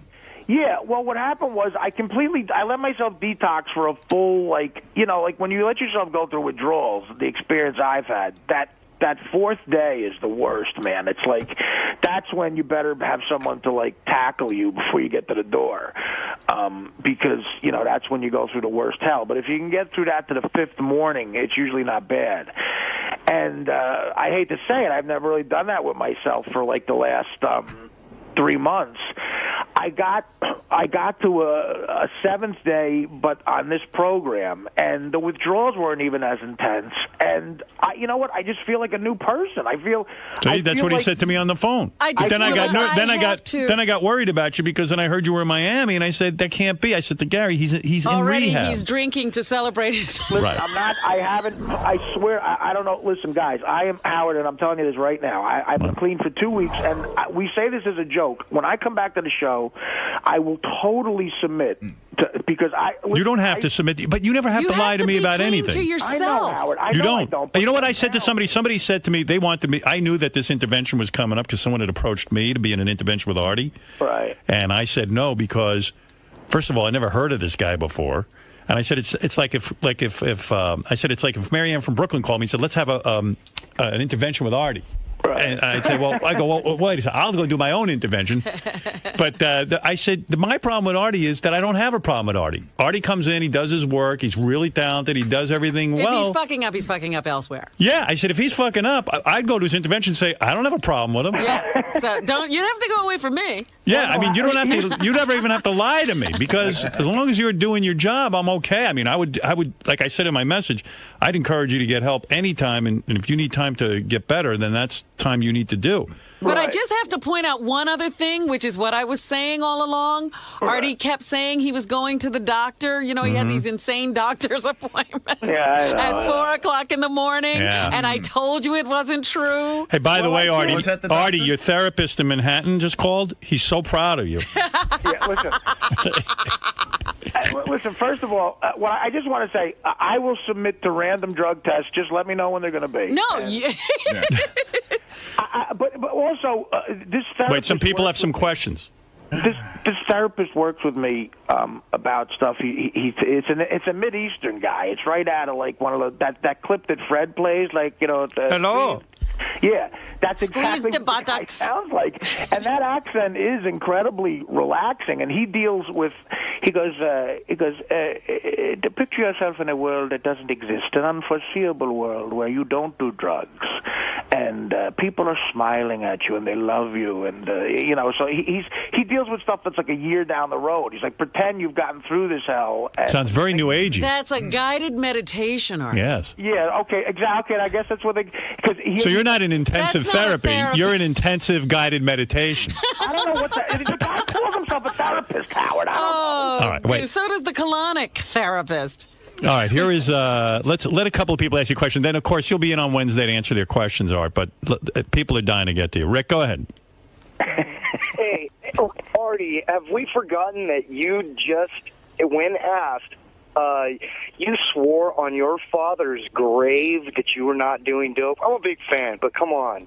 Yeah, my father was an atheist, and so am I. He doesn't give a shit. So you are right. When you said that on the air, you were, in fact, not telling the truth, but you don't feel that disgraced your dad in any way because you don't believe in any of that stuff. Look, my father was a counterfeiter. Come on. By the way, I've said this on the air all day. Yes, I don't know I read if your Artie book heard when you that. come in. Yeah. I wanted to talk to you about it because I thought it was brilliant. It was great. Yeah, thanks for the message about the book. I appreciate it. Yeah. But, I left you 2 messages. Yeah, if you're right, you were extremely nice, Howard, which was very uplifting. It's a great book. And you were lying to him. So. No, I wasn't. And, No, I'm talking to Artie. Oh, Artie, yeah. you're nice Artie to him. was lying to me, and he was lying to you. No, but listen, I don't feel Howard is a boss. He doesn't give off that vibe. He's more of a, it's just. I'm a friend. Yeah, but at the same time, you guys got to understand, if the night before you go into a job that you have to be at 6 a.m., you're doing heroin, you may not It's true. be that You know what? I don't want to know. Right. I mean, so... But when I people told you the lies he would tell were getting more and more outrageous. You didn't believe he was at the doctor at 4 in the morning? I did. Artie, I believed you were at the doctor at 4 in the morning. Well, I was talking to a guy who legally can write a doctor's note. Right. A lot of drug guys call themselves doc. Right. No, he was a guy who the port introduced. Put it this way, if you had a bullet in you, he could get it out of you without doctors knowing. All right, Mel, you're on the air. Hey, what's up, Artie? Hey, man. You're funny, man. You got some great bullshit. Thanks, buddy. What's the number to this commuting rehab? It's not in Miami. It's not in Miami. It's in. You know what? The name of the place is Hippocrates, which is. Oh my God! I know that place. You know about that? Is it a spa, Robin? It's a wellness center. I don't know that it qualifies as a drug rehab. There were tons The name is Hypocrisy? Hypocrisy is where what Artie is. No, really, what is it's it? It's called Hippocrates. It felt like it says hypocrites to me. But you know, this guy, the meditation guy. By the way, you hear my phone ringing? That's a bunch of people calling me because now they know the hotel I'm not in. But anyway. Hey, Artie. Wait, you know, this guided meditation guy says to me, he goes, picture a world where unthinkable things happen. Like, there's a subject Robin Quivers knows nothing about. No, but what I heard is that your sister and Colin tried to get you to go to rehab, but you said no. Well, here's what happened. Then the only thing, wheatgrass clinic. The only thing that he agreed to was this. Yeah, well, my sister had my car, the car all set up to go up to Monticello, New York. Wait, that might be room service. Yeah, there's one thing he hasn't given up. He's still eating. Yeah, believe I got an egg white omelet with steamed spinach coming up here. I've been wow. Another good line. Hey, listen, you want to interview the waiter? All right, but why couldn't you do that in New York, man? You could have been on the show and then. I'm going to try to do it in New York. That's the point. I'm trying to do it in New York. All right, well, you can't leave the guy who tells you to envision a world where you don't do drugs. Right. Yeah, no, he did. He told me that, though. The website calls Artie's Rehab Center a health institute. That's what I'm saying. It's a wellness center. Yeah, but all right. Hey, it's helping him. And really but he feels good. ill people go there. I know that for a fact. So he's doing well. Really ill. You know what? My roommate, well, I wouldn't let myself have a roommate, but the person who would have been my roommate was a fourth stage of lung cancer, you know, and the people who I met in these... Another story. In these... Is this my cousin on the phone? Yeah, I mean, what is going on here? Yeah. And people were there to get off crystal meth, to get off blow, to get off heroin, all sorts of opiate addictions. I mean, what do you want me to tell you? Let me ask you something, Artie, because somebody said that they sent 2 people with you to Miami. No, what it was is that I guess his sister said to 2 guys who were going there, can you keep an eye on Artie? The next thing we know, Artie's dragging them off to Miami. Wait, how did you find out? How'd you find out about all this shit? Oh, I find out everything. I know you do. Yeah. So you took 2 other people out of the place. Yeah, he's already corrupted 2 people and brought them out to Miami. 2 people. I met this one guy who's like a billionaire, and he says to me after 5 days in that place, he goes, "I got a car." I said, "You have a car?" And they made a break right around the corner from the wellness center. The guy's got to move. Spearmint Rhino.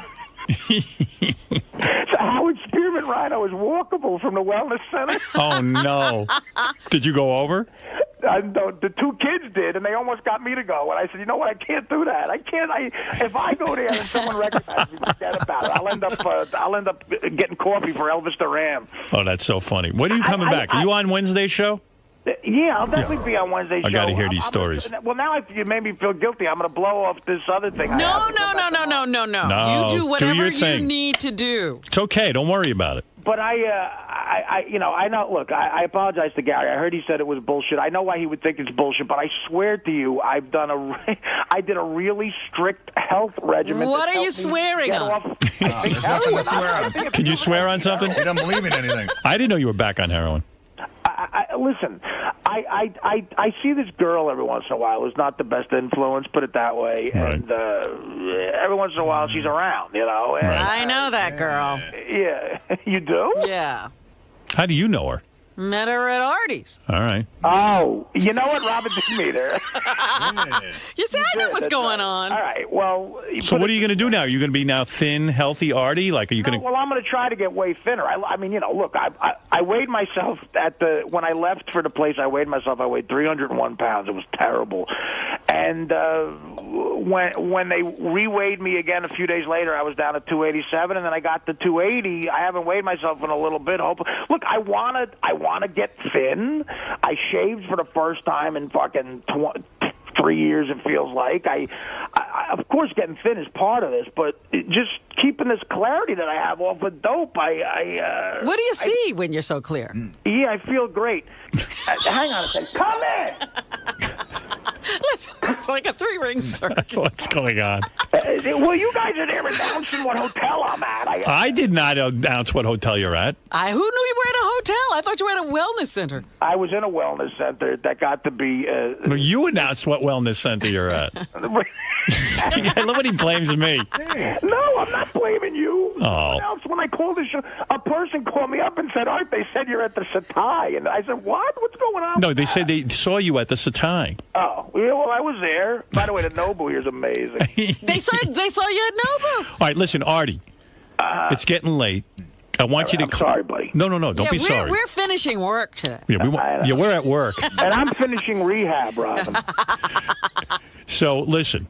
You know, Artie, I love you. I love you. We want to see you get well. I'm really happy you're feeling good. I do feel great. As I said in the message, I encourage any kind of help you can get. Thank you. And I'm happy you're doing it. I'll see you on Wednesday. Feel good. Feel better. And Howard, I'll explain why I am. You know what? I'm at Caroline's Thursday night at 8. Perfect. Friday night, this Thursday the 8th, and Friday night the 9th, I'm doing 3 surprise shows at Caroline's. And I'll explain why I'm doing that. I wanted to make sure I did that after I came back to you guys, obviously. But I'll explain why all that's happening. And people will be seeing the new Artie, 20 pounds lighter and fully shaved. Fully shaved at Caroline's this upcoming Thursday. All right. Buy tickets now. But I will explain why I did that, too, because I heard you guys were goofing on that. Artie's Biggest Loser tour. Yeah, okay. You guys, if you need me, put up the Fat Loser signal. What is it, Ralph? Yeah, Ralph wants to say hello to you. Yes, Ralph. Artie, I'm glad to hear you're doing well. Ralph, 1 second. I really got to let the room service. Go ahead. 1 second. Room service. No, boo. He's got room service in rehab. I'm not holding out much hope on this one, but no, I don't think this will last. Next week. Yeah, well, you could see why we were thrown when, as I'm making phone calls to Artie over the weekend, telling him how proud I am of him, then we find out he's in Miami when he's supposedly at the wellness center. But you always do that. You always get proud of him, and he lets put it. My suite is so enormous. You know what we have to do? Put it right on the coffee table, buddy. Thank you. We have to find out, how much he laughed at Lisa G's texts. Hey, put that guy on the phone. I want to ask him what's your breakfast. All right, hey, waiter, come here. Waiter, come here. Sir? Waiter. He's a Chinese guy. Hey, come here, buddy. Tell me you know who Howard Stern is on the radio? You ever hear Howard Stern? Satan. Talk to my friend here. He wants to know what I'm eating. Tell my friend what I'm eating for breakfast. Yeah, come here, buddy. Come here. He's going to get on. Step over that cocaine. Right there. Artie sounds like he's high now. Yeah. Hi. Yeah, sir. The client is having 1 omelet and orange juice. Yes. Yes. That's it? What's in the omelet? Spinach and mushroom. And is it egg whites or? No, it's no. Whole eggs? Yes. Another lie. See, and is he having toast with that? No toast. No toast. Interesting. What kind of bread? No, nothing. No bread whatsoever. Is there butter on the? Do they cook it in oil and butter? No, just it's vegetable oil, no butter. Oh, good. Okay. What else? Impressive. What else? No just cupcakes. Yeah, no cupcakes. Just a simple omelet and orange juice. And is this the first time you've been in his room this morning? If you have made multiple deliveries? No, it's my first time, sir. Okay, thank you. And do you see anything else? Any suspicious substances? You see heroin or cocaine in that room? Go through the drugs. No, nothing. Is it neat and tidy, or does it look like an orgy took place? Has the bed been defecated in? Does it look like Sodom and Gomorrah?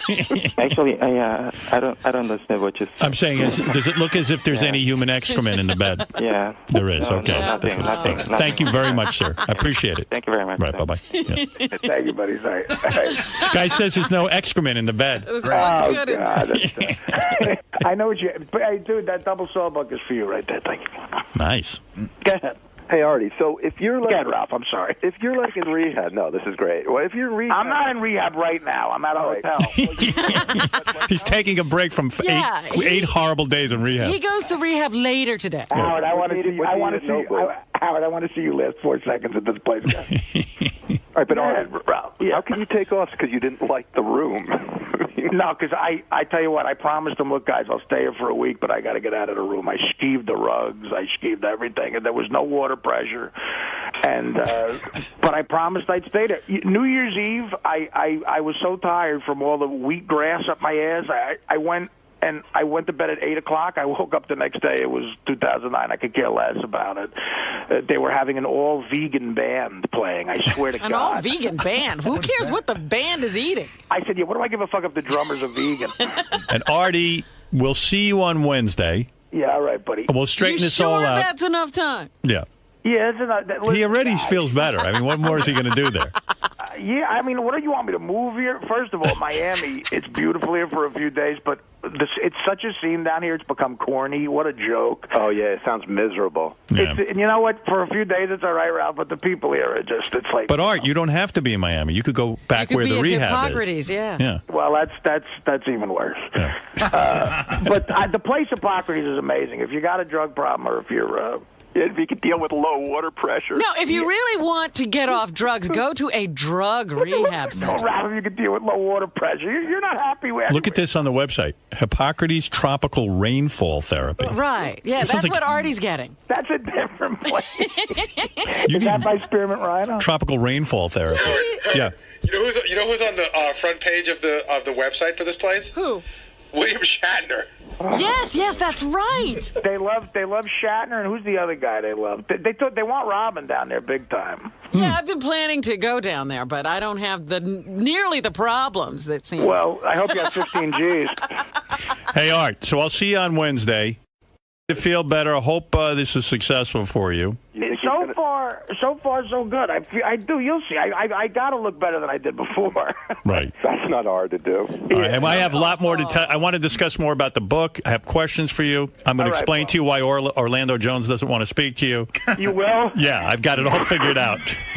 Well, you know what? He actually tried calling me, so you might be wrong. But All right. But you know what? I'm dying to hear all your opinions about that. I want to talk about the book, and then I even want to go through my whole chronology of like getting the phone call from you, and then me calling you to congratulate you, and then finding out you're in Miami. Whatever. Why you didn't go on the boat, Artie? Because, you know what? And I swear to God, you get Ross in here. I didn't go on the boat for 2 days because I had appointments at rehab. I had to go to a meeting. No, that's what he said. Ross looking tan. Yeah, fit. look at I don't want to you. betray the guy. You're not betraying him. I got word, so you're not betraying He never anybody. came on the boat. Never saw him on the boat. Oh, you didn't? No. Did you see him in Miami? We tried, but he was going back and forth. Oh, so for he his was sessions. in Miami. Yes. Yeah. Back and forth for his sessions. Those were spa treatments. No. He called me and told me he was in intensive rehab. Then we found out he went to a spa. I don't know what you call it, but then we heard he checked into in Miami into the Satai. I think just to sleep. Honestly, I swear to you. But why would you leave rehab if you're in rehab? I don't know. Maybe the beds were nicer. I don't know. But he was honestly. But he wasn't with you on a yacht. No. Was he with you on the yacht? Or I swear to you, no. We tried to hook up, but the time frame didn't work because he had to go back. He had like early afternoons off, so he'd go back and forth. I swear to you. All right. Afternoons off from rehab. A lunch break. Rehab, it was a spa. But I'm just saying, if it was rehab, I just haven't heard of rehab like this. When I did speak to him, he said he lost 15 to 20 pounds. He felt the best. You never saw him? No, because he was going back but and Palm forth. Beach and Miami are 75 miles apart. All right, you drive. So if you're in rehab, they don't let you out to go to Miami to party. I don't think he. What? They let him out to go to Nobu. He has to eat. Okay, and it's thanks. fish. I'm sure he had the sashimi and not the sushi. All right, thanks, Ross. All right. I didn't blow off anything at the rehab to go on a boat. I blew off the boat to go to the rehab. Artie had the raindrop therapy. He had a raindrop therapy. I had to talk to Dean. I had to talk to Deepak Chopra and get wheatgrass up my ass. All right, Art, feel good, man, and hurry back. All right, guys. All right, later. Bye. The ongoing saga of Artie. He just called in. Does this change your opinion at all? I mean, he sounded like he was doing pretty well. He's doing great. He's doing great. And, he says it's been clean for 2 weeks, and, we have to believe him. We have to take him at his word. But he does sound great. He sounds like he lost some weight. It's, I defend myself. I mean, maybe when I said it was all bullshit, maybe I overreacted, but I defend myself that Artie is not in rehab. But I think in Artie's mind, he thinks he is. Do you know what I mean?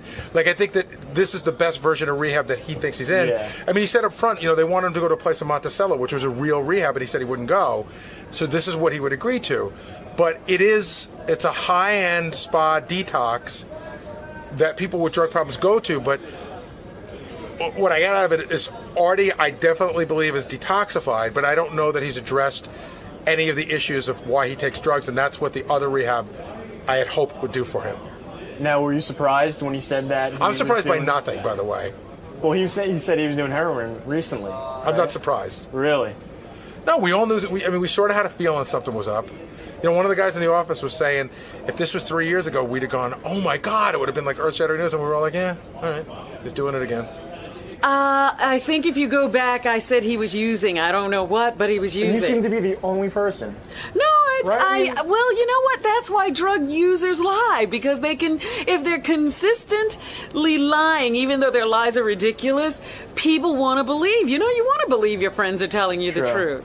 Now, do you think his colonics are helping him at all? Sure, they are. Actually, they really are helping him, but not with his drug problem. Is that maybe a stepping stone towards... Only if, again, I told you earlier, this is another one of Artie's attempts not to get treatment. What's on your mind, my friend? Fred, yes? When everyone was wondering if Artie was on drugs, you recently have been saying you thought he might have been boozing. I definitely thought he was boozing. I never want to imagine the worst of somebody when they're going through a tough time. Does it shock you that no, he was doing heroin recently? No, and no. And I'll tell you why it doesn't shock me.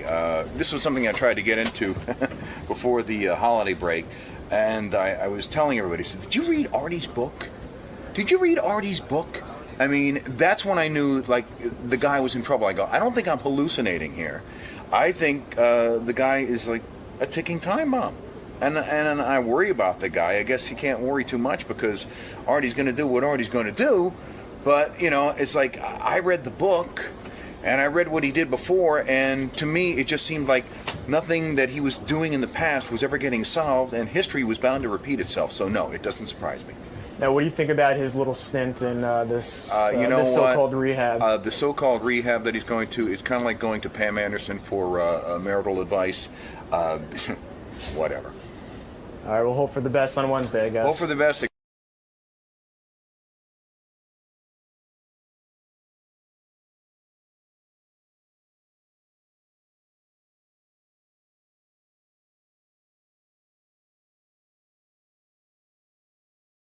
I mentioned Gary went out to the Adult Video News Awards, the AVNs, that's the porno stars. He was out there. He was in Vegas for some sort of trade show, the electronic trade show where they show all the new gadgets. Consumer electronics trade show. I wonder if Gary saw anything cool. You see anything cool at the electronics trade show? I'll tell you what, you got heavier out there. No, I didn't. Yeah. How could he get heavier over the I'm actually lighter. Guarantee you put on weight. I guarantee I didn't. I know. That shirt used to fit you a lot better. First of all, I can see your whole belly. You can't say the shirt fit me a lot better because it's the first day I've ever worn it. And so maybe it's a little tight. I don't know. But I'm terrible on you. Oh, fuck off. No, I'm sorry. It looks like a fucking maternity. Old fuck. No, it looks like maternity. Robin, look. Look at his belly. You can see it right. I mean, he got heavier. Gary's been a little. I've been the same. You got heavier. I've been the same size for 5. I'm just saying. I've been the same size for 5 months. What do you think? I got heavier since I was 23. Well, what do you weigh? I weigh about 219. But you weigh more. I can't weigh more than 220. You just said you weighed 219. A pound. You think I look a pound heavier in the shirt? I don't know, but whatever you think your weight is, it's got to be up there. It's got to be over whatever it is. I'm telling you that what I weigh. Like you gained weight. Can I get a word in? Yeah. What you do is get a word. What I weighed for the last month, every morning when I get up, is I actually weighed that much this morning. So I'm just saying that maybe I look fat, but I didn't put weight on in Vegas. Maybe that shirt's too small. Maybe it is. Yeah.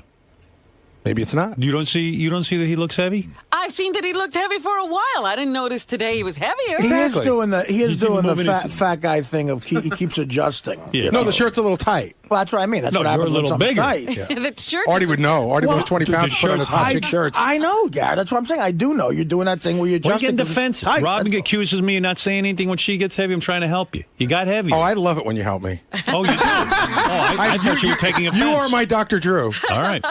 Hey. Get on the scale. Let's see. What do you weigh? Let's see. 220. Let's say 220. Let me see. You say it's over?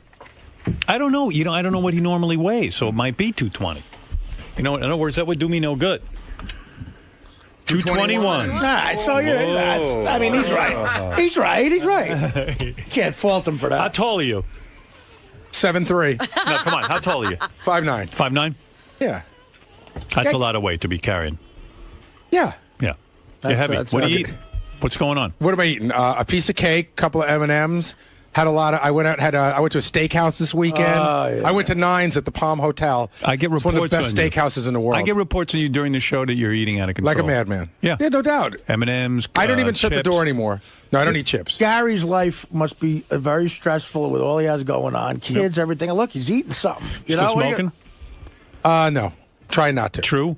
You're not smoking? I'm not smoking. Really? Yeah, I'm not How smoking. long you been without a cigarette? I don't know. I went to see the hypnotist, I guess, a year. I think this February will be 2 years. Is that So right? that worked? Yeah. You it haven't had a worked. cigarette in 2 years? Yeah. You haven't had a cigarette in 2 years? I have had a cigarette in 2 years, but dude, I don't.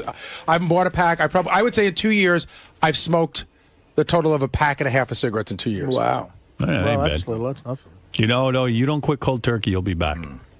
No, that's not true. No, it always gets worse. Cigarettes don't get better; they get worse. No, that's By not that true. I mean, no. I'm going to tell you what I mean. I know because you know, Dr. Drew. But I was a cigarette Dr. smoker. Howard. All right, so your experience is everything. I'm telling you about cigarettes. It never ever goes less. I'm going to go sit with Artie. It never goes less, genius. It Guy, don't you always- know his experience is Addiction everything by always now? increases. Ask Artie.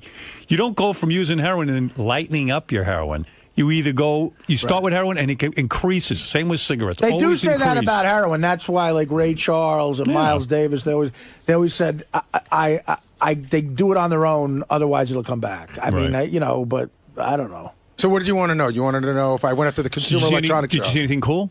I saw Panasonic has a 150-inch television. Did you eat all the news department's candy? Oh. No. They're no, claiming that's- you did. That is so not true. That's bullshit. The other guy All who's of getting, their candy? Yeah, that's what they said. That's bullshit. That it really is. I've had. First of all, I've been in the news department in They claim a month. the news department is claiming Gary ate all of their candy. How much candy do they have? A lot. No, it's just not true.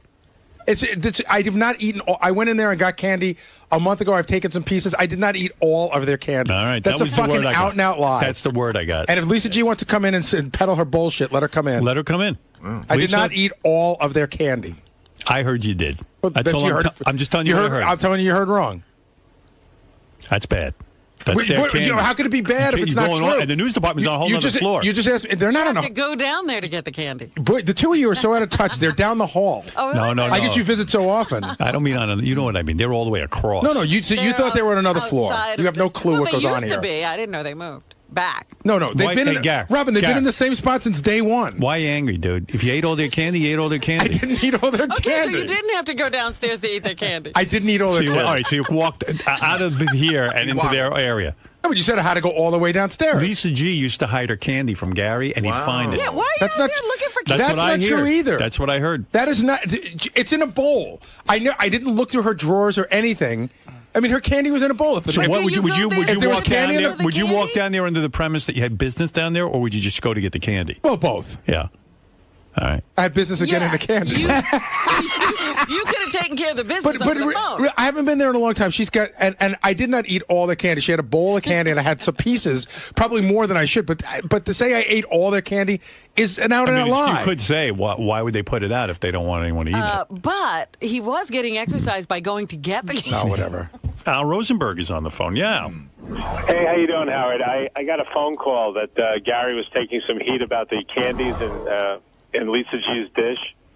Yeah. I'm the one who ate them. Oh. You ate them? We come in there during the miserable. all right. Show, but Yeah, 'cause I left her a replacement last night. All right. Well, okay, Al. And also, I left her a note once accepting the blame for that. And but I did want to say, while she's there, would she mind filling them again, please? And I like the peanut. And I got pictures of Al from my wedding, and Al's gotten quite heavy. I lost 85 pounds. Yeah, but I think you're putting back some weight, right? No. I'm 236 now. Are you? Yeah, I was going to say at Yeah. the wedding he had thinned down. Yeah. You looked heavy to me. Everybody looks heavy to you. No, you look heavy. You know, but Gary. everybody. I was right. You were over your goal weight. Yeah, I said I was 219. I was 221. Goal We're a genius. weight is not what he was. Yeah, that wasn't my goal weight. I'm saying you're over even. Gary's goal weight was 275. You're over what you should be. You should probably No, weigh but about what should you weigh? 170? I should weigh 185, 180, 185. 85 is a weight that's pretty good for me. 185? Yeah. I think you should weigh. Of course you do. You're probably under. Of course you 5'9". do. You think I should go to Auschwitz? No, I don't think you should go to Auschwitz. You think, but whatever anybody in the world, whatever you think they should weigh, whatever they think they should weigh, you're always 15 pounds lower. What do you weigh, No. Howard? What do I weigh? Yeah. Be I honest. weigh, Why would I not be honest? I'm thinking my weight. I weighed myself this morning. I weighed 194. Yeah, because I was going to say, Gary You're said too he should thin. be You're 10 too pounds thin. under you. Yeah. What, there you go. Gary, how much He's did you, so much taller. how much did you weigh after years ago when we had the first Bally's weight loss contest? At the end of that, what'd you weigh? When you were giving yourself the enema on the floor in Bally's gym? I'm trying to remember. I think it was 175, 174. You look You really looked good. And I'll tell you what. I don't respect people who have to lose weight just for money. Like, do it for your health. Don't respect me. Listen, I don't I'm a respect whore you at about all. that. I and agree. then you put the weight right back on. I agree. Thank you, Al. You're welcome. Al's part of the Miserable Men Show. Thank you, Al. It's my man, Al Rosenberg. It's still embarrassing to me that on Bally's rapid weight loss program, I gained 2 pounds. Don't think it isn't. I was embarrassed for you. All right, so when are you going to play us those AVNs? We'll do that maybe tomorrow or Wednesday? Probably Wednesday. Okay. You know what I weighed at the end of that weight loss contest? I thought it sucked, too. I weighed 214. God, I would kill for that right now. But you know what's great about that? That was a contest where Artie tried really hard to not eat for a day and a half. And it was killing him. And he broke down. Remember, after the Yankee game, they stopped for 2 slices of pizza. And then they had that. Then he stopped to get like burgers or something. Is that what you weighed back then? 214? Yeah. Geez, you would love to weigh 214 right now. Are you kidding me? I was even looking at the poster in the hall where he's walking with the cup in his mouth and all. Yeah. He was thin then. Well, I was thin when we like started he was here. I was thinner. considerably thinner than he is Yeah. now. And he'd like to be there now. Yes, you're a big mess. You're not letting Now, me I'm do looking at coke. the height and weight table, and it says for a guy 5'9", even with a large frame. Go ahead. The ideal weight is 155 to 176. Right, now look up your height and weight, Robin. 155. I'm just looking. No, I'm just saying. 155 to what? 176. So true. Fuck that. There's no way Gary should be Robin, weighing look up yours and 185. see if you're in there. Because you look great. No, I'm just saying that those charts are fucked. Those charts are from the 50s when people were smaller. I'm telling you. Come on, 150 Gary. A guy 5'9", 155 will look like No, a fucking Artie, I ain't saying string I ain't bean. saying 155, but I'll tell you what, with him, 175 is the right weight. Well, that's what he was at the That's a great weight, but it's a hard weight to maintain. No. I always felt good at You know what 185. you do? Because you take the bottle and the blanket out of your crib, and you say to yourself, I'm a man, I'm going to have 3 meals a day. You see what I just said? I just had a big sandwich. Yeah, I got it. Looked great. Giant sandwich with tuna salad and the whole thing. Tuna fish sandwich. You know it looked good. It's a giant tuna fish sandwich. Yeah, I don't eat tuna fish, all right, but that's whatever okay. you eat. I know some of the stuff from Eat an Pump egg looks salad, great. whatever you like. I don't know. My sandwich from Pump is great, and Howard has it every once in a while. Turkey burger with mozzarella. That's the one I actually recommended. You know that what I had last night for dinner? I'm going to tell you what I had last night for dinner. What's that? Big fucking lasagna. But that's it. After the lasagna was over, that's it. But he also, here's a also question. jogs a lot. You know what? Well, yeah, I didn't jog at all Yeah, yesterday. but you without that diet, without the jogging out, Hold it. you'd gain weight. You would Okay, gain Artie, weight. I haven't run more than a mile in how 3 long? weeks. Still, running And a I mile have- and is I've more lost than- weight. Running a mile is a mile more than any of us run. All right. That's what I mean. Are you happy with your Without- are you happy with your weight right now, or do you think you need to lose a couple of pounds? I could probably lose 3 pounds. Wow. See, that's But I keep almost it within 3 to 5 Right. pounds. So you're saying you should be about 190? I should be 190 ideally. Yeah.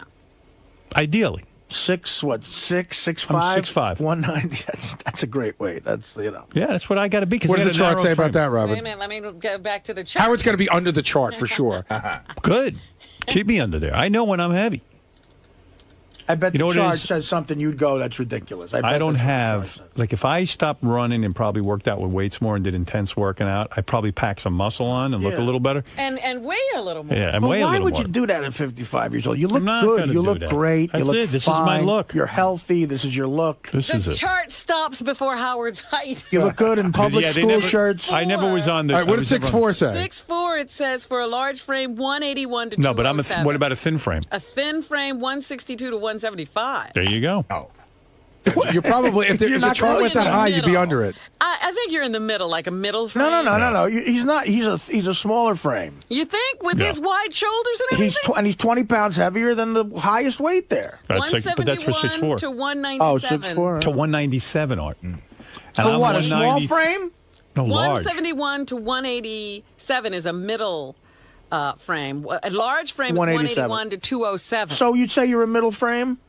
Yeah. You're, All right, heavy, so let me- you're heavier than that chart says. That's for a 6'4". But let's talk about that chart. I'm 6'5". Okay. Right, so he's probably got some leeway. Let's He's talk about probably that right, chart on, for a second. right on there, right on the right thing. Fred's in great shape, right? Yeah. And I'll bet you if you compare the chart, Fred. I guarantee you Fred falls in the right I area. bet he does. Fred's what? Fred's a medium frame. Want to know something? I'm probably about, according to that chart, I'd probably be considered to be 10 pounds over. That's right. Yeah, how tall are you? How tall are you? I'm between 6'2" and 6'3", 6'2" and a half. All right. I'll go to 6'3" then. And Fred, is it Fred a medium frame? Yeah. He should be 167 to 182. What do you weigh? That's a little too low. I'm probably about 210. Oh, you are? Oh, my God. Fred's obese, according to that chart. Hey, Gary, I'm he just fits in saying. his shirt. You don't. I'm just saying that I don't know what you that want from chart's me. retarded. Yeah. Go to me. I'm fat. That chart's retarded. Yeah. Do you get You the, don't get fit the in your point? shirt. I'm fat. The chart's retarded. Yeah. So Okay. so what has this got to do with anything? 'Cause you look bring up big, the chart like it's that gospel. That shirt looks too tight on you. Okay. That's all I'm I won't saying. wear it again. I'm just helping you out. You are. You're so good to me. All right. Thank you. Can I ask you a question? I gotta do you go. really think you're helping me out? Yeah. Do you or do you just breaking my balls? No, helping you out. You really think you're helping me? Yeah. Thank you. You need someone to talk reality to you. You do. Good. You want to? You know what? No, you no, look no, great. please. You look great. That shirt looks great. Wear it every day. I didn't say that I'm either. sorry. Just don't say anything. You look really good. You look nice. You would and rather thin. he not say Hey, anything. my shirt doesn't have a hole in it. You walk in, you got the chins going. I mean, come on, stop it. You don't look good. You're a young man. You got more chin. I'm not a young kids. man. I'm almost as old as you You now. got young kids. Come on, you catch gotta, up to him. You're a little Baba bloated. That's all. Oh. All right, thanks, Gary. Yeah, there he is, fresh from his trip to Vegas. Gary Delabate. Gary, Yes. do you think your shirt looks good on you? I don't know. I haven't looked in the mirror. I put it on today. It does feel a little tight. I didn't think it looked like I don't think I look like Richie Balinson. Okay, you know what I'm talking about? Yeah. Like yeah. I don't have the Tim Sabian thing where the buttons are screaming.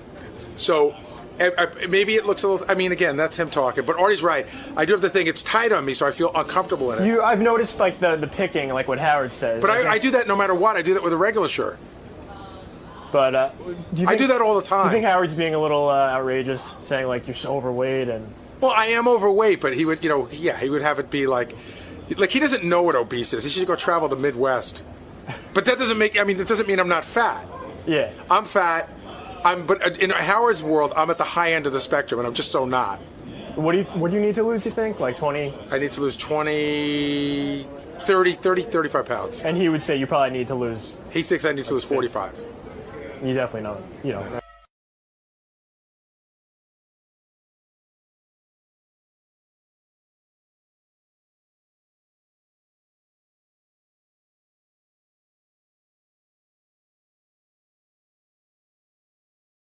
Good morning. Morning. How you doing, man? Good. So what brings you down here today? Talk about your radio show a little bit? I guess so. Got a new schedule, right? That's right. New schedule. Jimmy Brewer's here, ladies and gentlemen. Live and direct. Look at that. Old friend of the show.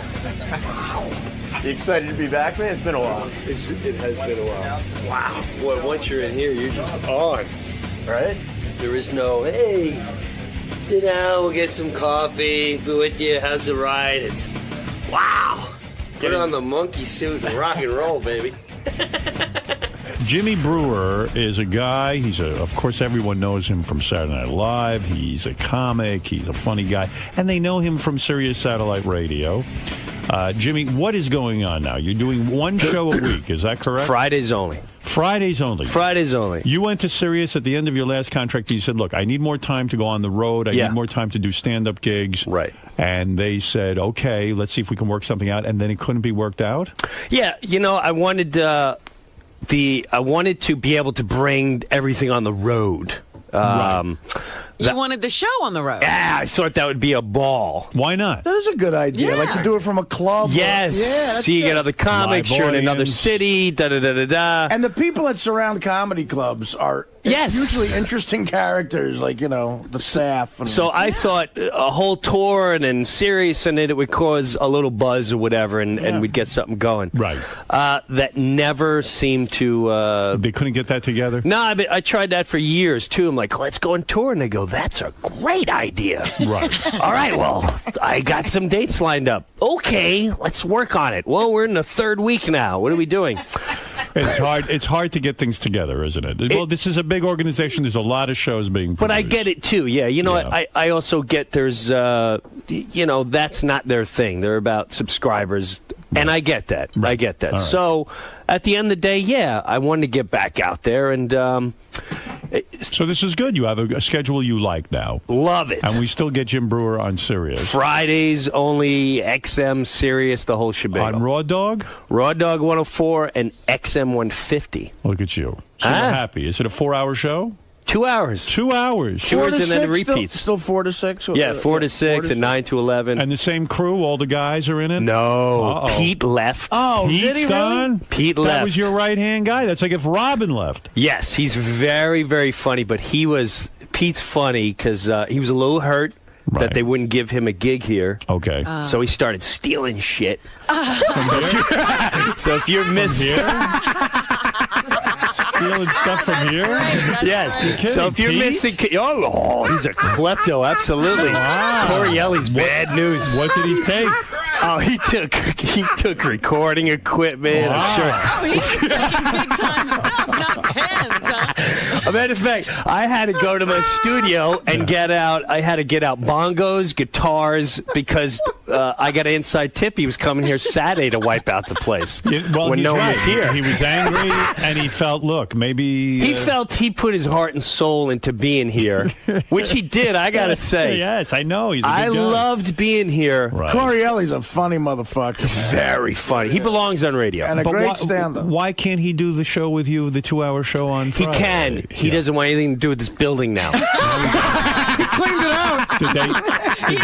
Did they go to him and say, listen, you can't steal this stuff? Oh, no, they have no clue. They don't even know he wants No, they're to not play going to know till like 2 months from now. And they're like, where's our main computer system? He's a master. Master. Yeah, yes. So he's out doing He's his... Are you Italian. still friends with him, though? Oh, yeah. I you talk are. to him every day. He's hilarious. So who else is on the show with you? It's just me, and then I bank on guests. Right. And that's really it. I'm going to be it. doing some bits, characters, talk, and hopefully Pete is eventually going to wean himself back in. Well, He eventually can't he's do going to it. want more tape recorders and stuff. That's right. He's going to need more equipment. Sure, he'll come back. And he has nowhere to hide from his wife, so absolutely he's going to have to get out. Well, listen, I guess I'm happy for you if you're happy. I'm that you happy. Like this. Yeah, I'm very happy. Because I was upset for a while that I heard you weren't going to be here, and I got very upset about it. You were one of the original guys. Yes, and I loved it. And I offered, hey, what about 2 weeks on, 2 weeks off, week here, week off, and it's confusing. And I was like, all right, well, whatever. Once a week. Once a week is tune good. in. Fridays is good. And I mentioned your father earlier. How's he doing? I heard he was... I wanted to bring him in. Yeah, you should have brought him in. How old is he now? You would have a blast with him. Do you put him on your show at all? I bring him on the show. Yeah. I toured with him last year. I'm going to tour with him again this year. He's 85. And he's gotten so old he started shitting his pants. He shits his pants now. Is that the funny thing? It's funny and not funny, Robin. It's I know like you Beetlejuice. It's like your ex-boyfriend. Yeah. And it's the places where it started happening. You know, I brought him out to Zanies. Well, to shit on your pants and Zanies would be a normal thing. Oh, yeah, it's zany. Right. No, really, what's going on with you there? Why is he shitting his pants? He's 85. He can't hold his bowels. So I have to, don't you rush him to the toilet, or can he say... No, I got to carry on. Feel it Well, coming on? He feels it coming on, but once it's coming on, Robin, you have about 8.3 seconds to find a toilet or get a I'm not calling bucket. your father a thief, but didn't he steal all that from Bob Levy? All the shit in the pants stuff? His last episode, we're in Kentucky, and I'm playing someplace in Kentucky, and he's visiting his sister, who he hasn't seen in 4 years. So we're on the riverfront, big tourist spot. Does his sister shit her pants? No, she doesn't shit her pants yet. Okay, go ahead.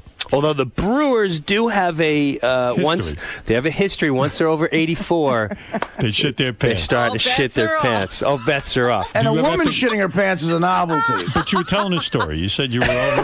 Where were you again? We're in Kentucky. Yeah. And we're right on the riverfront. People taking pictures of the river, and all of a sudden he goes, "Oh, no, I gotta shit." I said, "All right, relax." I tell his sister immediately, "Listen, we got to go right now." We started heading for. He can't walk fast. Right. He shuffles. No, he's old. Yeah.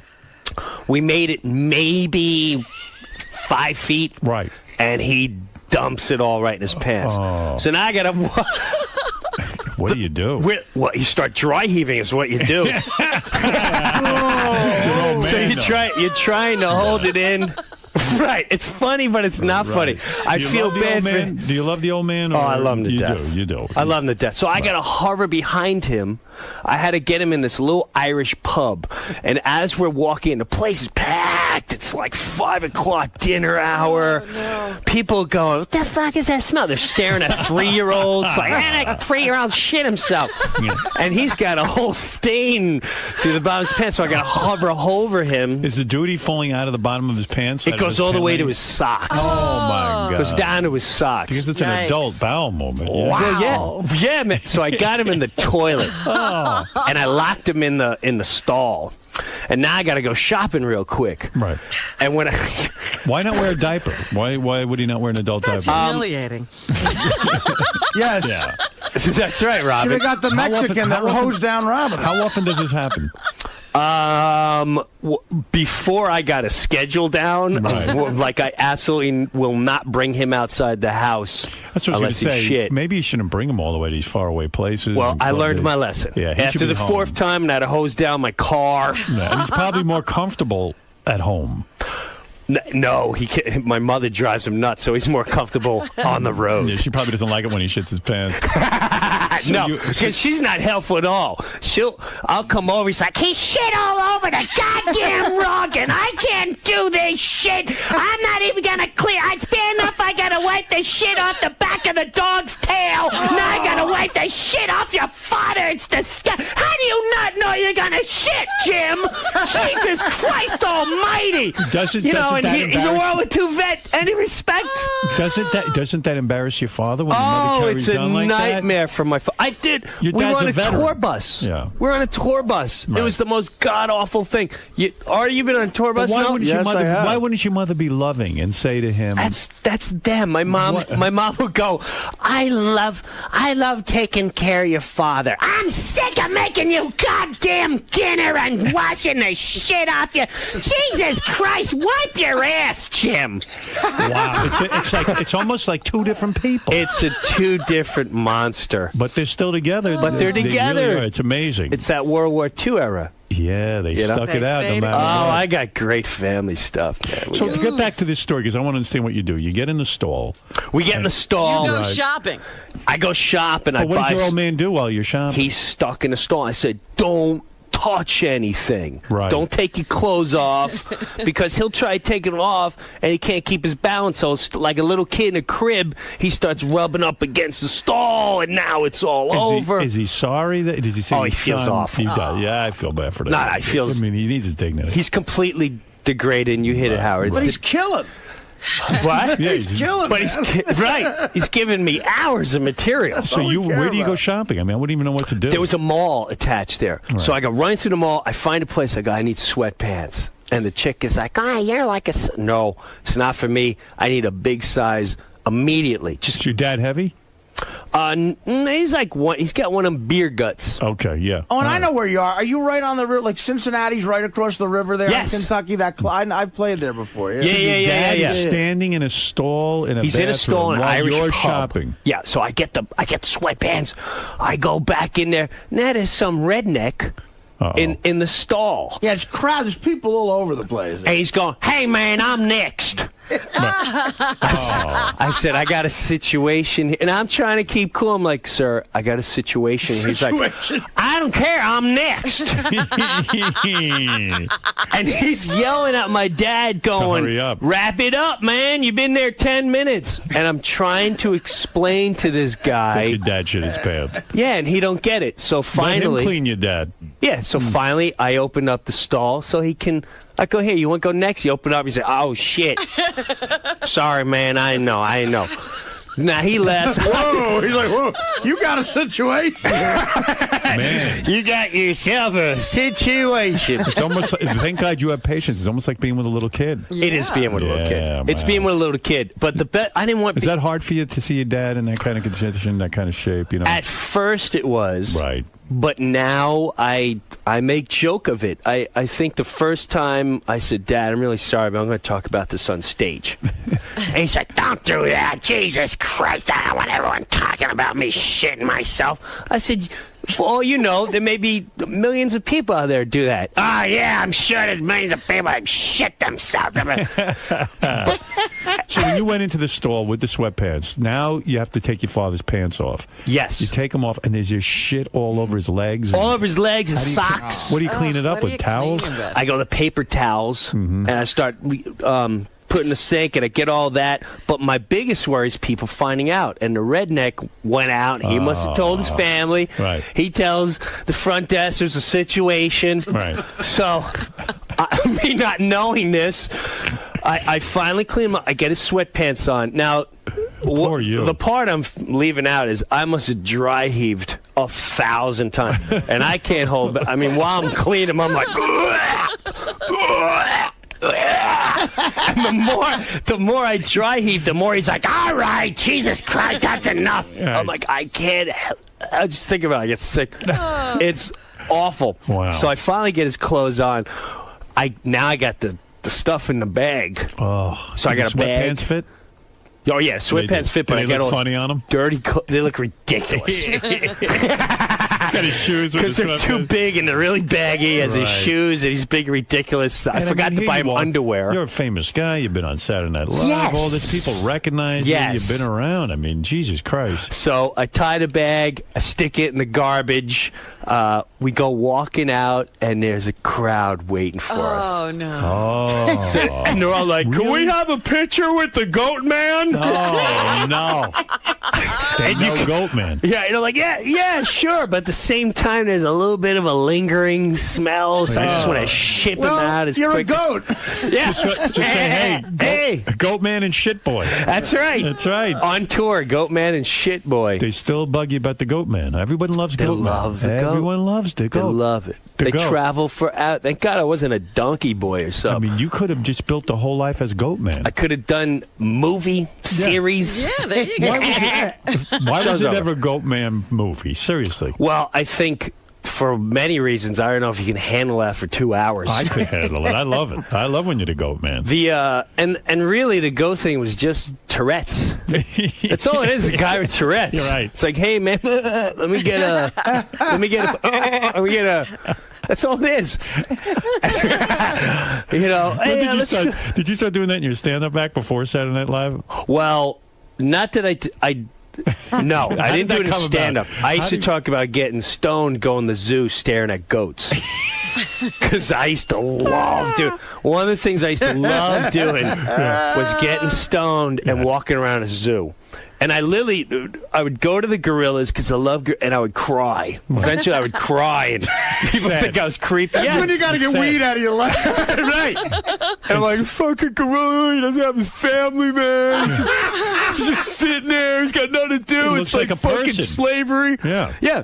So then I would stare at the giraffes, like, that's a fucking dinosaur. Does anyone get it? So. Right, it's a living dinosaur with that long neck. Yes. Right. So, I thought I was the only one on this plane of evolution here. And then I would go to the goats, and I would laugh. I'd get really high and just stare at the goats. And the more they, the harder I would laugh. Like, people must have thought I was a freak show. Because I was just sitting there baking. Like, who makes fucking noise like that? Fucking hilarious.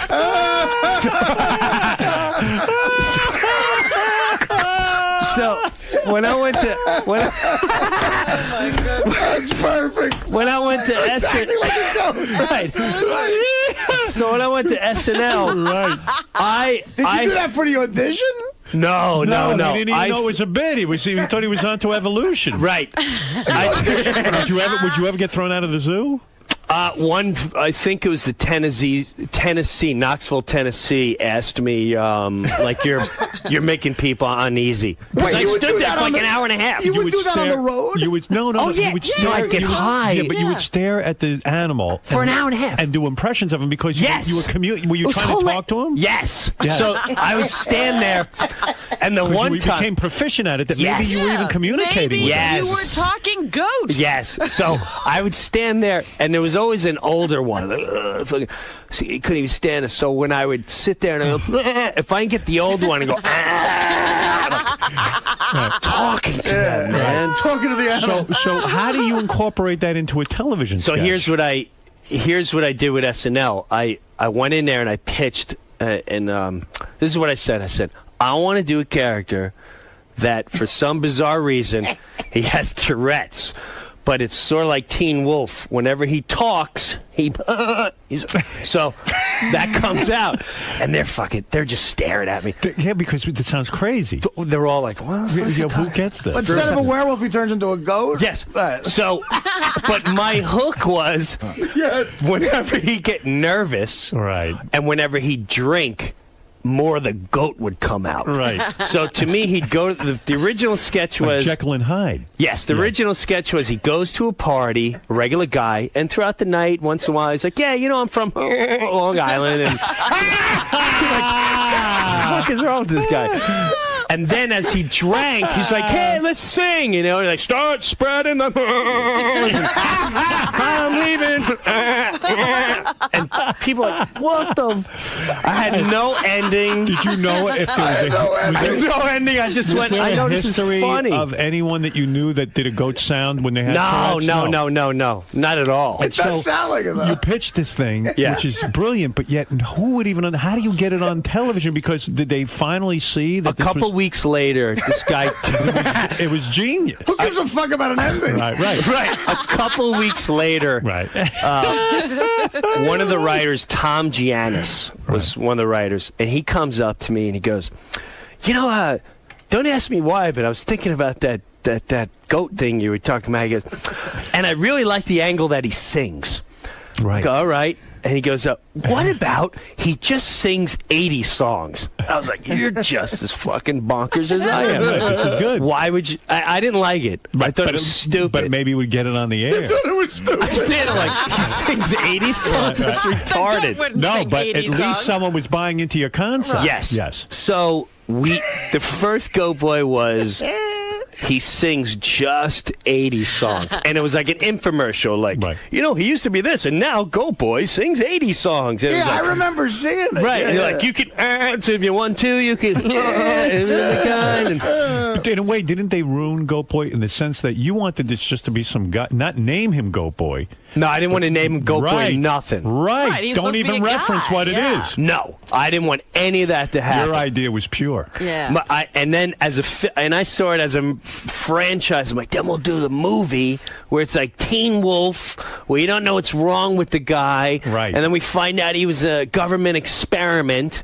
And then at the end of the day, there's something going on in the mountains, and the only one can get to the people in the mountains is the Goat Man. So wait a second. This was genius. And this gives me insight into how Saturday Night Live works. And this must be the frustration of it. Here you have this great bit. You see it in your head. In order to get it on the air, you have to even water down the idea, name him Goat Boy, then have him sing 80 songs. Right. And that is kind of sucky, right? That's why you need your own show, because you can do what you want to do. Well, it's hard to, in any industry, when you visualize, you're the only one with that thought process. And when you pitch this in a meeting, it's hard to convey why it's funny. Yeah. I'm like, you don't get it. It's just funny. Right, and then with sketches, they concentrate on the ending so much. Yeah. Eventually, it's an hour long. Did Lorne Michaels eventually, did he think you were nuts and we wasted our money on this guy? And then when Goat Boy, he loved the Goat Boy. He did. After the first one, then Tom Hanks was coming to host. Okay. And this was like the beginning of the second season. And that was when that guy came back. He's like, let's give Goat Boy his own talk show. And he hosts the 80s. I'm like, 80? Why can't we let go of the 80s? Yeah. What is he good? And he had a bizarre thought process. He's like, I just think it's funny that he just hosts 80s. This is hilarious. And he's on VH1. And it's not funny. Well, people freaking... And what that did was allow guests to come in and be like, oh, I want to dress up as so-and-so from the 80s. Right. And so as much as I was like, It works though. But you know what? The and sound he was is, like, it did work. The It did sound work. is so funny though. Yeah. You could do it. It would work in anything. I like Goat Boy just being a guy with Tourette's and having to get through life and ask girls out and all that His other original stuff. idea is edgy. It's edgier first of all, and it's funnier. If you had a real Tourette's I didn't want the goat on his face and all that. Yeah, and the right. hair. I didn't want all that. If you were going to ask Robin out and you had this Hilarious. you'd be funny. You'd be like, Robin, I think you're very, very attractive, and I think we can. It's hilarious. So this is all good. I like what you're saying. I mean, yeah, I'm going to tour. It's going to be the Jim Brew presents the Family Man tour. Will you I'm going to bring show your dad? videos. Will Oh you yeah, get to- yeah. Your dad will be there. You could see him when you go on the website. There's a whole road journal of me on tour with him, and he might shit his pants at the show. He might shit his. You know what? Why not just stop feeding him? If you're lucky. Why don't you stop feeding him? That's what we said to do with Beetlejuice. Don't feed him. Well, maybe it's like, you have this special routine with Bianca, so you know when she's going to go. That's true. So you put him on a schedule. He's tough to put on a schedule. Now he's on a schedule. Take a few phone calls from your fans, please. Sure. John, go ahead in Orlando for Jim Brewer. Jim, of course, does his own show here at Sirius Satellite Radio. And he's doing a solo thing at Sirius now. The rest of the guys left, but don't worry, they got paid in equipment. Hey, Jim, big fan. What's going on, buddy? How are you, Johnny? Howard, you got to have Jim tell the story about when he called a bomb threat into Sears in Valley Stream. What? What are you talking about? You were. I hope this is when you were a kid, right? Yeah. This is when I was about 18, 19. What happened was Were you a bad kid? Were you? No. I was a nice class clown. Seems to me though you're a very wild guy. You're I a little out of your mind. I really was the back classroom class clown. I wouldn't go to the point where cops would get involved or someone would get hurt. Did the teachers dislike you because you were a pain in the ass? They're just trying to do their job, and you're back there making jokes and at their expense and all this stuff. I would never get caught, though. You wouldn't. They didn't know it was I would you? be like, no, what are you talking about? I'm doing my work. And so you must have known you were going to be a comic your whole life almost. I knew since about 6th grade. Steve Martin, Let's Get Small, was the first record I heard. And he did a whole section on farting. And 6th grade, I'm like, this is the greatest bit ever in my life. We're probably the exact same age, and I can remember with my friend, this kid Mike Sienna, listening to that exact album. I know the whole album at still. the age of 12, and just like laughing so Steve fucking Martin's hard. the guy, right? I mean, Steve Martin was my first original guy. Then came Pryor. Right. Then came Carl. Then Kinnison. That was like, oh my God. Now, did you ever get to see him work live? I did twice. Yes. Once. Wasn't it amazing? He would just come up with stuff, right on stage.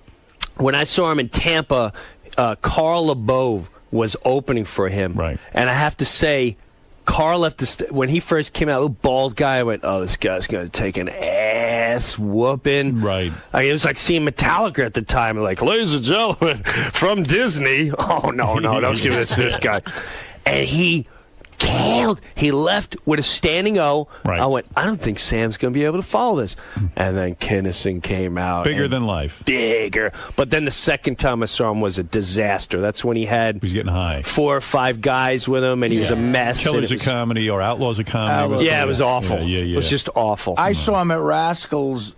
It's actually, you might even remember this day. He was on your show drinking. Uh-oh. Promoted Rascals in Jersey, and I listened to the whole show. God, that was I was great. working like construction at the time, and I went to Rascals, me and my buddies, and he fallen off the stage drunk. Yeah, those were he bad. didn't finish. Well, I saw him in Westbury one time, and I was backstage with him, and he was funny for the first show, and by the second show, he was blasted, so that was it. He was done.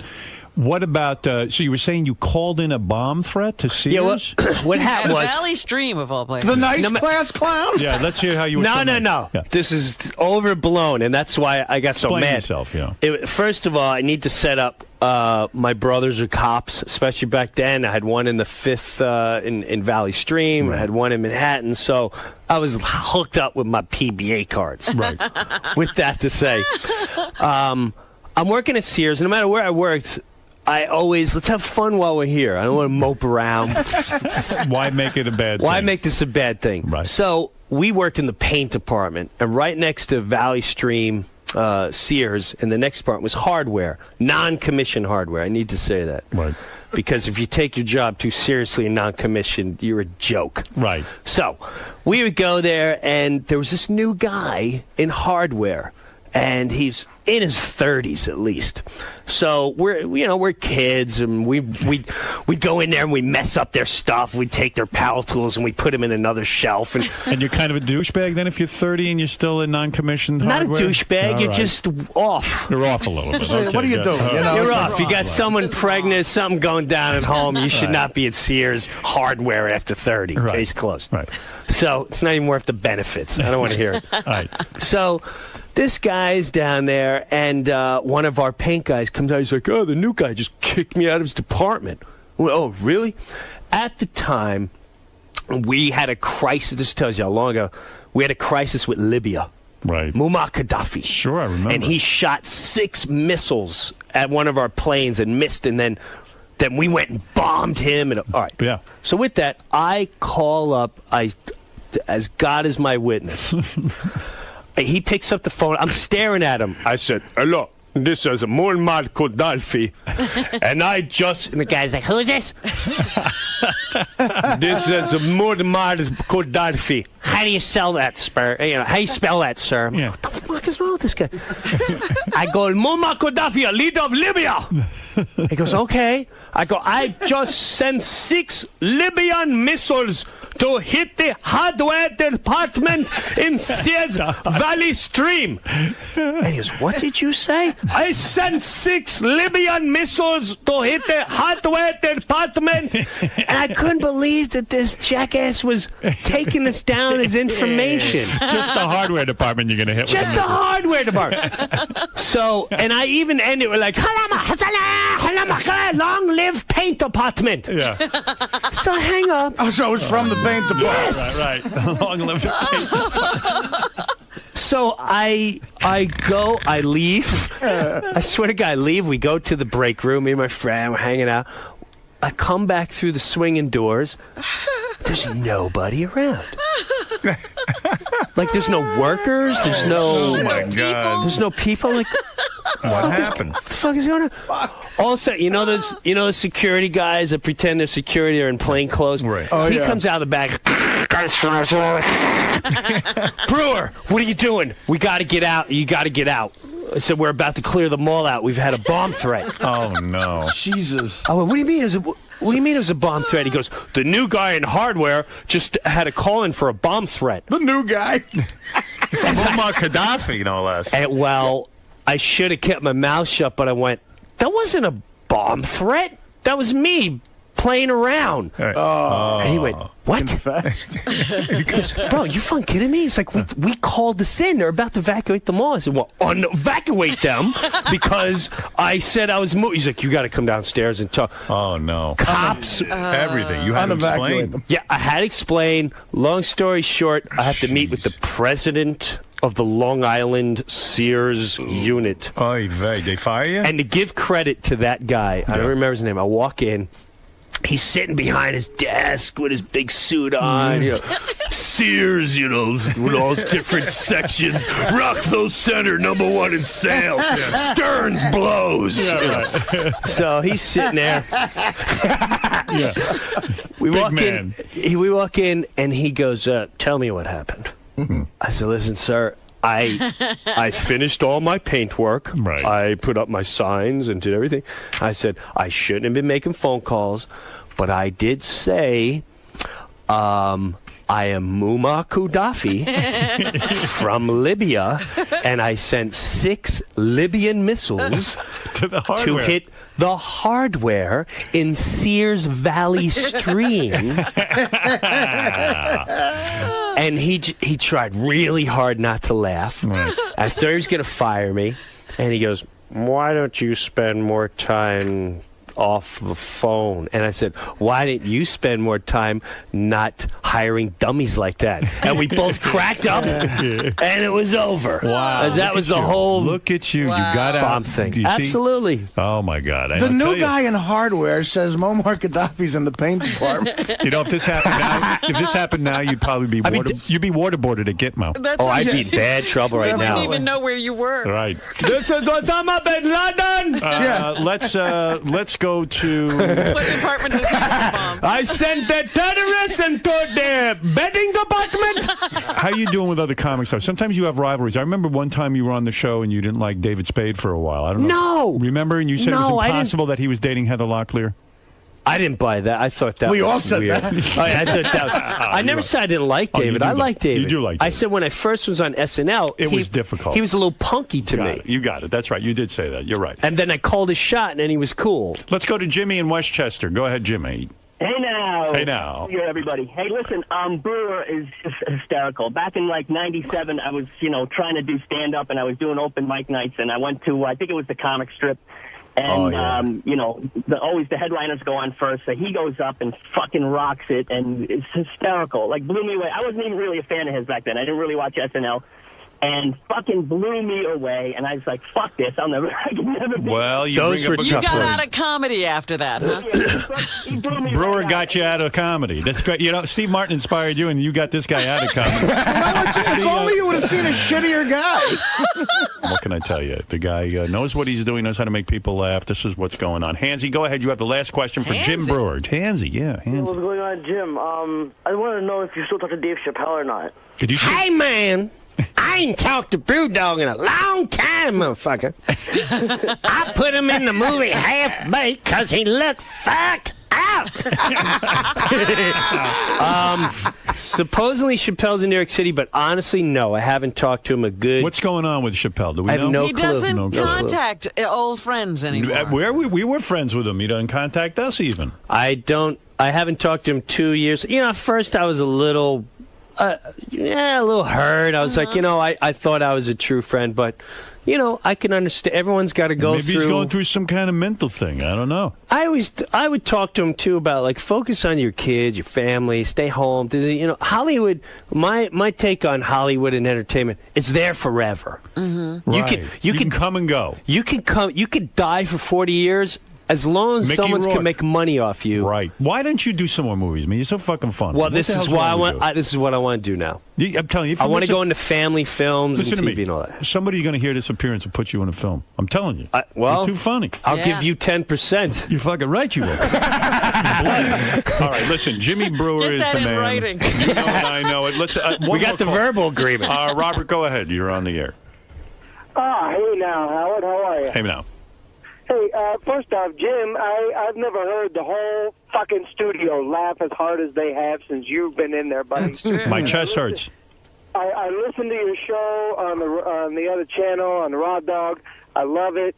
I just wanted to say thanks a lot. I wanted to say that whenever you guys get like Gas and Corielli in the studio and you do those movie impressions. He's good. You do movie impressions he likes. Oh, he likes Pesci, of course, right? Hey, listen, Joe Pesci. I like all of it. When those guys start reading different He likes it, but he doesn't want to hear you do it right now. Hey, yo, you doing Tracy Morgan? I almost won an Emmy and all that. How funny was Tracy Morgan? Did you see him at the Golden Globes? I've known Tracy since, like, 1990. Wow, and he's out of his mind. He's by far, and I told Lorne Michaels this. Lorne said, what do you think of Tracy? I said, by far, he's the funniest, rawest human being I think I've ever seen my whole life. He was funny at the Golden Globes, too. I mean, the guy's, he comes on here. But that was naturally him. Yeah. When you saw him on the go, when he's just himself. Is he funny? Hilarious. Or is he just naturally? He's just funny. Hilarious. Yeah, I mean, he knows he's being funny, too. He knows he's being funny. But it took him so long to realize. Did they waste him on Saturday Night Live? I never felt they used him properly. At the end, he got used a lot. At the end, he got used, but he used to do this. He would get frustrated because me and him shared the room. Right. He'd be like, "Yo, Jim, I'm frustrated. They always write this stupid Uncle Tom shit." And I said, "Listen, I ain't making fun of no Al Sharpton." So he used to do this funny thing. Whenever Lorne Michaels would leave the place, right, he would he would go, yo, Jim, sometimes I just want to go up to the lawn and be like, yo, I've been talking to your driver. I know where you live. Oh, my God. That's hilarious. Yeah. I go, you should do a whole series, like little minutes sketches of like going in the elevate with him. Right. And just an uncomfortable moment between you and Lauren, like, how's it going on 32 court? Yeah. You know, I seen you walking your dog yesterday. Always make them uncomfortable. Would they never do anything like a candid camera sort of thing where Tracy could have actually gone up and done that weird shit to Lawrence? Oh, I'm sure they could have. That would have been funny. Hilarious. You would have got Tracy getting fired on tape. Right. No, it would have been hilarious. I think he still didn't have the confidence enough to do something like that. I still think back to the bit you did when the actual Joe Pesci and Robert De Niro came on. That had to be the highlight of your career, right? On Saturday Night Live. Was by far the highlight. You ever hear from Pesci? No. Nothing. Someone told me he's dating Angie Everhart now. Well, I don't think that's still going on. It's not. They ended it? No, that's not. I ain't got time for that fucking board. You don't? Why not? I ain't got time. I like golfing. I like doing stuff like that. I like... But she's a good-looking woman. Hey, listen. Don't worry about me and good-looking broads. You can get I get who the fuck I want. Yeah? Snap my finger, throw some cash. Yeah. You can I get show any them Goodfellas. Show's over. If you show a girl Goodfellas right away, they want to have sex with you. Absolutely. And you give it to them hard and Did you fast? see Casino? I saw it. Of course. Come on. You were terrific at I was an animal. And I Fucking gotta- animal. When you bang a I broad... supported De Niro the whole time. Sharon Stone couldn't get off my fucking noggin. My noggin. All right, listen. You're the best. You know that. No, thank you guys for your tremendous support. We love having you on anytime you want. I mean, I didn't even know what the hell you were doing. I thought you were just doing your show. I didn't know you were going through contract. We're going to try to support you until you get And you half guys an are hour like on the- just Sundays. And you guys are like the FBI. I could be like in a coffee shop and like, on Howard the other day, he didn't know you were off the air. Getting a bagel, people stopping me like, why didn't you tell Howard you're off the air? I'm like, tell me. I didn't know, You're man. supposed to report to me. I'm going to from now on. It's like, I should have 10%. called him. It's I pretty should have obvious. fucking called him. What the What's fuck the am I- matter with you? Dude, I'm busy fucking touring with Metallica right now. He does You did Lars. He Lars. does No Lars. one does Lars. Dude, let me tell you something. This great fucking tour. We've got this whole laser light show. And How are you and James Hetfield going? James, he's got his family thing, and that's all cool, but it's not fucking rock. You're the only real rocker there. Yeah, dude. Like, I remember this one time where I was hanging out with Brew, and he got upset because I fucking... You won't use keyboards in your music, right? You're a purist that way, aren't you? Dude, I don't like keyboards. Cliff would have never enjoyed that, and I think it's totally against what we do. I mean, if we want to become Eminem, that's fine. What's that accent? Like, where is He's from Danish. Holland or something. Danish. Yeah. You'll never go back to working at Sears, right? You're done with No. that. I hope so. Done with you're, paint. you're done with paint. You were good. I at hope it. so. Right. Sears was clearly a misunderstanding. Check out Jim's, also check out Jim's website at Jim Brewer, BREUER.com. Jim, thanks for coming. Thank you. Thanks. Kidding me? Thank you, guys. I mean, it's an honor. It's an honor to have you. It was our It's an honor to be pleasure. here. All right, we'll be Oh, back my. right after these words. Jim, how'd it go, man? That was fun. That was a lot of fun. Dude, it sounds like things are going pretty well for you. You got a new schedule. You're going back on the road. Schedule, little tour, going back on the road, getting some family entertainment. Dude, next time you got to bring your dad. I'm definitely bringing my dad. Right before I go on tour, without a doubt, I'm bringing my dad. Howard would love my dad.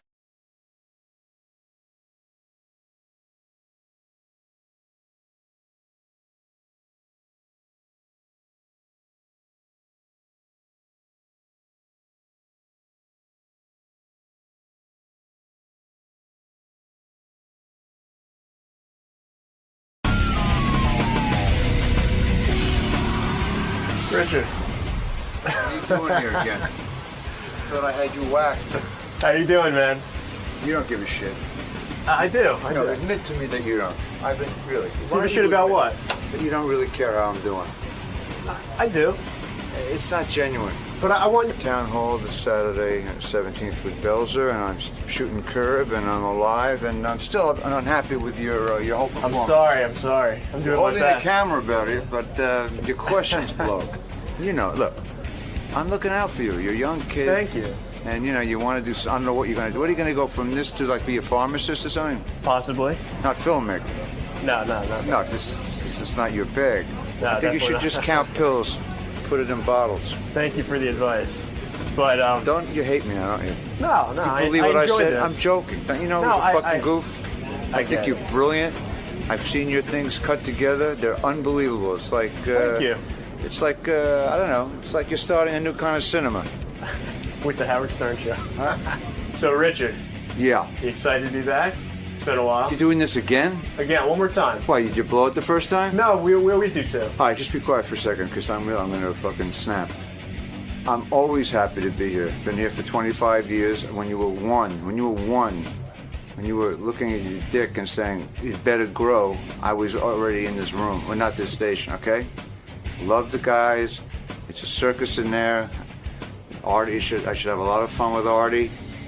Yeah, what are you gonna talk to him about? He's a mess, isn't he? Is he a mess? He's a drug addict like me. All drug addicts are a mess. You know, I just had 15 years sober. You have some advice for him? Huh? You have advice for him? Advice for anyone. Doesn't have to be a star like him. But if he asks me, I'll tell him. I think it's pretty astounding what the guys, you know, everyone, it's like a microcosm of the world what people are telling him to do. But he knows what to do. No one can fucking tell him what to do. He wants to have a better life, he'll clean up. If not, you know, we fucking work on our eulogies. That's where it's at. You know, he's getting coddled by a lot of people. You know, I told him he's a funny motherfucker. He's really funny. And he can go on stage and have a great life and make a lot of bread and have a great life. And but if he goes down this road that he's going down, seemingly, it'll end. Hopefully, you can talk some sense into him. But I can't.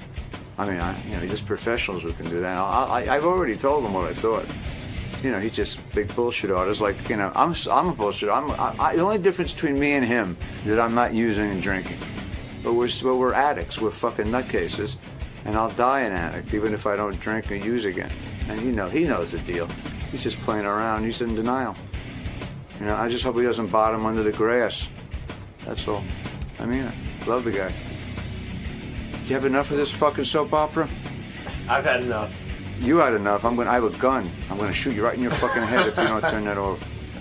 Many people know Richard Lewis as a comedian. What they don't know is, because they didn't read his book, but I did, many years ago, he hit rock bottom when he was addicted horribly to champagne and fell asleep at a movie premiere. What? That was his bottom? That was his rock bottom, screening. And he hasn't had a drink since.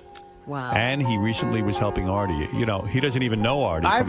He reached out. I've Richard actually Lewis, read his book. Yeah, Richard Lewis is a good man. He's a good guy. And I'll prove to you why he's a good guy. But like I said, he hit rock bottom years ago when he fell asleep at a movie premiere when he was addicted to champagne. He loves it when you belittle him. I read his It was crystal meth, by the way. Crystal meth. He told me the drug. Richard, you were horribly addicted. It's like Artie on Jeopardy. I'll take crystal meth for 100,000. Let's get ready to rumble. Happy birthday. I don't know. Happy birthday. I don't know if you know this, Hi, Richard. Rob. Because of you, Artie had extensive fake therapy with a guy you recommended. I've been keeping up with it. Yeah. You know, somebody told me a great story. What a shock. Here's just to bring you up to date. Richard Lewis, who was here the last time. Big shock. Oh, I'm shocked that you lied. Yeah. Richard Lewis was here the last time, and he was describing his own battle with alcohol addiction. Like I said, he hit rock bottom when he fell asleep at a movie premiere. And he was in... Well, he blacked out. No. He blacked out, yeah. Hey, what about going out with a woman who I know now for 4 months and not remembering anything about it? That's a little more than champagne. I know you want to keep going with the champagne shit, fine, Howard, but it's crazy. No, you were addicted to champagne, am I correct? No, I was addicted to every drug except I didn't do any heroin or hallucinogens. His book is crazy. It's good, but it's I read the whole thing, me and my sister, and we were comparing notes. It's a compelling book. He was out of control. I know. He fell asleep at a movie premiere. I read it. So he drank a whole bottle of champagne. He drank a whole bottle of champagne. It was completely insane. I wish that's all it was. Most Jews don't drink like that. Now, most Jews have 1-2 drinks a year. That's so not true. I buried a lot of drunk Jews. I want to tell this story because it's about you as a good Samaritan. Richard really didn't know Artie, and Richard came on the show, and he had his own battles with drugs, and he called Artie off the air, and he recommended a therapist. Now, was this after the roast, missing the roast? Was that what did it? Or This was it before. That was before. This was Oh, before. no. It was after. It was after. Okay, all right. Yeah, it was after. Can I just say one thing? Because does this have anything to do with me at Town Yes. Hall this Saturday with Belgium? Don't worry, you'll get your plug. He didn't That was just a joke. That was a joke. Don't ruin your appearance. That was a birthday gift for you. It's stupid fucking Come on, joke. that wasn't even a joke. And It was hard. You couldn't even classify that a joke. It's not even constructive. You're That's right. Now listen. I should say he not only called me. I mean, anyone who talks to me about stand-up for longer than 10 minutes knows that he is a big influence on me, Richard. I loved his first special. I always Well, let me tell taped the story. Letterman. Let me tell and the he called story. me for an hour. Was very sweet to me, But what's great about it, it I mean, he really was nice and But what's great unbelievable. about it, Artie, is Richard doesn't even know this. What? So he gave you the name of the therapist, Yeah. and you came in and you told us you were seeing this therapist. Meanwhile, you'd only seen him once. No, a couple of times. I And saw him even like Jason, 4 times. Jason and Will, who got married, said, "You realize Artie blamed the fake therapy for not coming to the their wedding." weddings. He used it very well. Because Artie, No. Artie would go up to them and, I he blame said, being "My sober." therapist says, No. my therapist. Wait, listen to this. My therapist says I can't go to your wedding because I shouldn't be around." My therapist said, but he wasn't even in the therapy. He used his shrink. He used his shrink. Yes, He used talk shrink. to us about the First of all, drinks I so said well. that I was worried about my sobriety going to a wedding. Let's That's be what honest. I said. I'm You being honest with said- you. But you were using. You said No, I wasn't No. at that time. No. You said the therapist was upset with you because you threw that party for me. He won. And Oh, what then, fucking flaming bullshit this is! I had then it. you said Artie, he was telling you not you're to a go to these fucking weddings. drug addict. Yeah. Admit it already. We don't want to go to admit your that. funeral, you asshole. What All did these you- little episodes are funny, but you're gonna fucking die way early if you don't fucking clean up. All right? I'm the only thing I'm gonna die Weddings, from is this. Hey, he didn't buy Campbell's soup because the shrink said he shouldn't eat tomatoes. It's all bullshit. We all fuck the microphone. No, we need a microphone. Wow. Put All that right, on. I need a microphone. Yeah, we I'm need so to hear angry you at Artie. lecture, Artie. Go ahead. You know Talk what, to him. Let me tell you something. Wait, let Richard talk to you. Listen. You respect him. You want to play gin tonight with Dr. Pinsky and I? That's the first thing I want to ask you.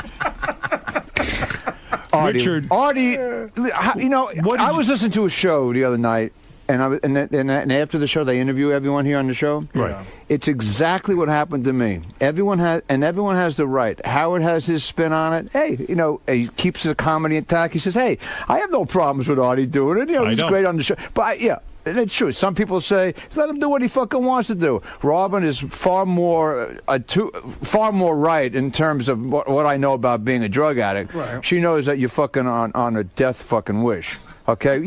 You're in denial, Artie. That's it. I You're don't in think I'm fucking... on a death wish. I don't. You don't? I think I do. I'm fine. I think he's right. It's a death wish, man. Don't you get... You're a fucking drug addict. And, I know I'm a drug addict, but I don't think I'm on a death wish right now. You I are really on don't. a death wish. I heard what you did. You went to a place. You had some Wolfgang Puck sandwiches. I wish. You jerked off. That would've been great. You had some wheat juice, You had and hookers. then you jerked off again. And I didn't you have had hookers. pizza with fucking peanut butter on. It's all bullshit. I mean, you can't bullshit another drug addict. You might bullshit your Did fans. you lie a lot too, Richard? I lied for 20 years. Wow. I had to go for a knee operation, and two of the people that broke down my door and had my intervention, they said, we're best friends. And then my sister came up and the whole 9 yards. I was at the Ritz, the old Ritz-Carlton. Right. And Brenner and everybody. They called me up. They said, we're never going to see you again. You're going to die, and we can't. And If you're like, you don't "You help should've been yourself, good." we're out of your fucking life. What got you to listen? Huh? What got you to listen? Like, how do you get through to an Artie? I mean, Well, what got me to, I was speaking to Robin before. I said, what got me to listen, I did write about this. I was holed up in my house. I was totally depressed.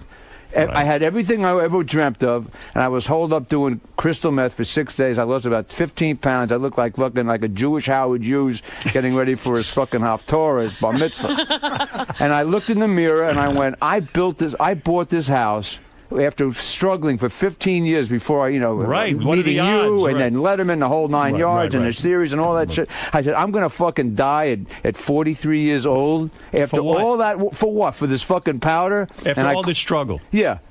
just doing jokes, and I'm living a life of a fucking king. Right. This is bullshit. And I called 2 friends to take me to the hospital, and that was it. No mas. That was 15 years ago. But you got to reach that moment of clarity.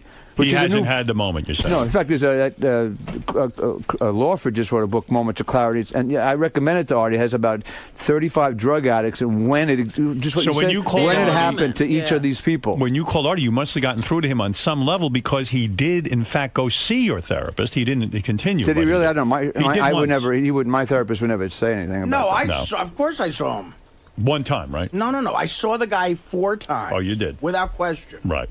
And then I lied about 2 months of it. You want the honesty? Okay, I'll be honest. You want honesty? Yeah. I didn't want to go to their fucking fucking weddings. Yeah. So I gave them $2,500 each in cash. Well, that was smart. Well, how much money does it take to dummy these kids up nowadays? That's a lot of laughs. I mean, Artie, you could just say, I don't want to go to your wedding. Right. You don't have to lie and say, I'm in treatment. No, you have to lie. That's my point. Of course, I care about him. I would like to see him get healthy. I know you do. But I'm never going to sit here and say he doesn't do his job. He does do his job.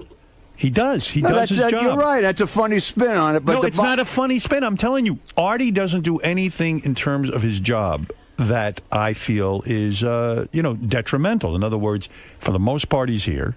We have an arrangement where he does have time off and things if he needs it. And he is... It used to be for work. Now it's for drugs. Right. And he's only taken like 18 Whatever days I off choose to do. in like 8 years. So it's not so terrible. Yeah. And he has done his job. I can't tell him he's not doing his job if he's doing it. Richard, I brought this up yesterday. Right. There's no guarantee that Artie losing this gig is his bottom. No fucking way. There's no guarantee that would wake him up and get him into a treatment facility. And I even said to Artie, if you need a couple of months, go take it. There's no issue with whether he can go or not. The point is, whether he's here or not does not mean Artie's going to wake up and say, I need to do something because I just lost that job. Something dawns on me as Richard was speaking. Maybe we don't have big enough names at his intervention at Artie's. You had Brenner. Who else was at your intervention? It sounds like I some big names. I didn't have huge names. I had a lot of close friends, and then people calling the room saying, "You're a dead man. We're not going to be. We're out of your life." A lot of your problems, and I'm being serious. I'm not trying to make jokes, but a lot of your problems about your mother. I mean, I know you used to have violent reaction when she would call in. And, that's because she was neurotic and we didn't get along. That's all. Are you speaking with her at all? Is she dead? She's way dead. Oh, she is. Yeah. Has that helped you in a sense? I mean. The fact that she's no longer around. No, in fact, she didn't. When I was at the Fry's once when I was sober for about 2-3 years, and I mean, mothers would do this, and I told her I wasn't drinking. Right. And she says, "Why aren't you drinking?" I said, "I'm an alcoholic." She says, "No, you're not." And I went fucking nuts. I took her out in the fucking front of the Friars Club. I went, "I am a fucking alcoholic."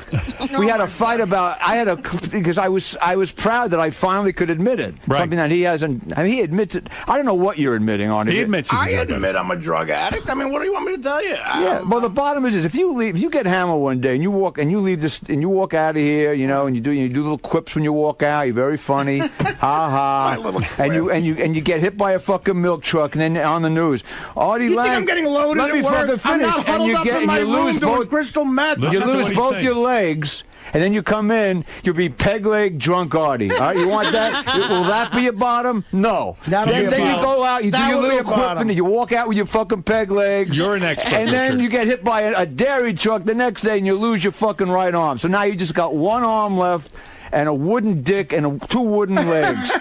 Is that going to be enough? In other words, you're saying, are you waiting for rock bottom? Only he knows. Right. All you guys are right. Everyone has the right spin. I'm getting high at work? I don't get high at work. I'm not. See that? You're not even listening to me. No, everyone here has the right attitude. It's none of their fucking business but yours. It's your life. Right, I understand. Well, you're fucking it up. Why are we having this discussion? Why do you think he does it? Huh? Why do you think he does it? Because we're addicts. And No, but what is it? Why? Is it from the father, the mother? Well, here's one thing. When I had spoken to him, and I told him that, and you've heard this is historically like Chris Farley. Right. Chris Farley, and it's been well documented. I mean, he idolized Belushi. Right. And anything short of living that lifestyle, crash and burn. Felt disingenuous. And felt like he wasn't living up to his potential. Living up to his potential meant dying young. Right. And that's where he's headed. He does love Belushi and Chris Farley. I got them both by 10 years. They died at 33. It's not a joke. They didn't. I'm not. I think I'm over that. I don't want to die. I mean, I know that sounds hard to believe, but I don't want to die. Chomp, chomp, chomp. What are you eating right now? What are you eating as you say that? Yeah. Peanut M&M. Peanut M&M. All right. Yeah, M&M's filled with fucking, Crystal meth? Yeah. You got crystal meth. You got them in Durango, Did Mexico. you read my didn't you? book, Too Fat to Fish? I started to read it, but then I got it's great. It's depressing. And how it's funny, how it's all great. But then I stopped because I said, you know what? I'm reading a dead man's book. Oh. Whoa. Wow. Well, that's Listen, a real dose of there are a realism. lot of guys listening to this show right now who are addicts, all right? And they're saying, fuck him to me. Fuck Lewis. You know what? I don't tell anyone what not to drink or not do drugs. I'd say I couldn't do it. Do you still think about let me tell you what I told Howard. I told Artie. I said, hey, man. I said, you're brilliantly funny. You're great on this fucking show. You're a big fucking star. And I have a feeling he thinks he'd lose his fucking comedy balls. He wouldn't. He'd be even fucking more on fire talking about how fucked up he was. I've never, look, for what it's worth, I've been doing this for 40 years. I've never been better on stage because I talk about drugs in a way, because I used to lie on stage because I was a drug addict. Right. So I could never be that fucking great. Because you weren't that honest. I wasn't. And honestly, and we all love the fearlessness of Pryor and Bruce and those kind of guys. Those guys were the best. Right. Because now you became authentic. You're talking about your real issues. Hey, fucking Pryor went on stage, talked about, freebasing and blowing himself up because he could talk about it. I Now always crazy felt you didn't like doing stand-up. You don't even like to look at the audience. You don't like looking. That's because I don't know what I'm doing. I have a lot of stuff in my head, a lot of material. I don't have an act, so I get nervous. What That's do you mean the you don't only have an reason. act? You have material. You have a but set. about 20 hours on my computer, so about a half of the show is ad lib, and the other 15 minutes is 20 minutes is new stuff, and then the rest. I is tell you, he's very intense. difficult. He's intense on stage. In He doesn't like doing it. 1987, I saw you at You Caroline's. set with, Howard, I got to tell you something. For 25 years or so, you have like these 2 or 3 things in your... I might have to have an intervention on you to suck out some of these fucking comments. No, you do not. He hates doing comedy. He got high on champagne. Get over it. Are you wearing nail polish? Huh? Are you wearing nail polish?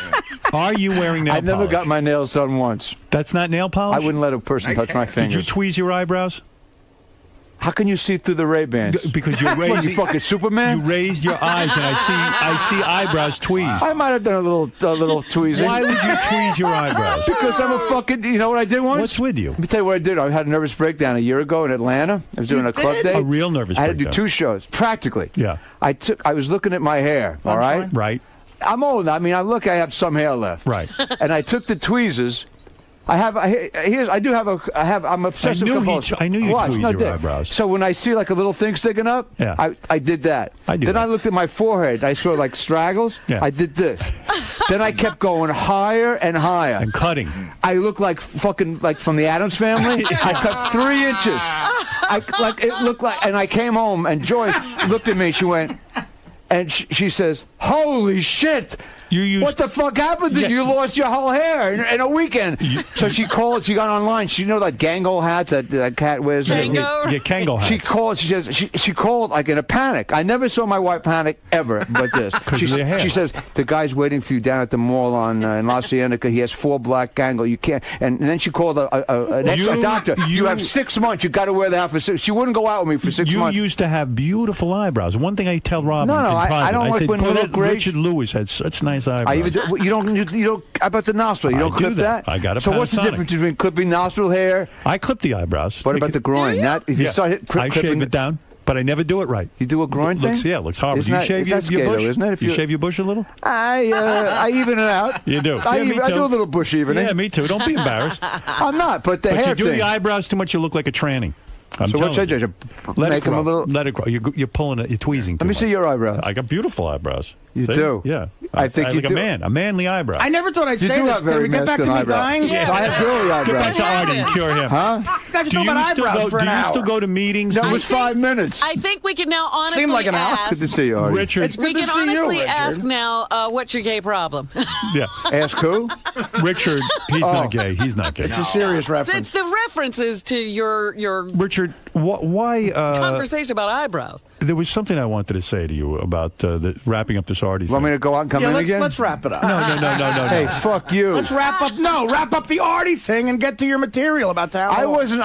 That was incredibly gracious of you to call him. It I was. want to He say talked to something me serious. for 2 hours on the phone. I mean, you didn't have to do that, and you did, and it was very nice of you. But do you feel hurt that he hasn't really come around, or was it just a way to? I mean, you don't feel hurt. Did he indicate to you that he was seriously looking for help? No. No. He just he was very flattering to me, and he says, and I know his history with liking and digging my work. That's cool. Absolutely. And he thought it was ballsy for me to call because I said to him, I said, you know, if you're taping this now and bringing it tomorrow, I said it'd be great for Howard. Yeah. But I don't give a shit. I would never do that. First of all, I don't know how to do that.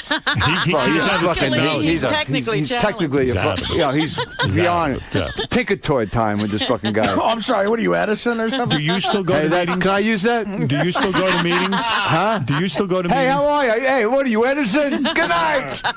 Do you still go to meetings? Huh? It's yours. I go to 12-step meetings. I go to shrinks. I meditate. I do everything I can to not to drink or do you still have the desire to drink? Do you ever think about it? No, because it's a no. It's a no.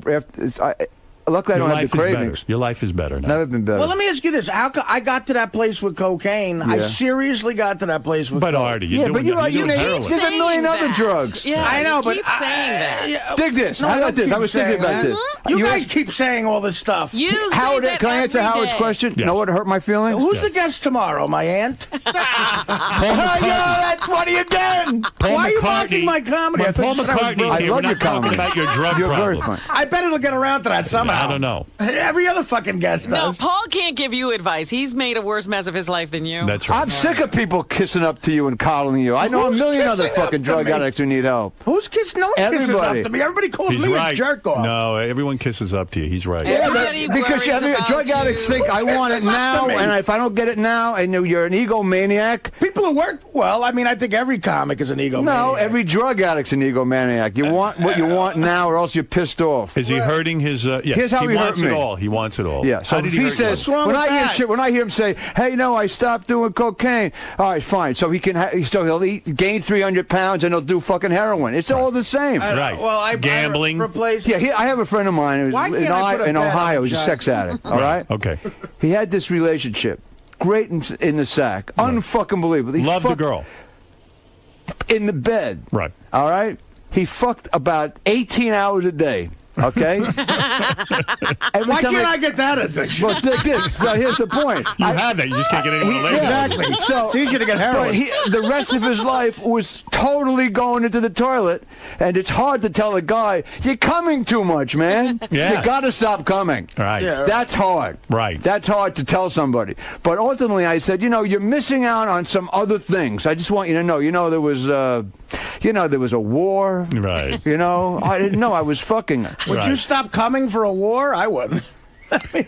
So there's you at town hall. No, but here's what hurt my feelings. Here's what hurt my feelings. Let me ask you a question. Because remember, I want to ask you for your crystal ball prediction on this guy. Oh, fine. Go and ahead. hopefully it'll be Is that a new dark. segment on the show? I don't know. Yes, new segment. Come up. No, here's what hurt me. Yeah. A couple of times, because Artie gave me his number, a couple of his down the south, wherever, sure, whatever the fuck it is. When I would call him, I just say this, because I just say, "Hey, it's Richard. Hope you're doing okay." Right. He knows I'm a drug addict too. Now, when you call someone who's a drug addict, if they're not in recovery, they don't call you back. Hey, turn that fucking bullshit off. So when he didn't call me back, first of all, why can't he say, "How the fuck are you doing"? Right. What if I'm holed up, slipping and fucking dying again? You should have told me that. Right. No. I would have called me back and asked me, "How are you doing?" But when he didn't, that meant I knew that he was, and I was right. He was. No, you were right. Yeah. That's why I don't want to lie to you. I don't want to lie to you. No, that's good. But you're lying to I'm gonna call you back and go. I'm all right, sober and. You don't want to lie to me, anyone else. When you stop lying to yourself, you're gonna get your life back. I lie when I'm forced to lie. I don't go out looking for. Why didn't you call Richard and say, because "I'm in trouble. didn't want to lie. I am using heroin"? Because I didn't want to. Because I don't want to stop using heroin. Well, I mean, you don't have to stop. You could have just talked to him about it. But I don't want to disappoint him. I am appointing Richard your go-to guy. I want you reporting. Richard's your sponsor? That's right. All right, then I got to make a deal with Sirius. He's gonna be in You could Milwaukee. produce I'm it. going to be in Phoenix. We're going to call each other. You're going to call each He other. works too much. Celebrity sponsor. All right. Look, this guy right here, Richard Lewis, is a top comic. He's reached the top of his game. You know him from Letterman. You know him from this show. You know him from Larry David uses him. Curb Your He's had his own Enthusiasm. movies. Somebody told me you will not announce the name of a club that serves alcohol if you perform there. Are you crazy? That's every club. Is that true? That's My guys just told me that. You guys also had me performing Thursday, where I'll be hopefully having intercourse with my wife Thursday night. How's that going with the wife? With the wife, Don Rickles' son, ladies and gentlemen. How's it the going? wife. How is it going with her? Huh? Are you happy still? You were a Yeah, sex addict. I'm not a happy person by nature, so I could have I have the best fucking wife I could ever dream of having. Right. But I annoy the shit out of her. Are you I get into surprised? funks. Are you surprised that she's still with you? Well, I can read your fucking mind. I know exactly what you're going to ask me. I'm almost scared. It's Why? like a series. You don't know what I'm going to ask you. I almost do almost every time. What am I going to ask you next? Huh? Where am I going with this? You're going to ask her what she thinks about me tweezing my eyebrows. No, I don't care about that. I'm Oh. saying, why would this woman live with me?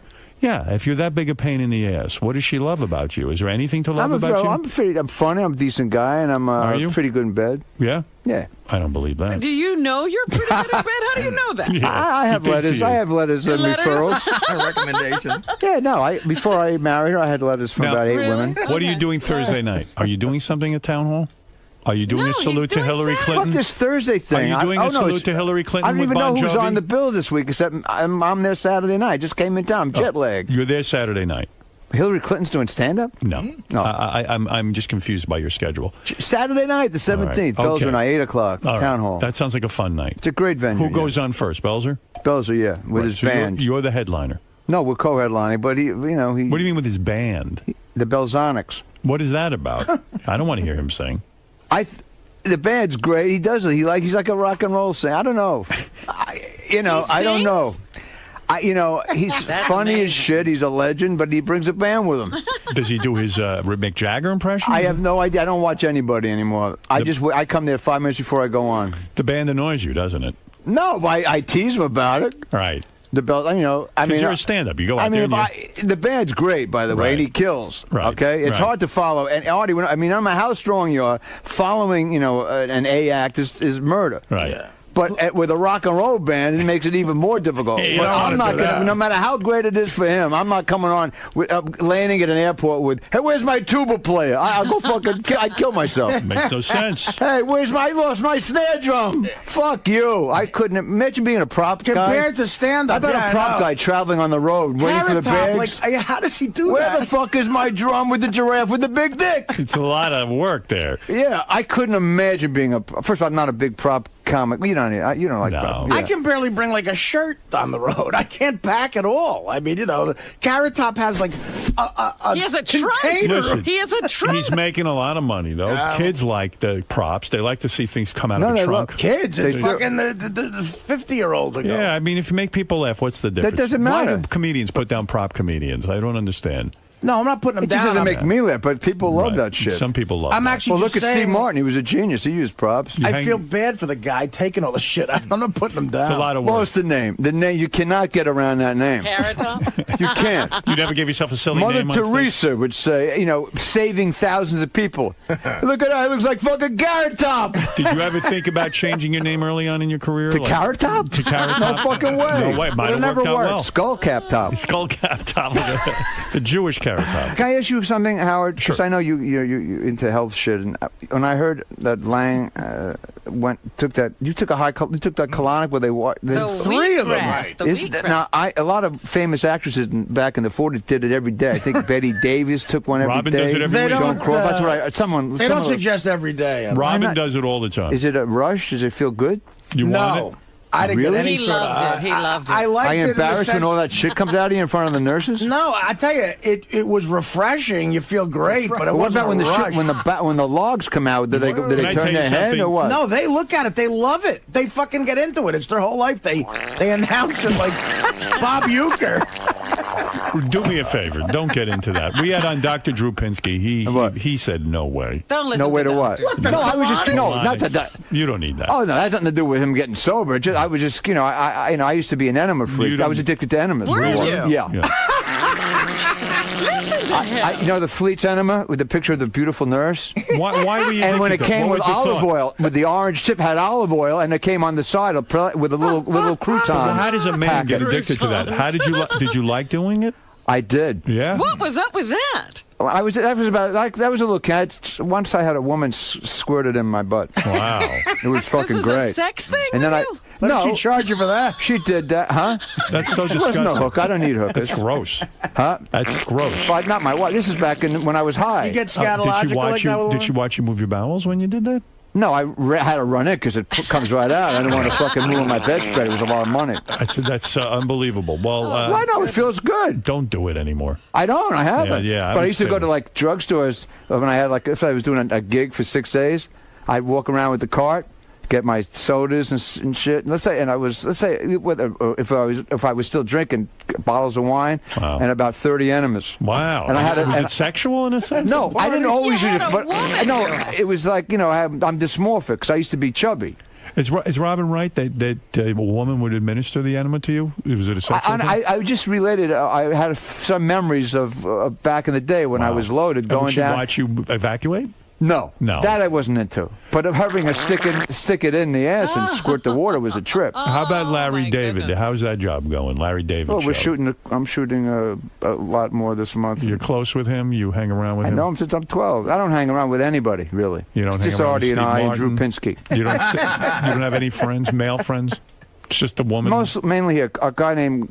A lot of friends, and I come here and I buy artwork from a guy named Carl Totolo. I have about 40 of his paintings. And He's you like have a a mentor friendship of with mine. him? He's a best friend. Yeah, and you'll go to dinner. He's New a York artist. mentor? How does he mentor I met him you? at TITOLO, by the way, New Year's, and you can find him. He's a genius. I never saw any art like this in my life. I met him 25 years ago. His paintings are sort of how we riff. You talking to Letterman anymore, or is he completely blown Yeah, no, you I'm off? doing all the shows. You're doing all the shows. Yeah, there's not doing one Leno show I don't too? When I want to, yeah, I guess. Yeah, you'll do those shows. I some shows are more fun than others. Right. You know? I understand. You like I Letterman, had a great time the last couple of times on Ferguson because he doesn't use any notes. He Right. just lets you ad lib. I dig that. I think it's funny, man. Who needs notes? What No, is with they all do. the They, notes? they pay people. You know this. I don't know Pre-screen. I don't know how. When you go on, they say, I say, if you ask me, I once told, because I've done Conan a lot. We've had talks about Conan. I've had fun on that show. Right. And Frank Smiley, I know forever. Right. So I once was in the middle of a long, 5 weeks of concerts. I'd done at least 2 hours of new material, and I knew what was working and what wasn't. And Frank knows how, he used to torture me. Right. He'd call me. I was in, and he says, "What do you want? What are you gonna do tomorrow?" I said, "What are you talking about?" It's like I said, "I'm not telling you what I'm gonna fucking do. Right. I don't know what I'm gonna do. I'm gonna ad lib." He said, "Well, give me some, some things." This is like years ago. Right. So I said, "Let me tell you something right now, Frank." And I love it. He said, "Oh, funny man, if you ask me one more time, I'm going to fucking kill you. I'm going to kill the staff." I went nuts. I snapped on the phone. So I came in, I told Cohen, huh? No. No, I said, "I've been doing this for 35 fucking, I don't ask me. Yeah, set me up. Yeah, I bought a fucking stapler. I can't work that way." But he was teasing me. So I went in to do Conan 2 days later because it took a day to get. And I told Conan, I said, "No more. I cannot answer any more questions. I don't. No shows ask me anymore. I'm a mental case. Right. They know I'll just snap." Right. And they haven't kept me off. I said, "Don't ask me." They said, "Well, we need areas." I said, "Okay, God, my dick, marriage, shirts, Kleenex." Well, a lot of What times. ask me anything. I can talk forever on anything, and Well, trust me. A lot of times these guests come in, they have nothing to say. Hey, You if they have a understand? soap opera star who's frozen, right? They have to say, "I ran into the president yesterday." You know, Right. That's you need a pre-interview. yeah, All right. but Well, not that's us. all Yeah, right. but I That's mean, right. this, when you do Dave, he hasn't asked you what to No, talk about. never. It's a joke. It's insulting. Listen. All right. Here's the. Take a few phone calls. Say hello to some people. Yeah, the people who you've set up some white You don't supremacists to want- call me. No, I haven't set up anybody. Yeah, last time I always get set up. It's fun. I love it. I love it. Come on, let's say hello Let's to a few roll people. with the people. Donna, go ahead. Hey, Richard, how you doing? I'll reserve judgment. All right, I had a question. Howard made a comment about Artie's behavior not being detrimental to the show. I wanted to know how you felt about it being detrimental to him, though. Oh, yes, that's Oh, different. it's very detrimental to him. Of course. Have you seen Howard TV lately? Oh, well, of course. I mean, I feel it is, obviously, and until he faces up to his problem, you know, he'll continue to... What, did I look like shit on television? I mean, what Yeah. do you mean? What do you She's mean? That I saying- look like I'm listen, dying on TV? it's What does that obvious comment? that Ready for this comment? Let me answer that in another way. When I 2 nights ago in L.A., I was putting on. I wanted to catch up a little bit. You know what's going down with the show and with Artie, and you have a new thing on now. It was like the one. It was almost like. The year in review with Artie. Right. Artie's wild year. Can I just say something? Which I knew nothing. That's Which I knew one nothing gigantic enabler for Artie. Artie's wild I'm sorry year. to say to Yes. you and the fucking Well, company and I the don't producers. think you're wrong. He's looking at that and he's whacking off in his head saying, No, "Look I'm at not. this is what's making me fucking great." No, and it ain't. I'm not. That's not what makes me great. I hate that thing. You do? Of course I hate it. I would rather than put the funny shit I say on the air. Well, come up with it from time to time. They'll plug it in. All right, Now you there it are is. funny, Artie. You know I think. No, but that's I'm brilliant. saying I don't. Of course I don't like that. All right, but what am I let's say going hi do? to Rosie. Rosie, go ahead I to get Miami. paid $80 an hour from them. Here's Rosie.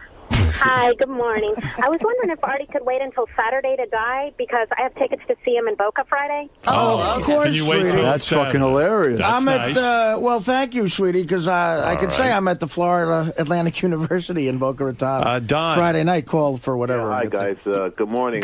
Richard, Hey, yeah, I'm man. wondering, you're doing Larry David Curb Your Enthusiasm, and did he set you up with another hot broad for your wife? I don't know yet. I don't know till I get to the You set. have a hot woman on that show? I don't watch Did that you get show. rid of the hot Yeah, woman last you year. had? Yeah, I don't think I'm with Cha-Cha, with Tia Carrera, of course. When I was in last year, I was telling the New York Times guy yesterday, I don't know when the article come out, Thursday or whenever, and we were talking about you a lot. Right. But I said the one thing, and I talked about Gary, I said, they have this fucking unbelievable way. They're 3 clicks away from demolishing my career. Like when Tia Carrera was I said, I was on last year, and she was my girlfriend. Right.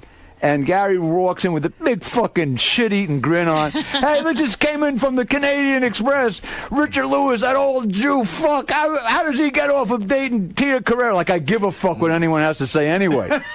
Fuck all that. But When you you guys really know how to demolish a guest. When you work it's with the Tia fantastic. Carrera, you did a love scene with her? Did you get to? No, I didn't even have a chance. I have never had a Around makeout it, that's session about it. on Curb with any beautiful women. Larry doesn't let me do it. Making out isn't funny anyway. Nobody's making out on that show. Who's making out? No one. Larry had a... doesn't He With well, his wife. wife, yeah, every once in a while. I would kill to have a love scene on that show. It's improv. Why not just start fucking her right in front of everyone? You know something? That's a great fucking Of course, idea. Of course. What It's about the improv. enema? What if I Do whip out an enema? Yes, Don, go ahead. Howard, I just want to make a comment with you guys and Artie, man. I mean, you got to be driving them nuts with this, bringing it up on the air, all this, his addiction and things like that. I think it's worse for him. I brought it up because I know Richard has been in contact. I don't with mean Artie. just today, but I mean in general, overall. No, I'm not bringing it up anymore unless it's like Richard had a relationship with. Like tomorrow when McCartney's on, I'm not bringing up Artie's drug problem. Unless Paul brings it up. Although Paul brings it up and wants to help Artie. That's different. I can't wait to hear that. You could. If that 'cause, happens, by the way- Lennon was on heroin. You ask him how That's Lennon true. got off heroin. If that happens, by the way, I'm leaving show business. Did Paul have to do an intervention with Lennon? I think McCartney might be the one to get Artie off drugs. You know, if he showed up with the intervention, a Beatle. That would be a big deal. would do it. Hey, would do you know, it. Ringo, I met my Beatle wife through Ringo, and he's been sober a long time. Is that true? Are you Yeah. making a joke? No, at a party, and I picked up my wife. Was it at Ringo's house? The No, party? at A&M Records, at the old studio. He had a record, and my wife was in the record business a long time, so she knew some of the writers. And I've saw yet her. to meet your wife. Is she here with you in New York? Yeah. She is. Yeah. And, I think when I'm free, if I could see you. Oh, no, I can't. Oh. What a shock. Yeah. Do you want me to take you and your wife to dinner? Is that what you're looking for? Are you hinting at that?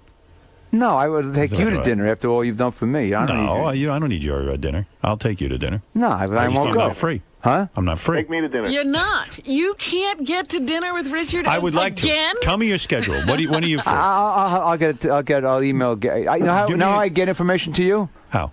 Through a terrorist network. Well, you have my phone number, right? Huh? No. You've never given him your phone. No. Here's my number.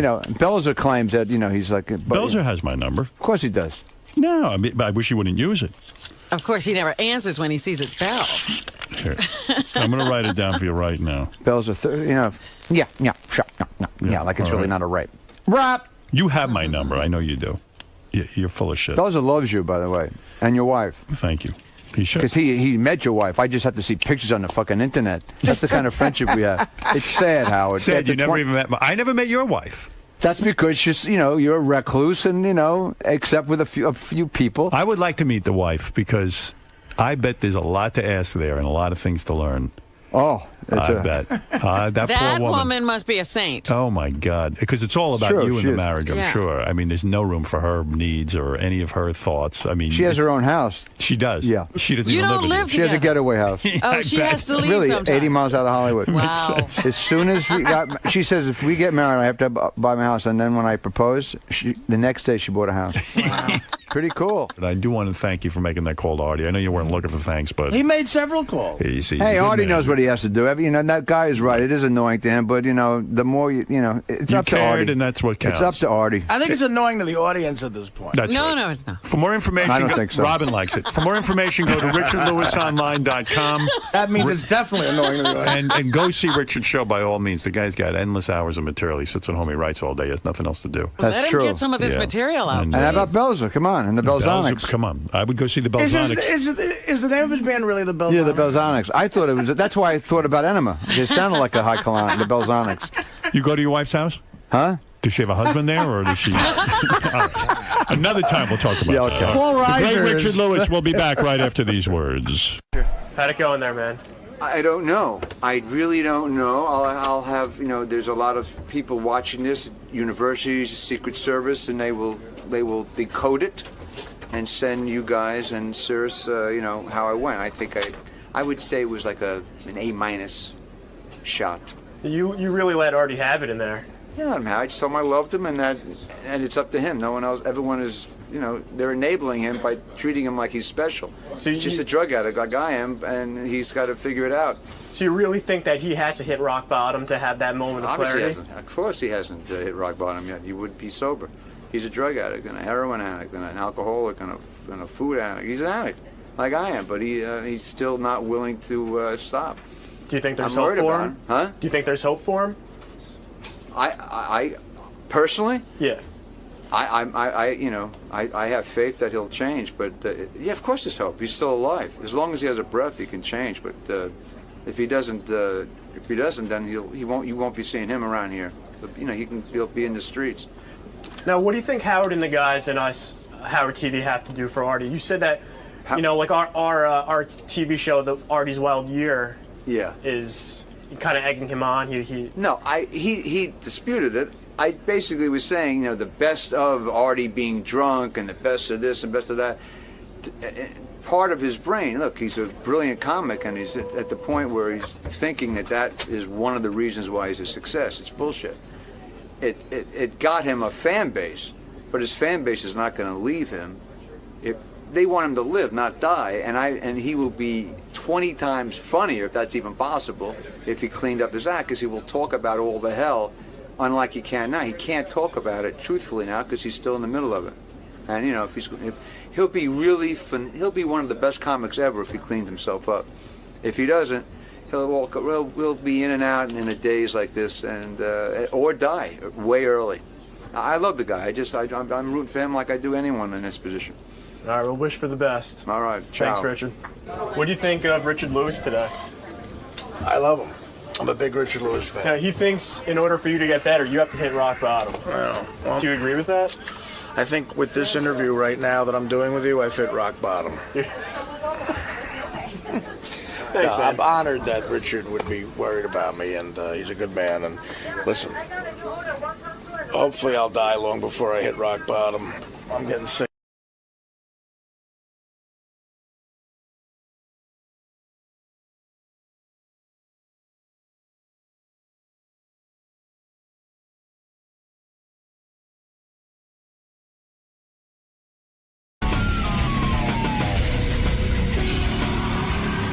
Morning. Good morning. How you doing today?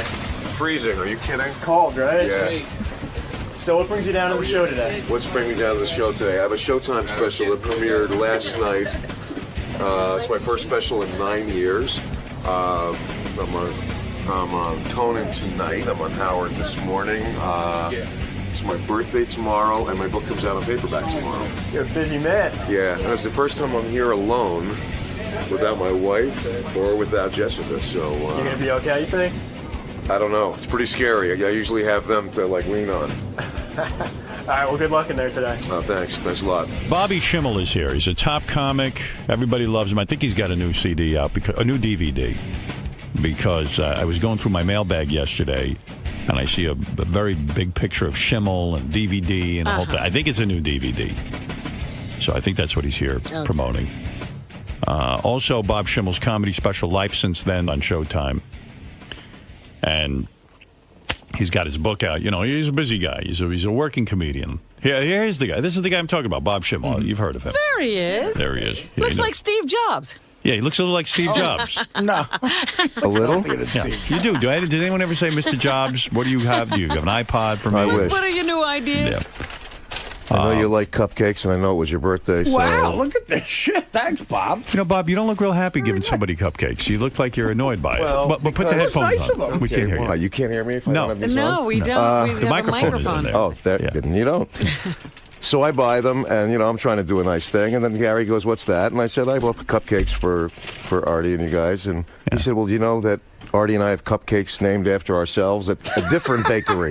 So it's like I can't even get the right cupcake. I'll tell you what. These are, first of all, I guess we do have a show bakery, but these are unbelievably expensive, fantastic cupcakes. What are those? They're from another bakery in town that just opened up close by us. Yeah. But these are amazing. Oh, wow, thanks. Do you think you're enabling Artie when you come in here with cupcakes? You know Artie is obese. It's a nice gesture. He's got a weight problem. Look at this cupcake. Yeah, that's Johnny Walker Black. Is it really? No. What is that cupcake that Artie's I think it's devil food cake. Yeah, Howard, these Let are... me see, Artie. Crumbs is No, amazing. there's enough for everybody in there. It does. Wow. Oh, no, there isn't. Those are Artie's. That's Artie's portion. Let me ask you something. Do you eat cupcakes? Because you're wasting away. What do you weigh now? Do you know? I'm not wasting away. You look very thin. I've been on this press thing for Disturbingly days. thin. Disturbingly thin? Yeah. You're a little too thin. Okay. Am I right, Robin? Steve Jobs then. That's why I said it. Yeah, you look a little like Steve Jobs. Is your health okay? My health is terrific. Can I ever be on here without something being wrong? I mean, I walk in and now I look like Steve Jobs, like right out of the gate. I don't mean to be petty, but it was my birthday, and Artie is eating the cupcakes. And you got Artie cupcakes. You got Artie cupcakes. Artie grabbed my gift and ate it so fast. Like, you're going to fucking eat these. I'm just saying. And you know what? You're missing out. These are fantastic cupcakes. Worth the extra calories. If I wasn't paying the child support I would have bought you a guitar like McCartney did. But, I can't. So, and I'm going to say this box cupcakes. cost easy $100. McCartney didn't buy me that guitar. McCartney had the station go out and buy the guitar, and then he signed it. Oh, God. Yeah, so that's why I was like, maybe it's not as valuable as we think it is. Yeah, and I think that what happened was that Scott Greenstein really wanted to give you a present, so he got the guitar and got McCartney to sign it. Okay. Well, anyway, I have it hanging up. I'm very happy with it. I mean, it is what it is. It's a guitar signed by Paul McCartney. When Paul handed it to me, I thought he was giving me his guitar signed. You understand? Like, that would have been amazing. I don't know if I should be so blown out. Yeah. No, still, he's one of the Beatles. Are you kidding? But he signed something that essentially has nothing to do with the Beatles. Right? Am I right? Yeah. I don't mean to be petty about my gift, but I'm not sure it's as valuable. It has something to do with the Beatles because he sied it. But what? He never played it. That's what I mean. He signed it. He touched it. Howard, you're being what we call in the neighborhood a jerk-off. Am I being a jerk-off? Yeah. I mean, Paul McCartney gave you a signed guitar. But it's not his guitar. To you. Shit, are you kidding? People would be happy if they got a business card from him. I mean, Metallica signed a guitar to me, but it was Metallica's guitar. Yeah. They aren't the Beatles. Yeah, like he's going to go, oh, Howard, here's the guitar from Shea Stadium when we first came over here. Yeah, that's the one I want. Yeah. It's the one I could use. By the way, Brett Michaels told me to say hi to you. I was on a show with him yesterday, and he was going to try and get in here, but he said McCartney was here. And he was signing a guitar yesterday on the Strategy Room, but it was Guitar Hero. Because he's the character on there. Did you read about this kid who plays Guitar Hero? He's 15. His father got him out of school, his son now practices 10 hours a day of Guitar Hero because they think that it might work into a business. I'm not bullshitting you. I just read about this. I mean, what is that? I could see maybe the guy says, hey, my son's good on the real guitar, and I want him to be a musician. I'm going to let him, he doesn't like school, I'm going to let him practice all the time. I mean, who would you let, your kids all went through school, right? Yeah. Hey, speaking of your kids, you know, Sarah Silverman, who loves you. Oh, boy. Over she attacked Jess. Jess. Yes. Did you hear it? Yes, I did. We'll try to play it and remind people, and then you could comment. If you don't mind, I'd like to know. Sarah Silverman, a very talented comedian who's a friend of mine. She came in here and she blasted Bob's daughter. And I'm going to play for you. Where is that, Gary? It didn't blast me. No, did not blast you, and that's most important. Where is the clip now? Gary page 1 in purple. Gary page 1 in what? Purple. Purple. Okay, here we go. They write this crappy shit, you know, what a gossipy stuff about Jimmy and I in Star Magazine. That's what the Star Magazine does, whatever. Right. And I look at who writes it. It's fucking Robert Schimmel's daughter. I was going to ask you about that. She's working there. And I'm like, what a scumbag move. I know, but like, I know that that's her job. First of all, I don't know why anyone would be, why Jessica would be proud of having a job like that. Like, what are you want to be a writer? That's not going to make you a writer. You're not going to graduate from there and do something, you know? Well, that's not true. That's not true. They're the highest paid reporters. Reporters. Well, whatever. So then I go, I can't believe that Jessica would write about, like, comedians of all people. You know what I mean? Like, right, I'm friends with her father. I love her father. I don't know if she's angry at her father, and this is some way, I don't know, you know, what is going on, but it was totally untrue, and it was just so gross. I couldn't believe it was her. It was like it was like having, like, my own daughter, like, write something shitty. You know what I mean? But like, the real thing. No, she didn't stop there. I'm going to let you comment after I finish. Let me. This is an addition. You to should try this blue cupcake. I just think it's scumbaggy. So then, when like somebody called her on it, she was like, "Oh, I didn't even write that. That's like a colleague just used my name. That's what they do sometimes because that way the buck never stops anywhere." But you know what? She should still be held responsible for it because then maybe she'll keep someone from using her name in an article. It's so. Ugh. But that sounds like bullshit. Yeah, I mean, does that really happen? They just use a colleague. I mean, I'm bummed that Schimmel's daughter is a weasel. That's all. It's a bummer to me because I always really liked him. Now, I love my daughter. I know you love your daughter more than anything. You're a very good father. How did you learn about this, and what do you want to say about it? How did I learn about it? Yeah. Well, I think my email mailbox exploded. You mean it actually physically exploded? Yeah, I got a lot of emails and people calling up going, what is going on? And I called her up and I said, Jess, you know, what's happening? And she said, Dad, you know what? I don't tell you what to do. Don't tell me what to do. This is my job. She said, I wrote this article like 4 months ago. Why she would bring it up that much later? She said, is she harboring that for that long? And I said, you know what? I don't want to be in the middle of it. I love Sarah. I think she's really funny. Right. You know, I don't get in the middle of people's things. And, you know, why didn't you think of me when you do that? And she said, why? You don't think of me when you talk about my shit when you're on Howard. You tell my whole life on there. I see. Right. So do you think in a way she was giving you a dig, your daughter? No, I think she was doing her job. That they wanted her I mean, she was asking if I knew anything about why they broke up. And I said, I don't know anything. Right. And I wouldn't ask anybody. I don't even remember what the article was. Why did she say they broke up? She was... I don't know. I think it said something about that she was depressed that they broke up or nothing really crazy. It wasn't. Wait a minute. Was that the article about the fat guys? I'm not sure. I don't know. Sarah's in love with fat guys. And right. She was looking at fat guys on the computer and he came in on her. Oh, no, that's Mike Walker. No, yeah, that wasn't. It's hard because, you know, you want to see your daughter be successful. By the way, a lot of people I know come out of tabloid journalism and have done quite well. Yeah. Judith Reagan got her own publishing company out of that. So, I mean, you don't know. So it's a tough one for you, right? Yeah. Yeah. So, have you seen Sarah since her comments? No, I haven't, and not intentionally. We just haven't crossed paths. Right. But do you think she's going to unload on you when she sees you? She probably would bring it up. Did you say to your daughter, listen, for my sake, please no more articles about Sarah Silverman or any of my friends? Sounds like Jess doesn't want to hear that. Yeah, she doesn't want to hear it, but I said, do me a favor and just, you know, there are other people to talk about than comedians. A comedian embargo. Yeah, I mean, I don't know why she would do that, but you know what? She's my kid, but I'm not my daughter's keeper. I didn't tell her to do that. I can't bail her out of it. Strong words. Weasel. Weasel's better than the C word. Well, that's one way to look at it. By the way, I got to tell you, I have to tell you something. Yeah. New Year's Eve. What is going on New Year's Eve? New Year's Eve, Melissa fell asleep around 9:30. We've been together for what, like 8 years, 9 years? This is your wife. I've never, yes. For some reason, I don't know why, I've never gotten laid on New Year's Eve. She's gotten her period every time while the ball's dropping. Aren't you usually working too, Bob, though? Do you usually work New Year's? But I was home this time because I thought, maybe I could do it once before I leave this earth. And yeah, good idea. She's asleep. So I go out to Albertsons to pick up some stuff, and I'm in the car, and I look at my watch, and it's 1 minute to 12. Right. So I just put on the radio, and I say, you know what? I'm going to be in the parking lot. It's going to be New Year's Eve, and then I'll just drive back home. I'm like 2 blocks away. All of a sudden, 2 cop cars swarm in on me. Wow. Lights on. Scary. The speaker, put your hands on the dashboard. Wow. And they walk over, with their hands on the sides. What are you doing out here? I said, I just went shopping. And they said, on New Year's Eve, at midnight, you're in an Albertsons parking lot. Do you have any dope on you? Can we?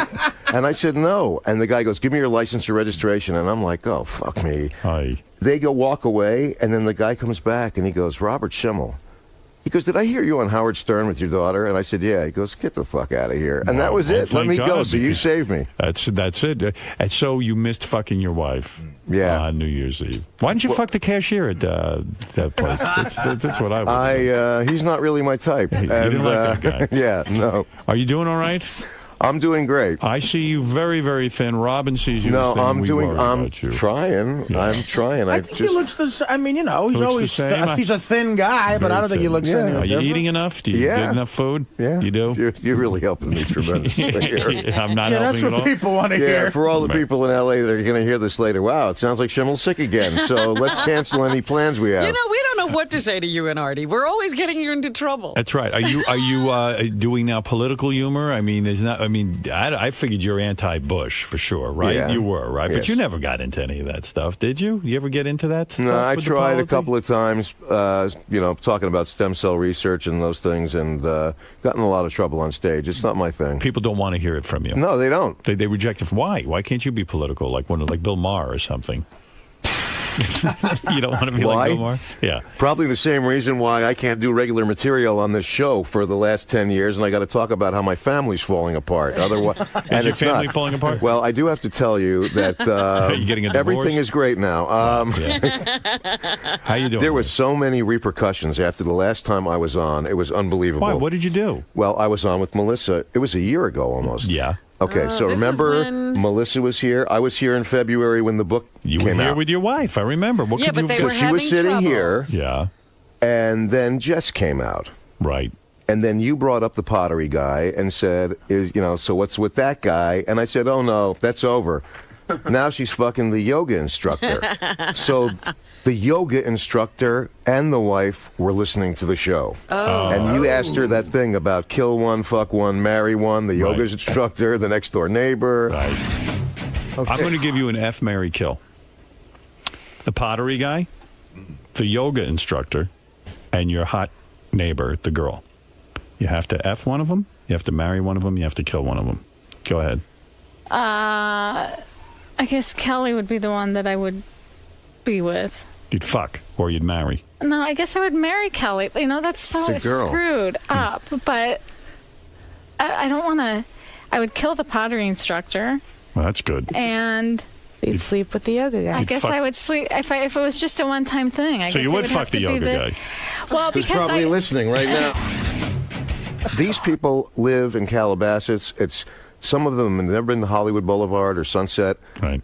They think this shit is real, and no, they don't see it as entertainment value. Right. And then you got neighbors that all of a sudden you're not invited to the card party or the pool party. So you were an outcast in the neighborhood. Have you been ostracized? Yeah. Some people are going, please don't talk about us when you go on there. Right. They don't want to hear it. This is everywhere you go. Your family says it. Your neighbors say it. Yeah, and your ex-wife says it. My ex-wife is hitting me for so much money now. But I thought you divorced. How could she We hit you are. for money? I don't Because they know. could always come back and revisit and go for more child support. Right. And I am giving her so much right now that literally I couldn't even afford to get divorced again. Right. I mean, if I went home and caught Melissa in bed with like 3 guys at the same time, basically all I could do is say, "Everyone's set with drinks and snacks and everything." I mean, but you worked through all of this. The court, you paid, your divorce was finalized. Yeah, but it's not over. No, it's not. Because your child support is never finalized. Wow. Aren't your kids in their 30s now? Oh, that's right. Jessica's 30. Right. And we'll see if she turns 31 after this thing now today. And at least she's supporting herself. Yeah. I'll My give her that. daughter's Aaliyah's 18. I have a son that's 9, one that's 5, one that's 3.5. Jesus Christ. You just do not let up on yourself, do you? No. No.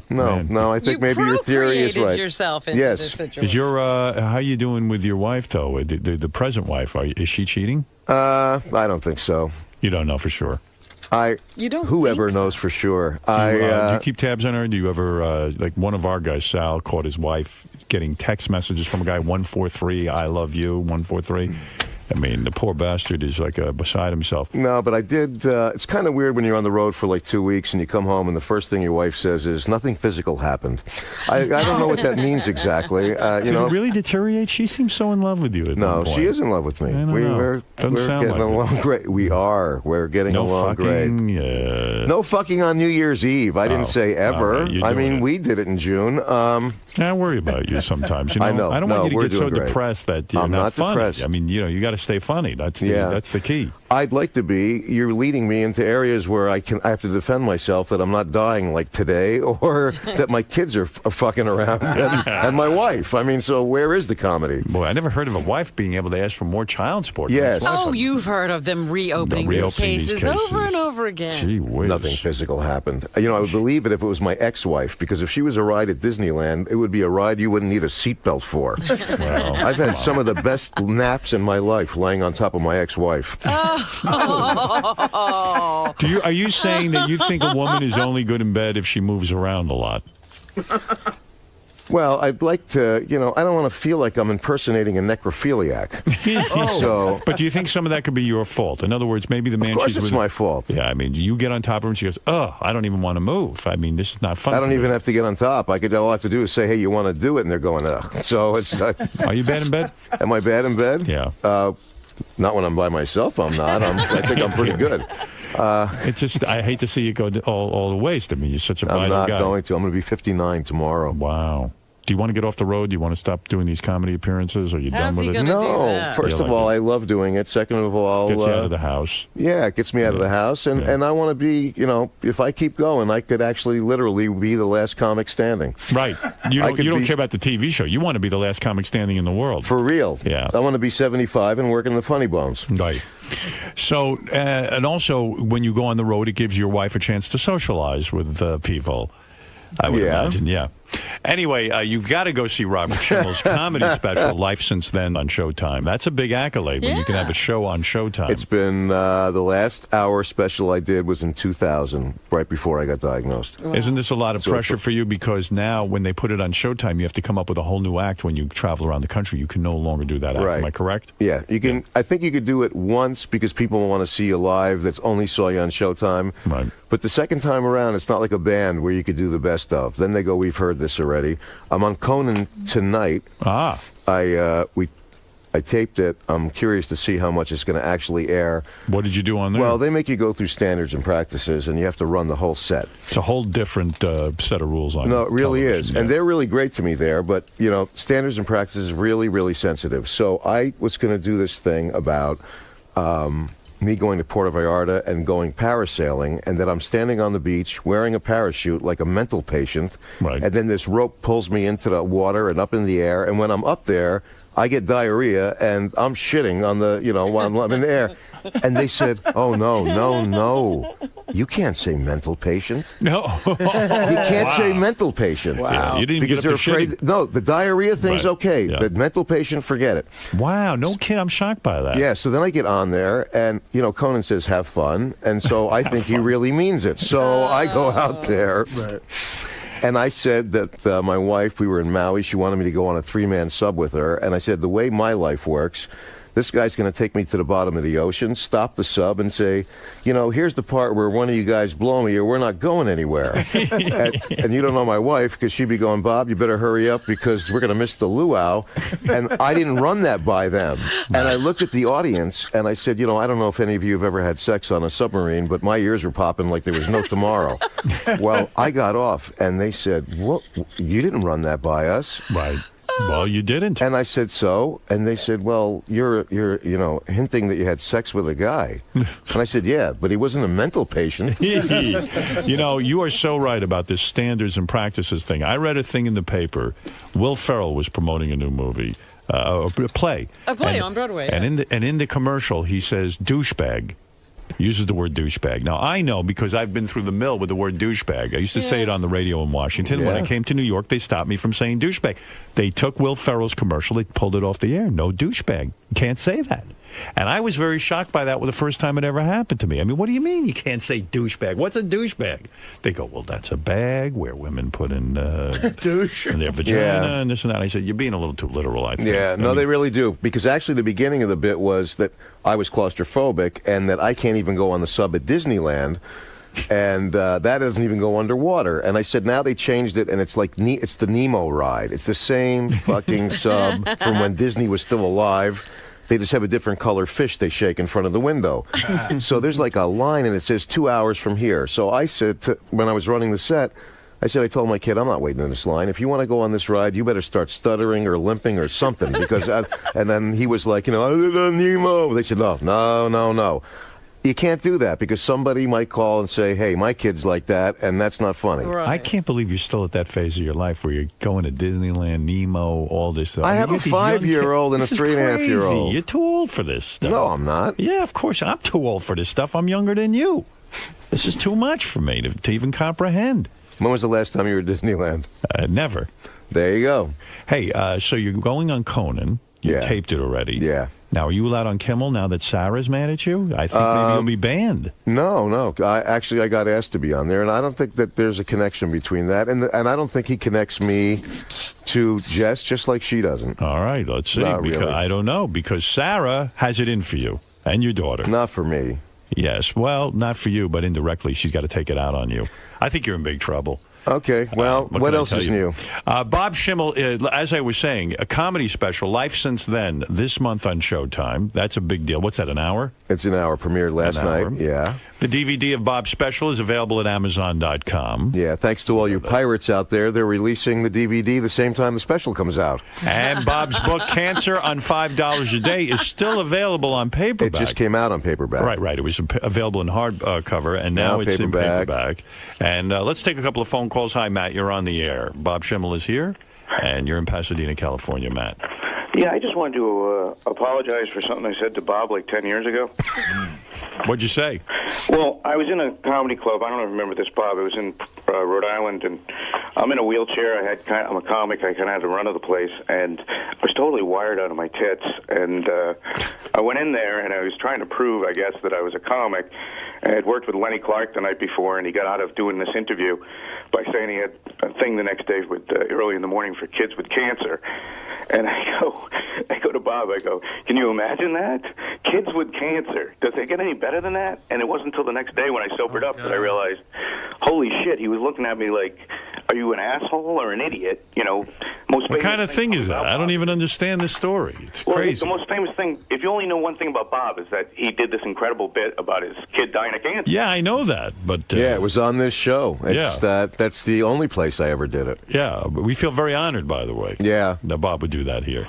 But anyway, I'm really sorry, Bob. I don't know if you remember. Thank you, Matt. That's okay. You know what? I didn't even remember that you did it. And I don't know what wired out of your tits means, really. Yeah, that sounded very strange to me. And quite frankly, from a guy. Yeah, I don't think you really let the audience affect you when you go around the country doing these shows, do you?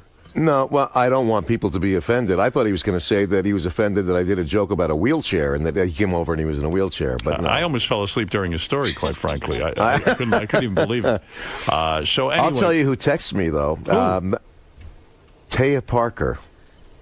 Taya Parker? Penthouse Pet of the Year. I hosted the Exotic Dancer Awards when she won. So she started texting me going, I'm going to be on Howard Stern. She said, why don't you fly into New York and go on with me? And Melissa was like, no, you're not going to go on with a stripper. Every time you say we have problems, you're going to show up with her.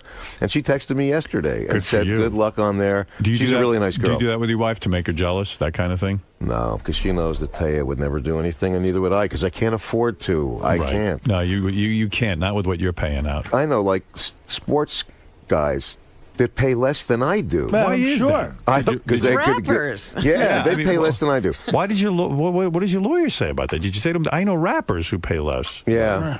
He said, you don't have any money to pay me to ask me any questions anymore. So this guy has like a $25,000 retainer, and then he calls me up and says, who do you like in the playoffs? And I said, is the clock running?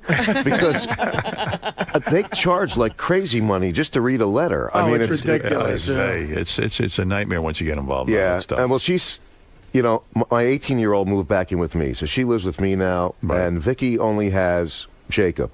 And to want more money for him, where there's no way she's spending that kind of money on him. $120 a year. She's living with a guy. Right.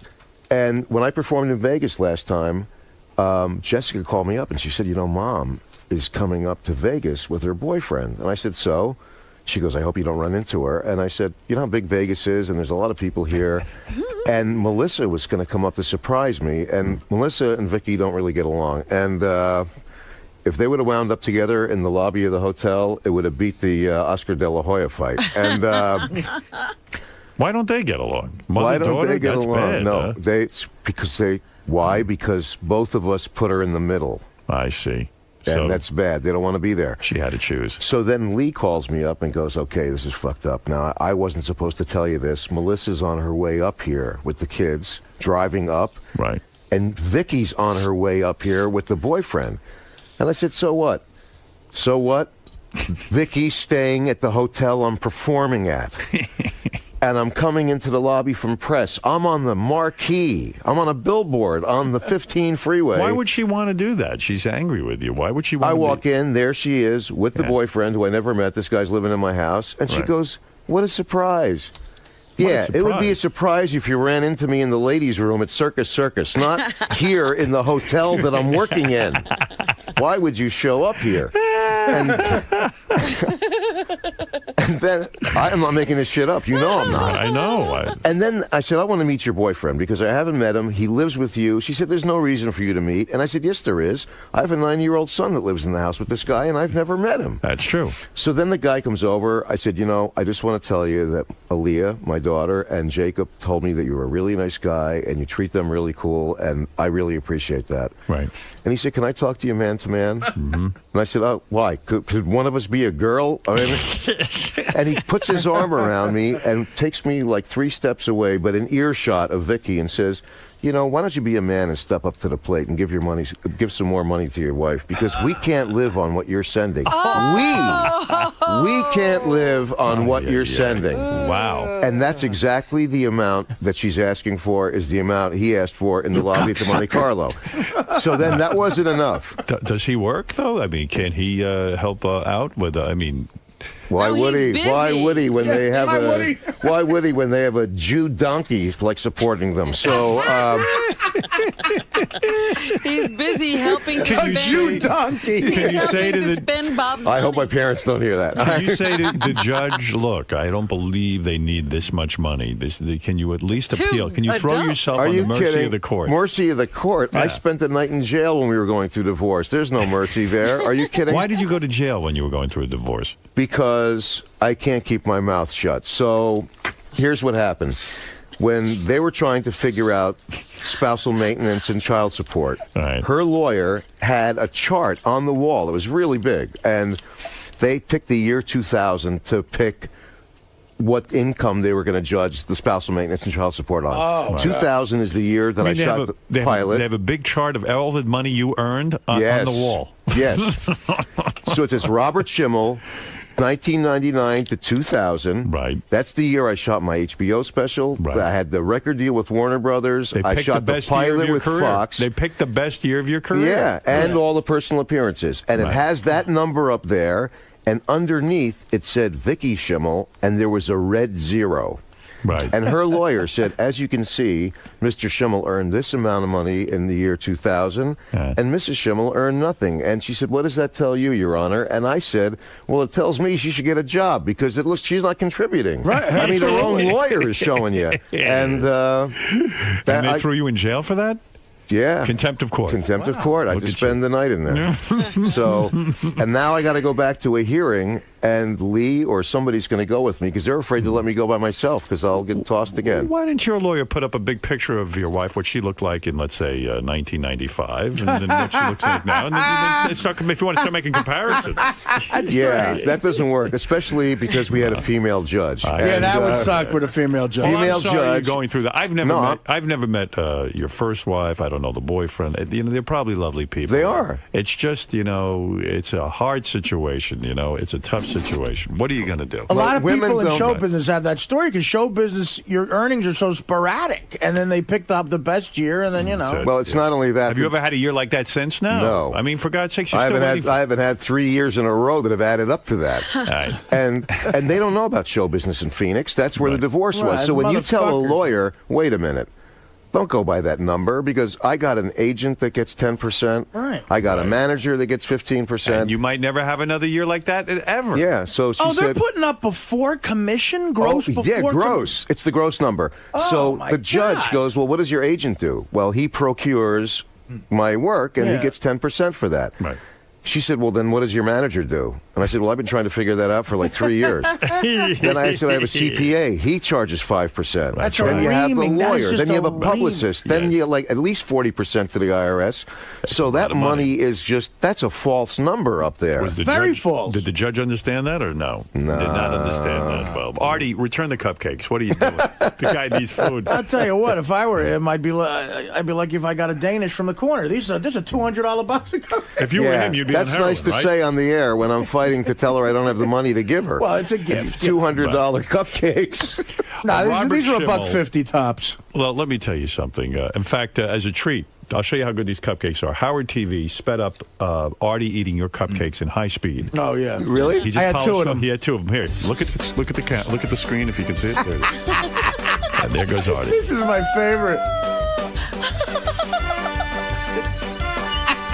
I love how you use a napkin. Yeah. Well, you need a napkin. Dainty. What am I, an animal? While we were doing the interview, here's what Artie was doing. All right. Very Well, I good. don't want to. You guys are talking about serious shit. I did an interview yesterday, a phoner, with this guy that came back to see us when we did that show up in, was it Rhode Island or whatever? Yeah, Not yeah. the